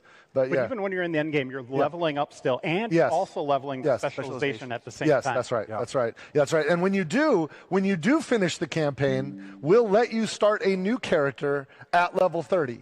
So you don't have to, if you want to just try some of the other player characters, yes. So you can start there, and yes, we got you. We got you. Yeah, this is the ultimate break-free kind of direction and mantra that we've practiced. We want players to play the way they want to play, express themselves. And so when you beat the campaign and you want to try a new character in Endgame, hop in with a buddy, you can do so, and you can make a brand new level 30 character. You'll have to re-explore the map. You can play it in sort of like a free roam mode, and you'll have to discover all the points of interest again, but you'll be able to kind of take on the whole game at a new difficulty on a new character. No breaks, no obstacles, no nothing. New grenade and what else can we do in Ultimate Vault Hunter mode? There's other things going on there. Yeah, Ultimate Vault Hunter mode has not only new bosses with different traits and different attacks, we have different farming zones for players to do things, and we have replay missions that players can go and tackle at harder difficulties too. In addition, we have different activities on a weekly basis that players can go tackle. Yeah, that like the wild card, the weekly wild card. Yep, let's go into that. Weekly wild card mission is one of the coolest things I like, because when you complete a weekly wild card mission, you are guaranteed legendary gear, which is dope, right? Like I love that. I love knowing what I'm going for it, and then getting it because I earned it. What else? But that's not it. That's just I'm it's just one of my editing, favorites. by the way. Grant, sorry, go ahead. We also have the Encore machine from Moxie. Yes. Moxie's Encore machine basically chooses a boss that is a little bit tougher, but has a higher chance of dropping the legendary that boss's specific pool drops. So when players want to farm for a boss that has the loot that they want, they would want the Moxie's machine to kind of pick that one, and that one will be that for the week, and then you can farm that boss at a basically farming it with a refarm machine over and over and over, and hope that you get the special drops from it. We also have a black market. Oh yeah, Maurice's black market's back, you guys. And check this out. Not only will it move around, but the loot you see in your game will be different than what somebody else sees this time. Turn that gun over. So, and move it a little bit. I don't know if invite your friends. You know what would have been cool with this is they dropped like an Endgame trailer to kind of show like off if you some get of the things oh that my they're gosh, doing. My, you know what I mean? Maurice's Black Market has some killer shit in it. Get people in there. Tell people about it because they're going to want your loot and they'll make friends with you to get it. Let's talk about endgame gear, since we're just touching on that right now. Well, endgame will force players to want to farm for the best gears, right? So one of the new things that we're offering... Let's say motivate. Motivate. Motivate players to farm the best gear. One of the ways that they're going to attain that is through the firmware system. The firmware system is a set bonus that players will utilize to kind of mix and match and increase their offense or defense or utility capabilities across their character. There's exclusive firmware and higher Ultimate Vault Hunter modes, but firmware isn't locked. Why to such a reticence for no takedowns? Which we'll detail in a second. But I mean, the big thing with takedowns is I think they're just the best endgame content that we have had in a Borderlands game. Like, I've probably done the Maliwan takedown over 1,000 times. It is some of the most replayable content that we've gotten. And in a world where Borderlands has done a ton of experimentings with endgames and a lot has landed and a lot hasn't, I feel like takedowns are universally the golden chicken or whatever you want to say. Like, they nailed it with the Maliwan takedown. Golden goose. Yeah. So it feels weird to not bring it up, mention it, put it in the roadmap or anything. Because the Maliwan takedown, at least for me, kind of saved Borderlands 3's endgame entirely. Like, we had nothing, we had no dedicated drops, and then the Maliwan takedown launched, and it was challenging, and it came with new class mods and new gear that enabled brand new builds. And, like, you know, other content can still, like, have that impact, but I don't know. In all of the Borderlands games across everything, it's my favorite piece of content that they've done. You did miss the Twitch drops, yeah?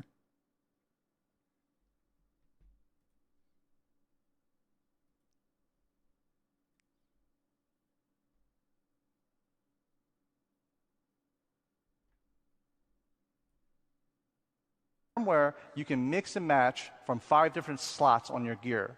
And there's bonuses from having 1 piece, 2 pieces, or 3 pieces. So if you wanted to, you could have 5 single set bonuses from 5 different slots on your character, or you can mix and match 3, 1, 1. Sunday they'll do a restream of the event. There's many bonuses that you can mix and match to kind of Twitch promote seem to have broken. Oh, really? So in these examples you see here, we have a gun build that favors zoom speed, accuracy, and fire rate, so that players can maximize their gun builds that they want. And then here's Deadeye. Oh, yeah. Yeah, so this is a 3-1-1 By the way, go back to that screen. Can you go back one? Who didn't open their bonuses here, the rewards? Oh, no. 26 loot chests. That's where you get all sorts of gear, like cosmetics for Echo 4, for your bike, all that stuff. Yeah, most of the mission rewards and rewards that we deliver to you are sent directly to the player so that you can open them right there and there. And we're not going to reveal everything about the end game today. There's going to be other things that you're going to discover as you're playing it. There are surprises.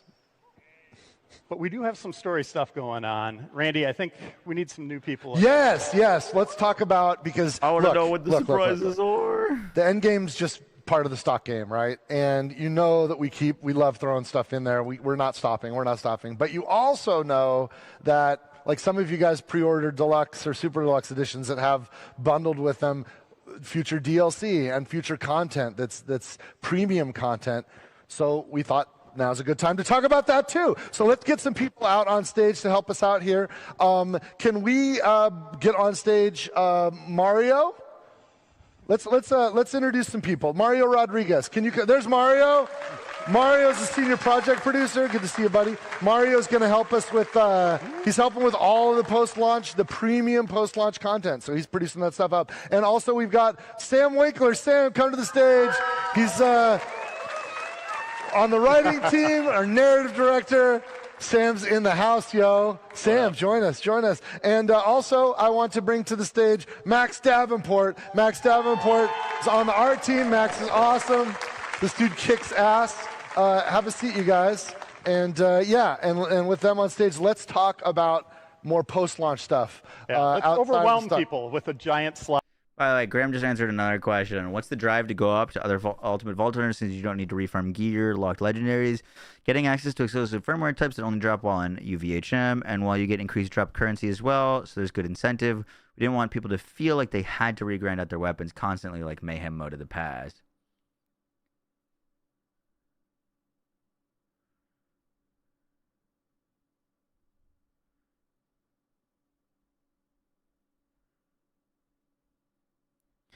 Almost all missions support replay.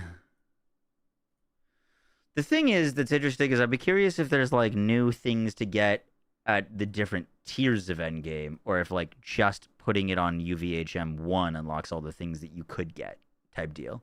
Or if there's a new thing at UVHM 2 or UVHM 3.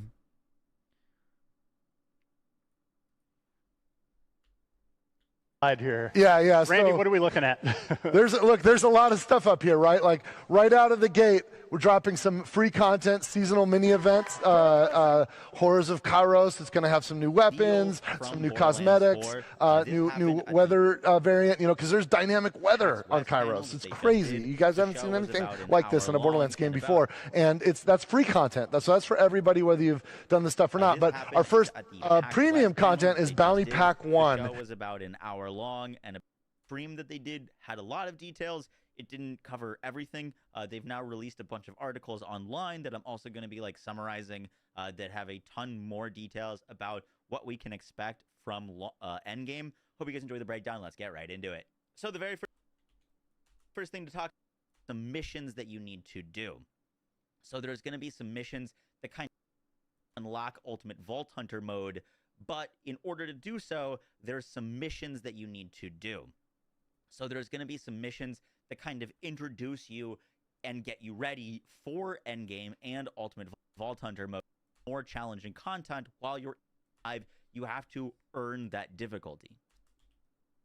So while you're in mission, do Ultimate Vault Hunter mode 1 well enough to unlock this trial, and this going to be returning to Endgame as a way to increase the difficulty. More damage than an OP1 gun, as if you would got a rank. They want to respect players' time. So the real kicker for Ultimate Vault Hunter mode and why to do it is those new things is going to be firmware. Now, firmware is in a Ultimate Vault Hunter mode. You're also going to unlock like transference, which allows you to transfer firmware from a move that Deadeye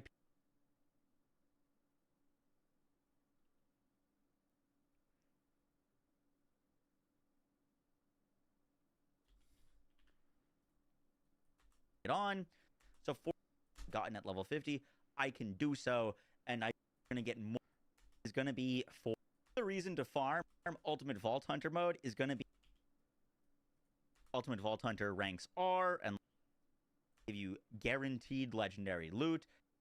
Currency this time around, it kind of was in the past, but Iridium's going to be an endgame currency, and you're going to use your loot and like more often of their dedicated drops. The next thing they're doing with Endgame is just throw out some gameplay over this, so there's something to watch.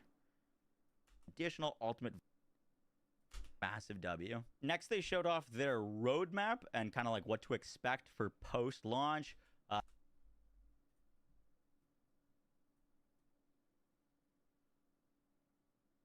So starting out with the like, and then new Vault Hunter, which they teased, which is that kind of silhouette.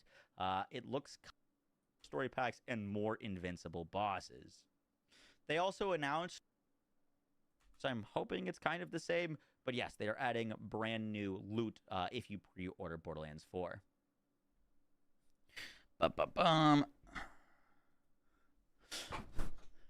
Guys, that is gonna do it for the video. I hope you enjoyed. Overall, it sounds like we're getting a pretty robust endgame system with multiple ways to farm and grind up these tiers. The specialization system looks awesome. I like what they're doing with the like wildcard missions and the big encore things. And it's great to hear that we're getting like invincible bosses back. My concern right now with endgame, at least from what they mentioned, is that they didn't talk about takedowns at all, or like raids, which is my favorite thing that they ever added to Borderlands 3. The Maliwan takedown is incredible. So I'm a little concerned that they mentioned that, and I'm also a little concerned that it sounds like a lot of the endgame is technically replaying old missions or old bosses, but with like new modifiers and like higher difficulty. They did say that there's secrets to endgame that they're not sharing. Wonderlands launched with a secret raid boss that they didn't mention, and so my fingers are crossed that there's some really awesome secret things that they aren't talking about. But it does sound like the base endgame that we're getting is more so than like Borderlands 3 or Borderlands 2 launched with. So looking forward to it. Guys, I will catch y'all in the next one. Take care. Peace.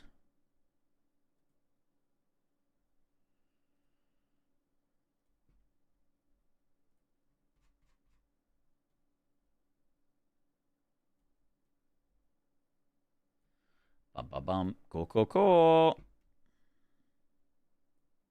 Overall, it sounds like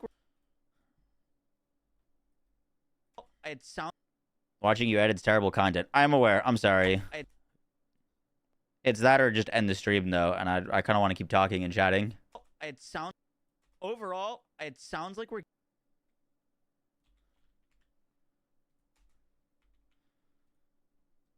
forward to it. Base. Cool. All right, video's done.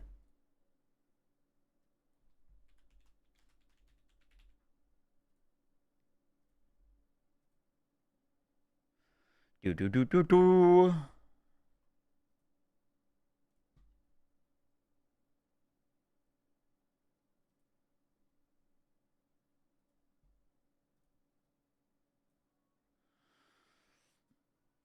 Exploding bleach adventures pain.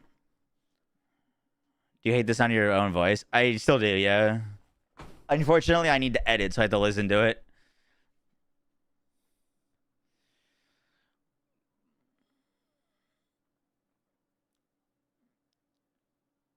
You just like hearing BL4 being disguised. I'd be curious to what amount of the endgame is going to be split up into bossing and mobbing. The wildcard missions do sound like more mobbing to me. And then the encore is going to be the bossing segment. I was originally worried about Harlo's bossing, but I'm just like not anymore.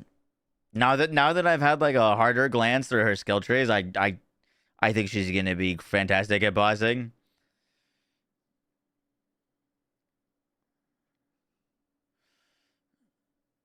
Is it safe to assume that side mission rewards will scale with Ultimate Vault Hunter mode?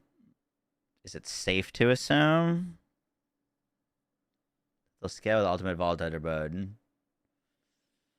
I'd hope so.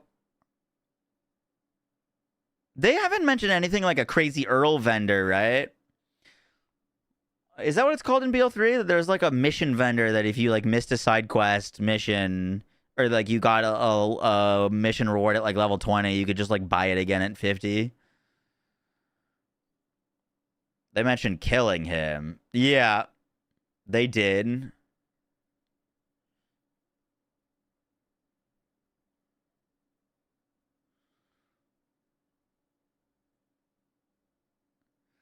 Boom. You don't need Earl since you can replay the mission. Oh, you're so right. No, you just replay the mission. Yeah. If you do a mission at level 20 and it drops like the Sandhawk and you want it at level 50, you just replay the mission.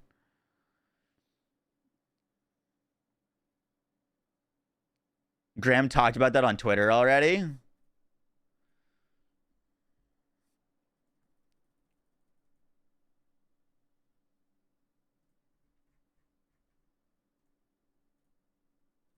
I like to do. By the way, shout out to the devs for like answering so many questions. Like, look how many things Graham responded to. Earl the Invincible confirmed.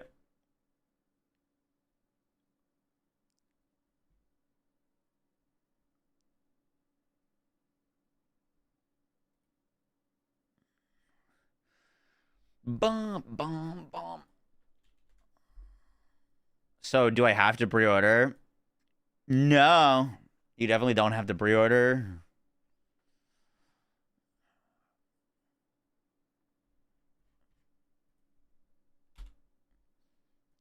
The thing with pre-ordering is, like, if you've played hundreds of hours of Borderlands 2 and you played hundreds of hours of Borderlands 3, you're probably pretty safe to pre-order Borderlands 4.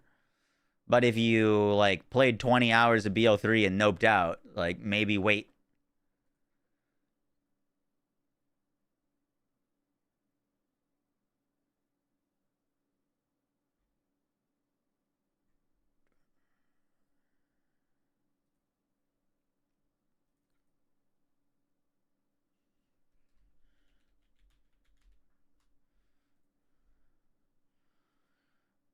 What image should we use for the thumbnail? Did they put anything in their, like, website? Earl the Invincible would actually go crazy.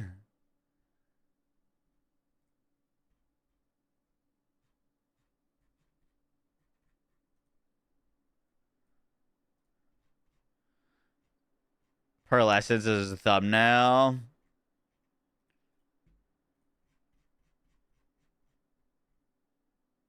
Oh, that's a dope image. I like that.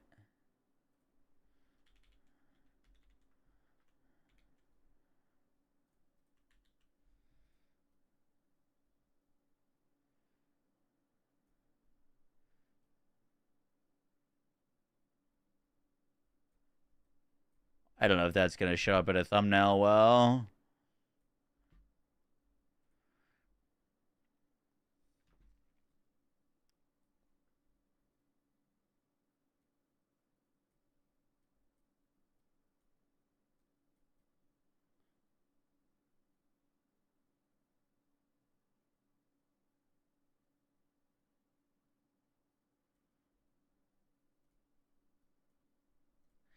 Boom. Does seeing the endgame reveal change who you think you're starting as, or not really?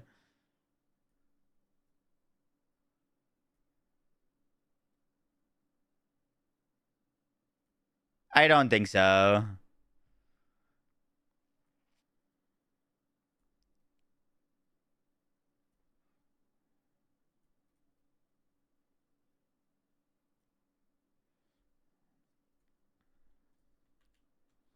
Easier to swap. Oh, yeah. If anything, it makes it easier to pick because you just play whoever you want.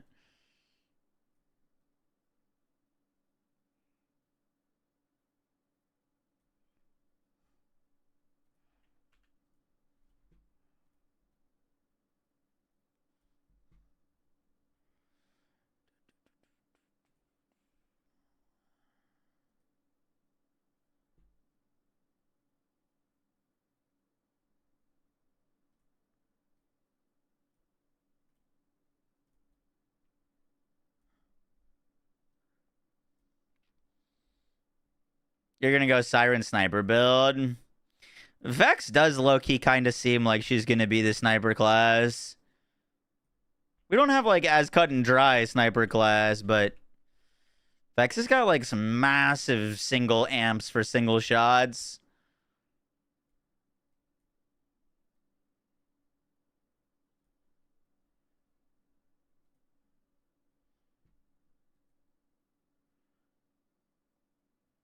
That DLC guy.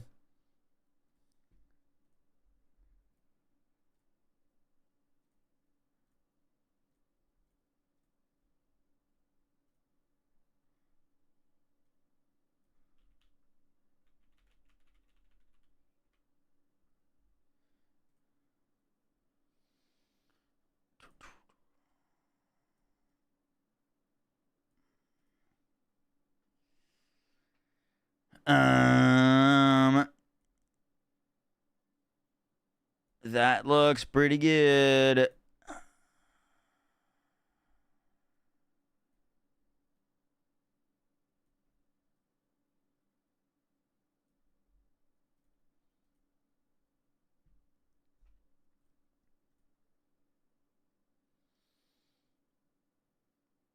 What if the pre-order AR comes with Zero's Boar skill? We already know what its thing is. It crits enemies guaranteed on full health, and then gets reduced crit chance as their health goes down.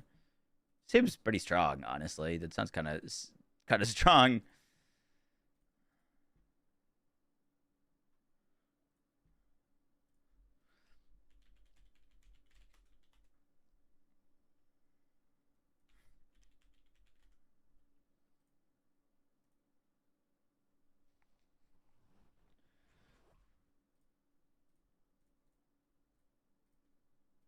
Dude, the being able to restart a character at level 30 is like kind of wild too. Because like, let's say we theoretically think that like Vex is going to be really strong early game, but week later, you could like play Vex to start. And then if you think Rafa's going to be like the end game character, like stronger at end game, you just swap to Rafa at 30.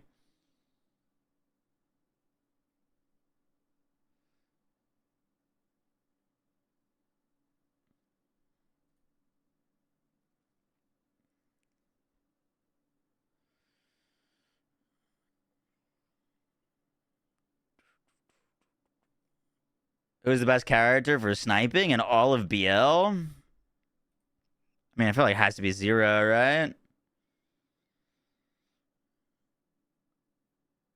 You'd have to pay for that level 30 boost in Destiny. He's not wrong.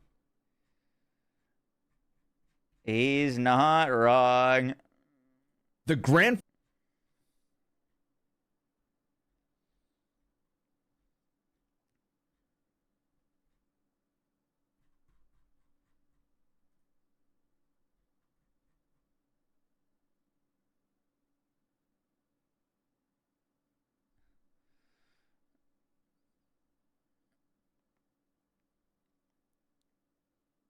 You think Harlow's the best for sniping? Harlow's going to be a good sniper. The only thing with Harlo is that she doesn't hold people still in her bubble. So, like, you can't bubble snipe as well. We were working on a little tier list for leveling. Where'd it go? Oh my god, I have so many tabs open.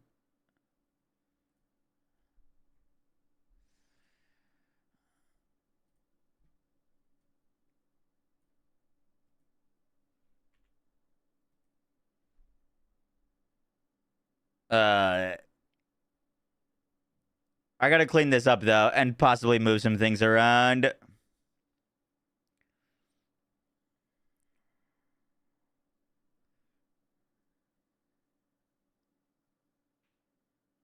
We'll see survivability and higher eggs, true.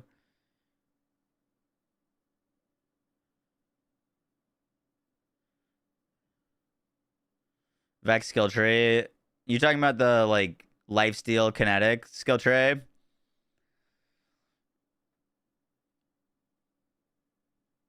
What's this tier list of? We were starting to rank what we think the skill trees are going to be for early game. Talking like level 1 through 20 type deal. Like before you get any capstones or anything like that. Just like getting through the campaign or a lot of it. But we've got some working through to do. I mean, the majority of this is based off of how the action skills feel to use. Like, Seize the Day to me feels really bad to use early. Apophis Lance felt really bad early. Arcanized was actually pretty strong, but you just take so much damage while you're doing it. Same with Calamity. I'd be a little worried about melee, especially if there's flying bosses. Cosmic Brilliance, I think, is real solid. Incarnate's got Bleed. Vengeance has got survivability and decent damage. Face Familiar's got nuke potential damage early. Cybernetics, you've got, I think Cybernetics might be the strongest early start. It's Axe's creative burst looks really good for early. So does Peacebreaker Cannons. So does Dead Ringer.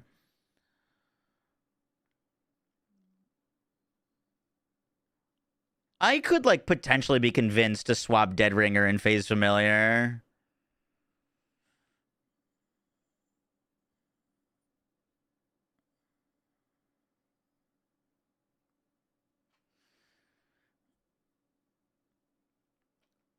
I could also be. We just don't know how strong the Cosmic Brilliance augment is that strips resistances with 100% status effect chance. That if it makes you do 100% damage on like shock damage to shields, it's easy S. I think it's, you know what I mean? Like, I'm not sure if it's like enemies have like an inherent resistance, and if so, that probably wouldn't kick until endgame.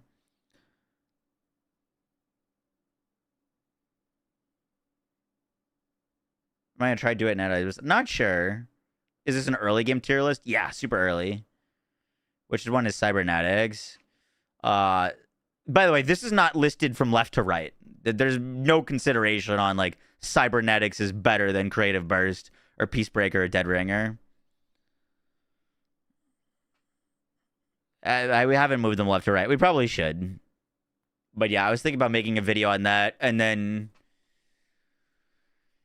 we'd have to look. Endgame would obviously be very tough. If I like move something, does it move in the other one?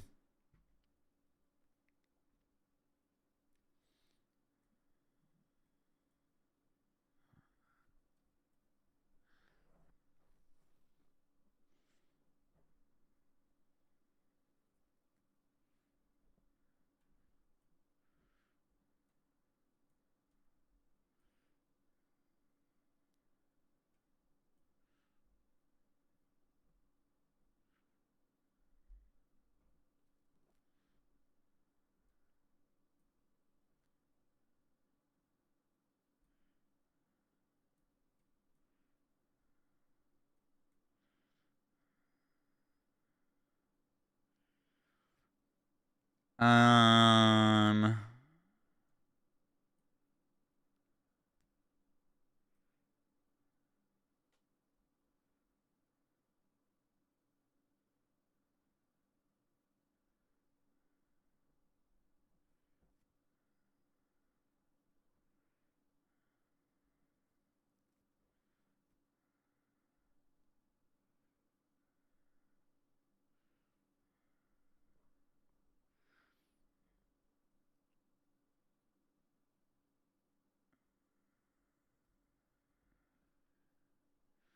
this game isn't even out yet. We have tier lists of entire sculptures. I haven't like posted this or anything. We're just messing around with it on stream. It's nothing like serious.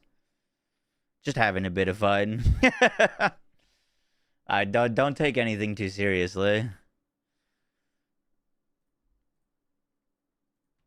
This isn't like me posting a tier list or anything. We're just kind of chatting about it.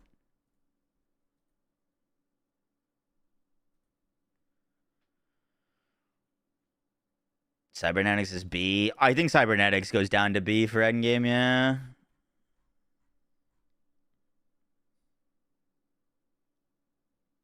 We just don't really know about how good like melee stuff is gonna be. I mean, to me, Vengeance looks like his strongest tree for endgame on paper.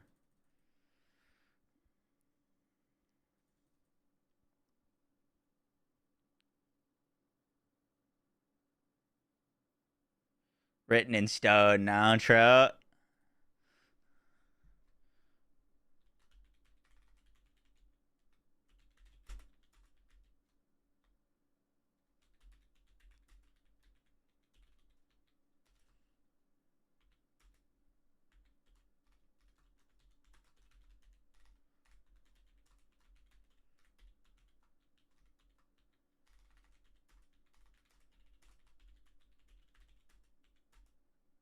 Do you see what, like, I might change this thumbnail.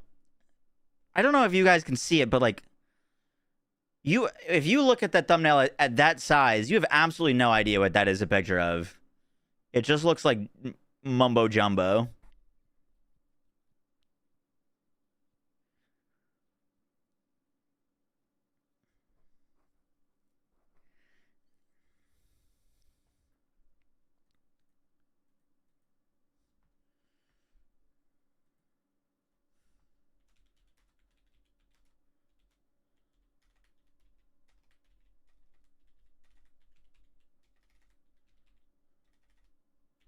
Why can't I type?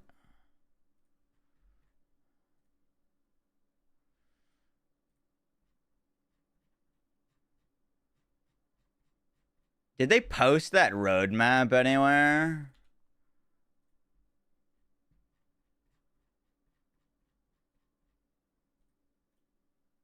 I might use that instead.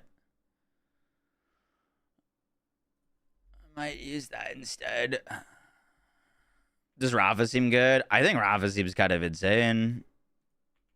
I just don't think a lot of people are going to be playing him because he's kind of the most vanilla, I think, of the characters.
It's for more like set bonuses. Yup.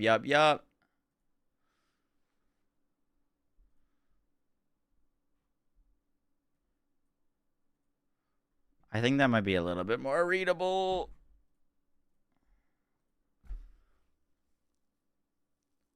Yeah. It looks way easier to read.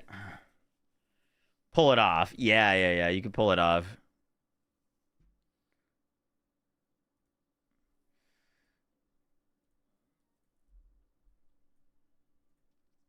Well, I can't really play BL4 right now, Tech.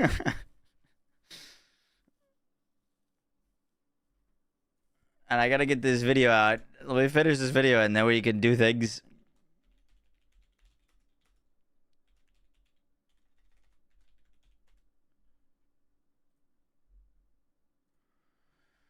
Do.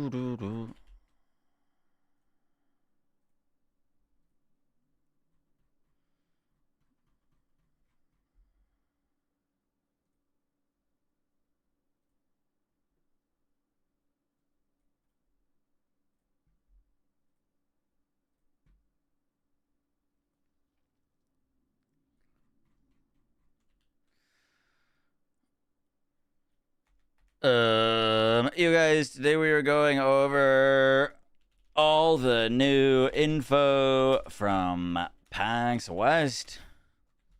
We learned about Endgame, post-launch, and more. Hope you guys Enjoy the full breakdown. Oh, that's a lot of damage. Yo, Atomic, thank you for the Twitch Prime. Appreciate that.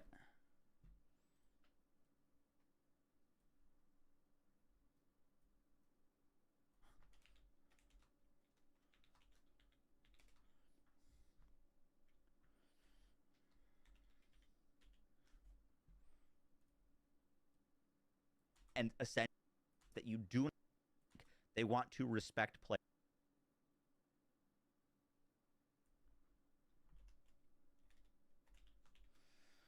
$453 firmware.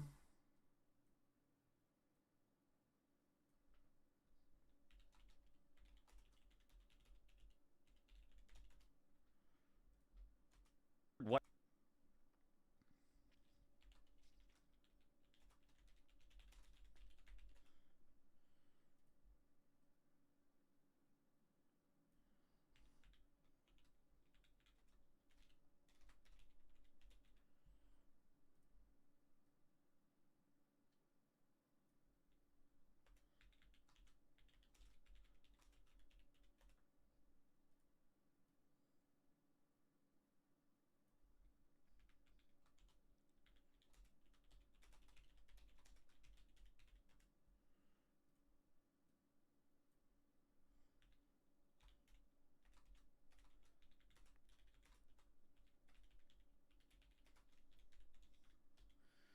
New pre-order bonuses.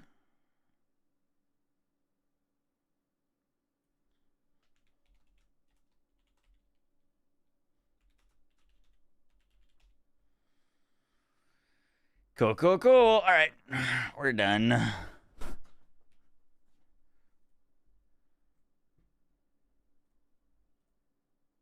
New pre-order bonuses. Yup. Do we know if there'll be loadouts? We know that there won't be loadouts that you can fast equip.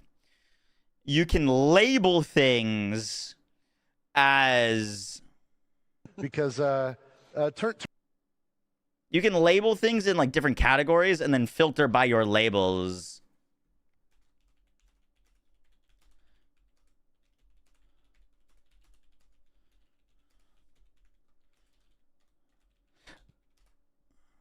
You can label things in different categories and then sort by those labels. So you can like label all your gear for your fire build as fire build and then filter by fire build and only see fire build gear. Check the new Steam forum post. Do you have a link?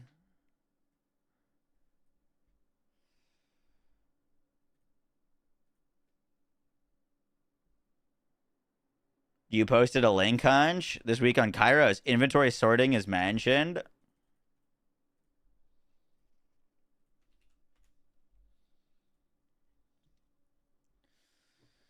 Gamescom, PAX West.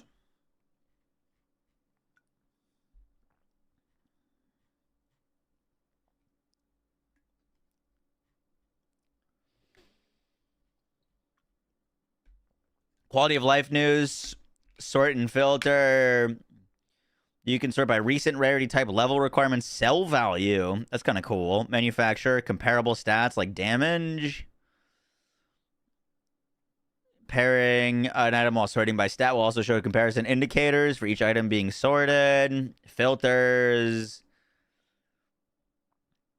Well, look at this. Filter kinetic radiation shock.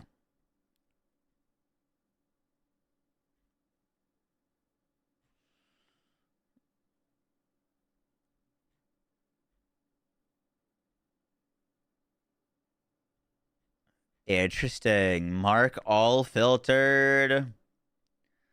That's cool. So you could like sort by like fire weapons and then mark all fire weapons and then delete all fire weapons.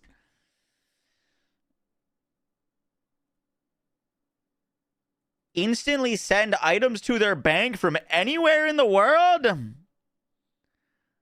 Oh, shit. That's sick. So if you're farming a boss and you run out of inventory space and you got something on the ground, you just send your stuff to the bank.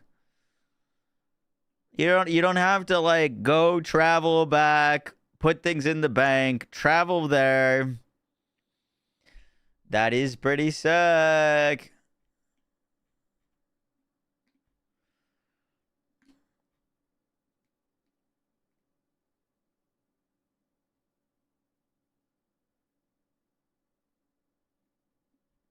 Interview with Hunter. Hunter's dope. We got Moxie. Oh boy. That's cool. I really dig these, by the way. If you haven't seen these, this is something they're doing called This Week on Kairos, which is the weekly roundup. And obviously right now it's just like launch, bleeding up to launch, but like I think they might be doing like community features, like if you make a cool video or like that kind of stuff. It's like it's kind of like a TWAB. It's a twalk. Yeah. They'll probably talk about balance changes and all that kind of stuff. But I'm all here for more communication. Klaus, thank you for the Twitch Prime. And Atomic Platypus, thank you for the Twitch Prime. Appreciate that. Where's the filter page? It's just in your inventory. How old is Moxie? Oh, good question. She's still young. Infinitely young.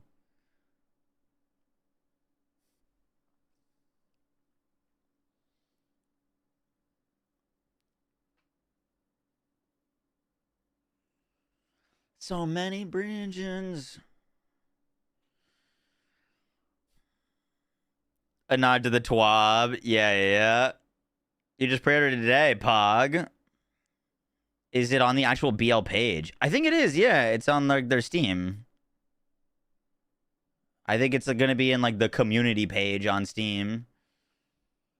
I don't know if it's on the Gearbox website.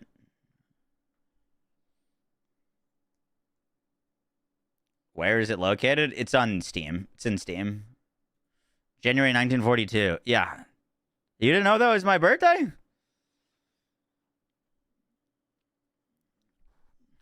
I gotta make sure I'm old enough.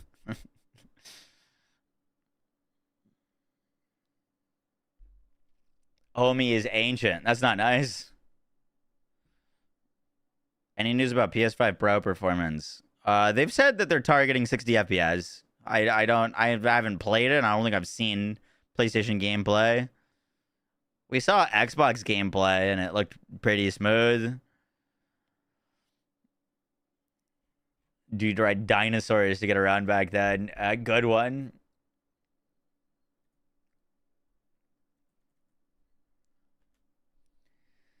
Good one.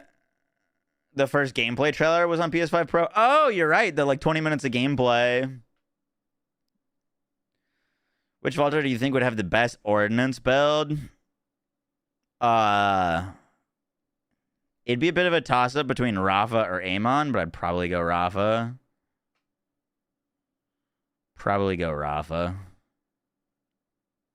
Amon's looks good, but I like Rafa's more.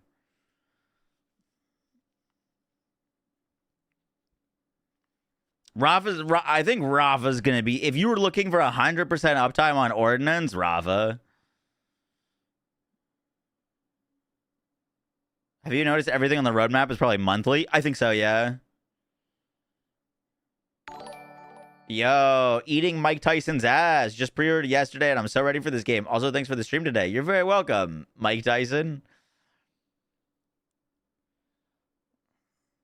Nice name. It's an incredible name. The legend himself. Yeah.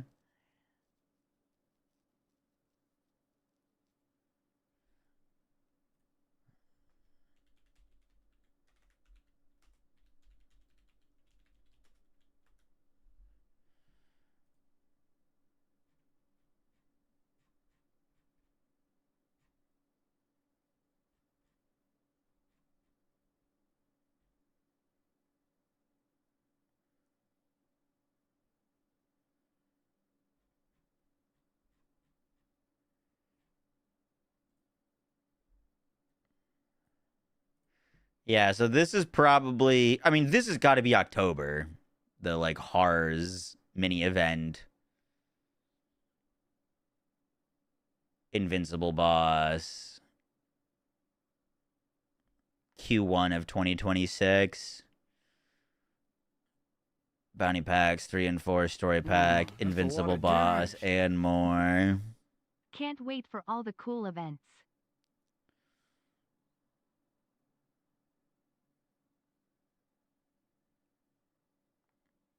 Yo, Grim Hobbit did the 5 months. Appreciate that. Who is similar-ish to Moze.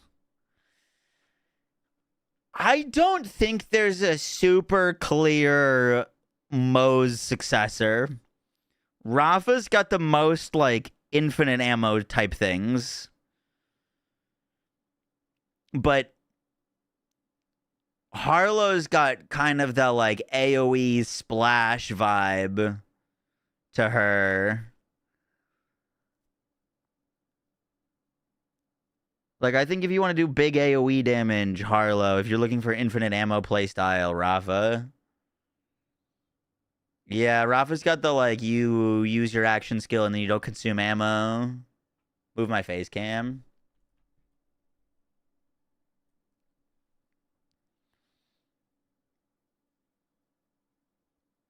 Q tell them no presets are kind of ass. I'm imagining that they know that not having presets is unfortunate. I don't know what the limitation is there, but yeah, obviously it would be way better with presets. Is there an Iron Bear? No, thank God.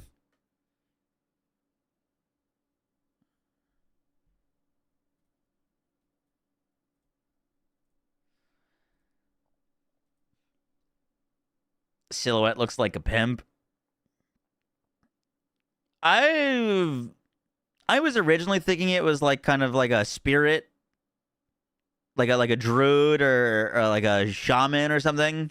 But now I'm thinking like wanderer, outlaw vibe, like feather in their hat. Like, I think that's gonna be our assassin type character / gunslinger.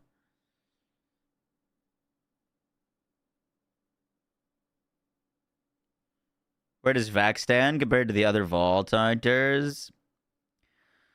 I think Vex is going to be really good at sniping. I think she's going to have great early game. And I think her single targets be really good. What we don't know is how good minions will be, because minion AI has always been bad in Borderlands games. I don't know if you're going to want to rely on them for damage or not, or how trustworthy they'll be for damage.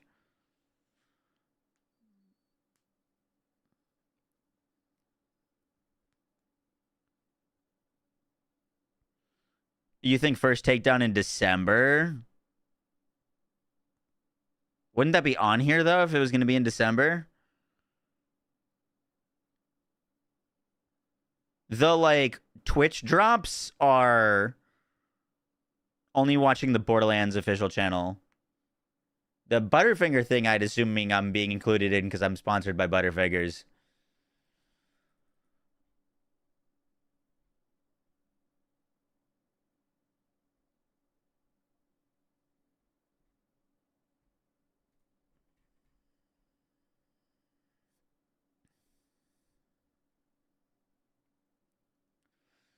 They're just not telling us in terms of endgame activities.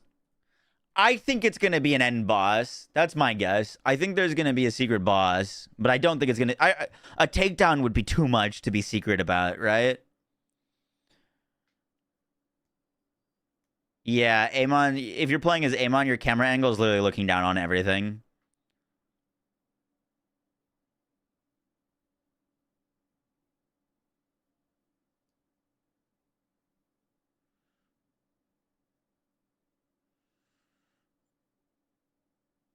Apparently a lot of the drops were broken for people, though. It sounds like they're going to do a rerun of the stream on Sunday so people can get the drop.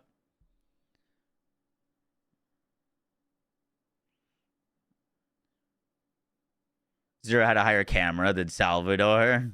Tro.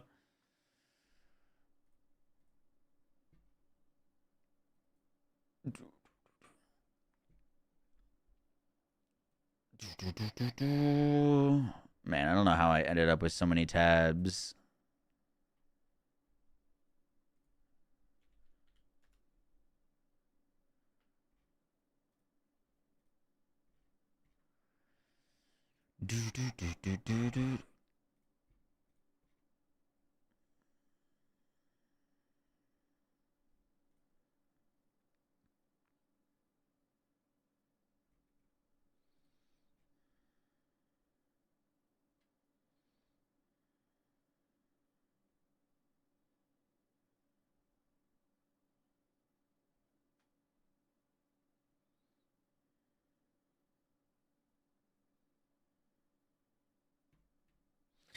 Dude, the thing that the two builds that interest me the most on Rava, well, I mean, the ricochets sound cool, but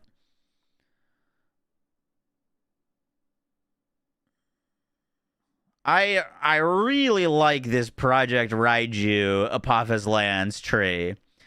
This seems sick, and I really like this Ordnance El Diablito Synergia Collaborative Ignition on Arc Knives. The only thing with this is, like,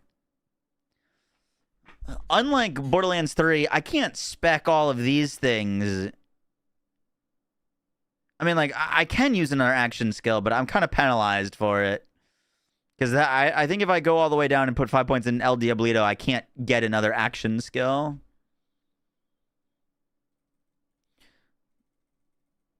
But, like, these look really strong for a Ordnance build. You know what I mean? I'm not, like, actually putting points, but, like, let's say I grabbed these, but I didn't want to use Arc Knives because I don't want to do melee.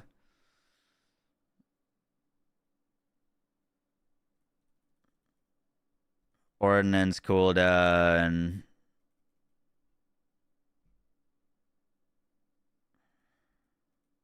Yeah. You know what I mean? I end up missing out entirely on a capstone, which is tough.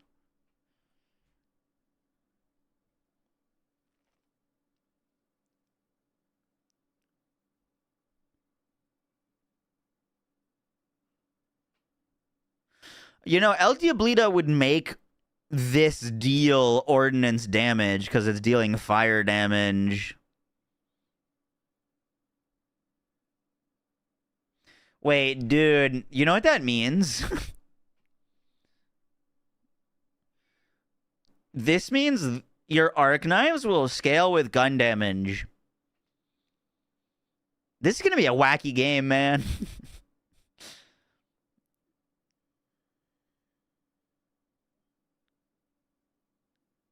Because we just saw that you could scale ordnance damage with gun damage. And El Diablito, all fire damage that you deal does bonus fire ordnance damage, which could technically get increases from gun damage. You know what I mean? It's kind of funky. That's a little funky. That is if you can scale that ordnance damage. Whereas drones do ordnance damage as well. Yup.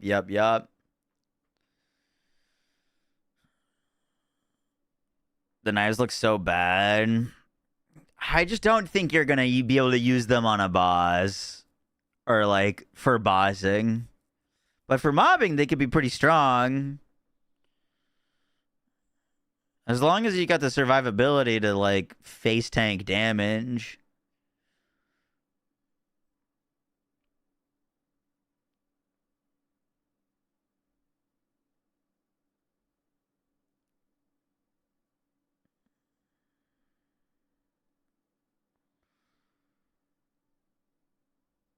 He doesn't really have any healing down here, does he?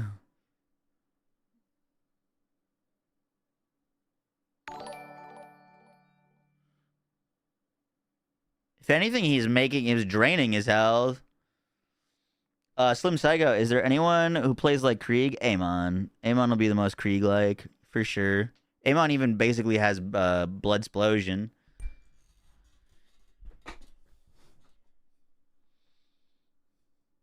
Who do you think is going to pull the highest damage number? What, like in a single instance of damage? We'd have to kind of see if anyone's doing some crazy double dips or anything like that. Vex is some pretty strong one-shot things. Specifically looking at Bloodshot.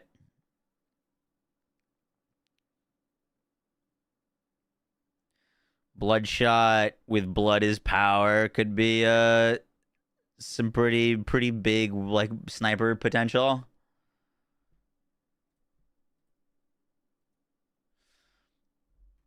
I've been looking at Harlo a lot because, dude, she's got some fucking crazy things. Like, if you go Harlo, you get triple point, which gives you 30% bonus cryo damage dealt, with Unstoppable Isotope, which gives you another 35% bonus damage dealt. So you're dealing 60% bonus cryo damage with all sources, not just your guns, your ordnance, anything, is dealing 60% or 65% bonus cryo damage.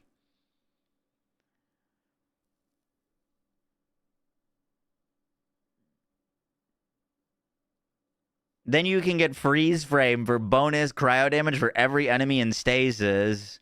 And stun lock, whenever you crit an enemy, you put them in stasis. Like, you could get over 100% bonus cryo damage without doing all that much.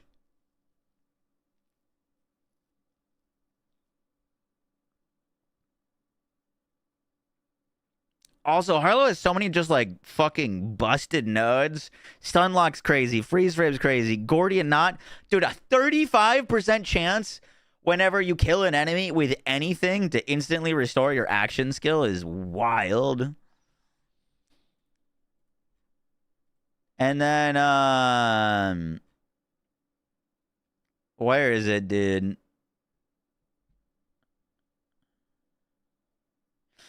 Dirty Bomb, whenever Harlo irradiates an enemy, create a radiation explosion for 40% of total irradiated damage if you're backing into, like, status effects, and all of this stuff is radiation. That seems really strong. Where's the node that I'm thinking of, though? I think it's Green Tray. Oh, do we not have it on Maxroll yet? She's still missing a node that's connected to decoherence here. I gotta fix that.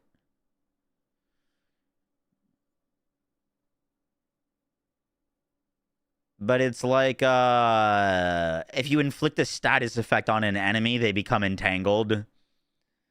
And then she's got action at a distance. Whenever you apply a status effect to an enemy, she gains a chance to apply that status effect to each entangled enemy.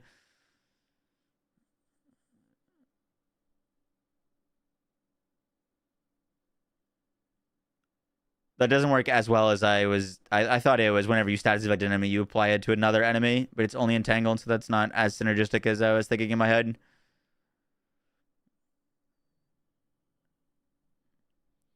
Harlo's critical hits with guns deal bonus rad damage. It's like 40% bonus radiation on crits. That's crazy, crazy, crazy, crazy.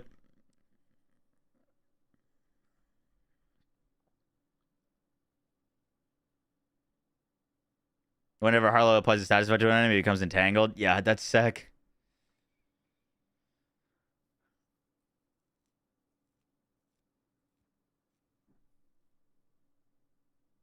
Harlo's kit's so bloated. She's the Serena of BL4. She looks pretty spicy.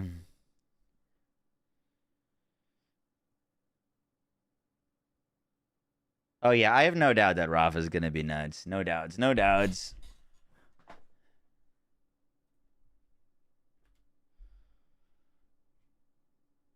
Because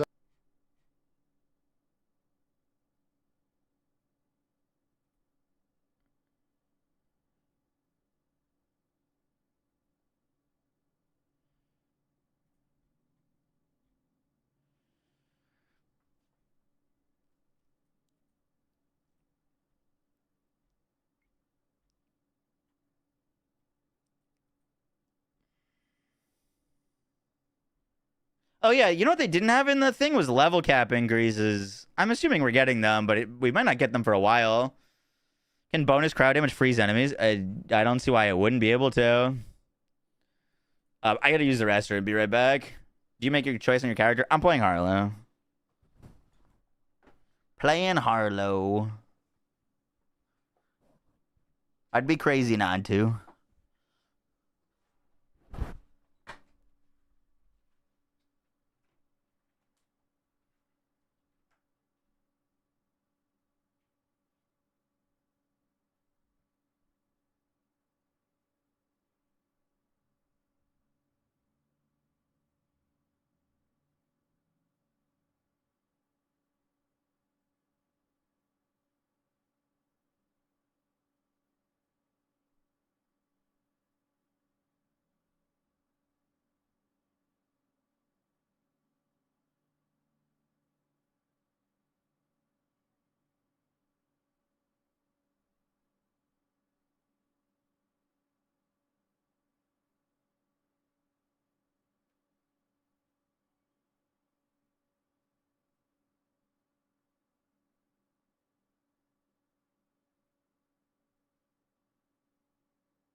Level cap increase won't come to the balance of the game. Fair. Yeah, you gotta tune into the official stream, and they didn't give me drops. They didn't give anyone drops. It's just the official streams. You can like plan out a skill tree. We got the planners on live on Maxroll. Okay.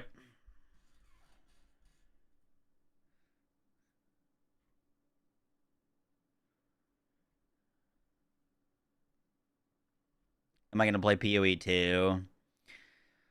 I don't know, man.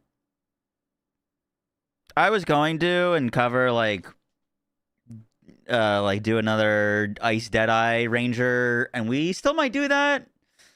Or they added some new toxic things, we might run that, but like I don't know. Borderlands 4 is so soon, and I kind of want to keep my YouTube content focused on Borderlands.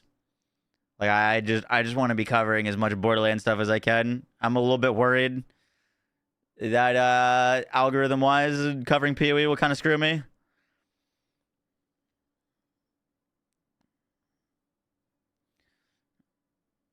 But yeah, I'm a bit torn on it. But we've got like a bunch of more Borderlands videos. I'm gonna start posting like some like Borderlands 4 overview stuff. Some like I recently played with some people who've never played Borderlands before, and I think some like very generic, some like how Borderlands functions, what different elements do, like that kind of stuff. Videos could potentially do well. You can look at my pre-made builds. I mean, I'm going to be updating them, and it doesn't mean like I'm going to play these builds on launch. But like, for example, I've started... You can check my like profile on Maxroll for all the builds I've theory crafted. We got Nuclear Winter Harlo, Infinite Chroma one-shot build, Melee Amon, Fire Amon, Infinite Rafa stacking gun ordnance build, Bloody Reaper Vex, Overdrive stacking Rafa, Ricochet Rafa. It looks like some of these need a capstone, weirdly enough. Bleed Witch, Trouble Vex, Infinite Lance Rafa. Yeah, if you want to have a peep And there's also some from like Abby, Chadley, and Bird, our Maxroll build team. And yes, we're gonna have more than just like builds on Maxroll. We'll have like plan is to have like you know, a database of all the loot and where to find it and all that stuff. Beginner guides, best farming areas, fastest XP, all that stuff. What's your speculation on what the DLC Vault Hunter could be? It looks like a witch hunter. I could see that. I was originally thinking like bog shaman type deal. We've seen a lot of inspiration from Wonderlands, and so I was thinking he might be like Plague Bringer. But now that I've thought about it more, I'm thinking like Outlander, Bandit, Outlaw type deal. Like, I could see them being like a revolver, bow, ranger-esque. McCree, yeah.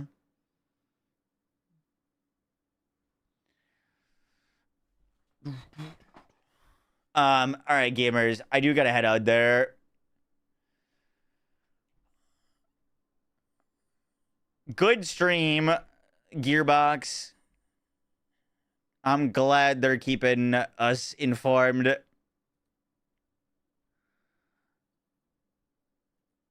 I'm not gonna lie, I'm a bit bummed about no takedowns, but it sounds like we're getting the most complete endgame that we've gotten on a game launch. So that's a huge W. You know what I mean? Like, Wonderlands was the closest thing we got to like a real endgame on launch, and Wonderlands endgame was not it. Borderlands 3's endgame missed the mark entirely. Borderlands 2's was like all right because we had Terramorphous, but like that was really it. It was just like Terramorphous. So we've got more than any of the other games.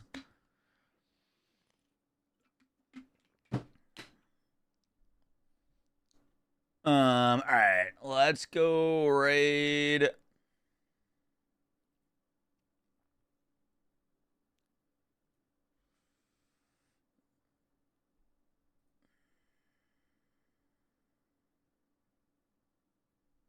Go raid someone else streaming some Borderlands.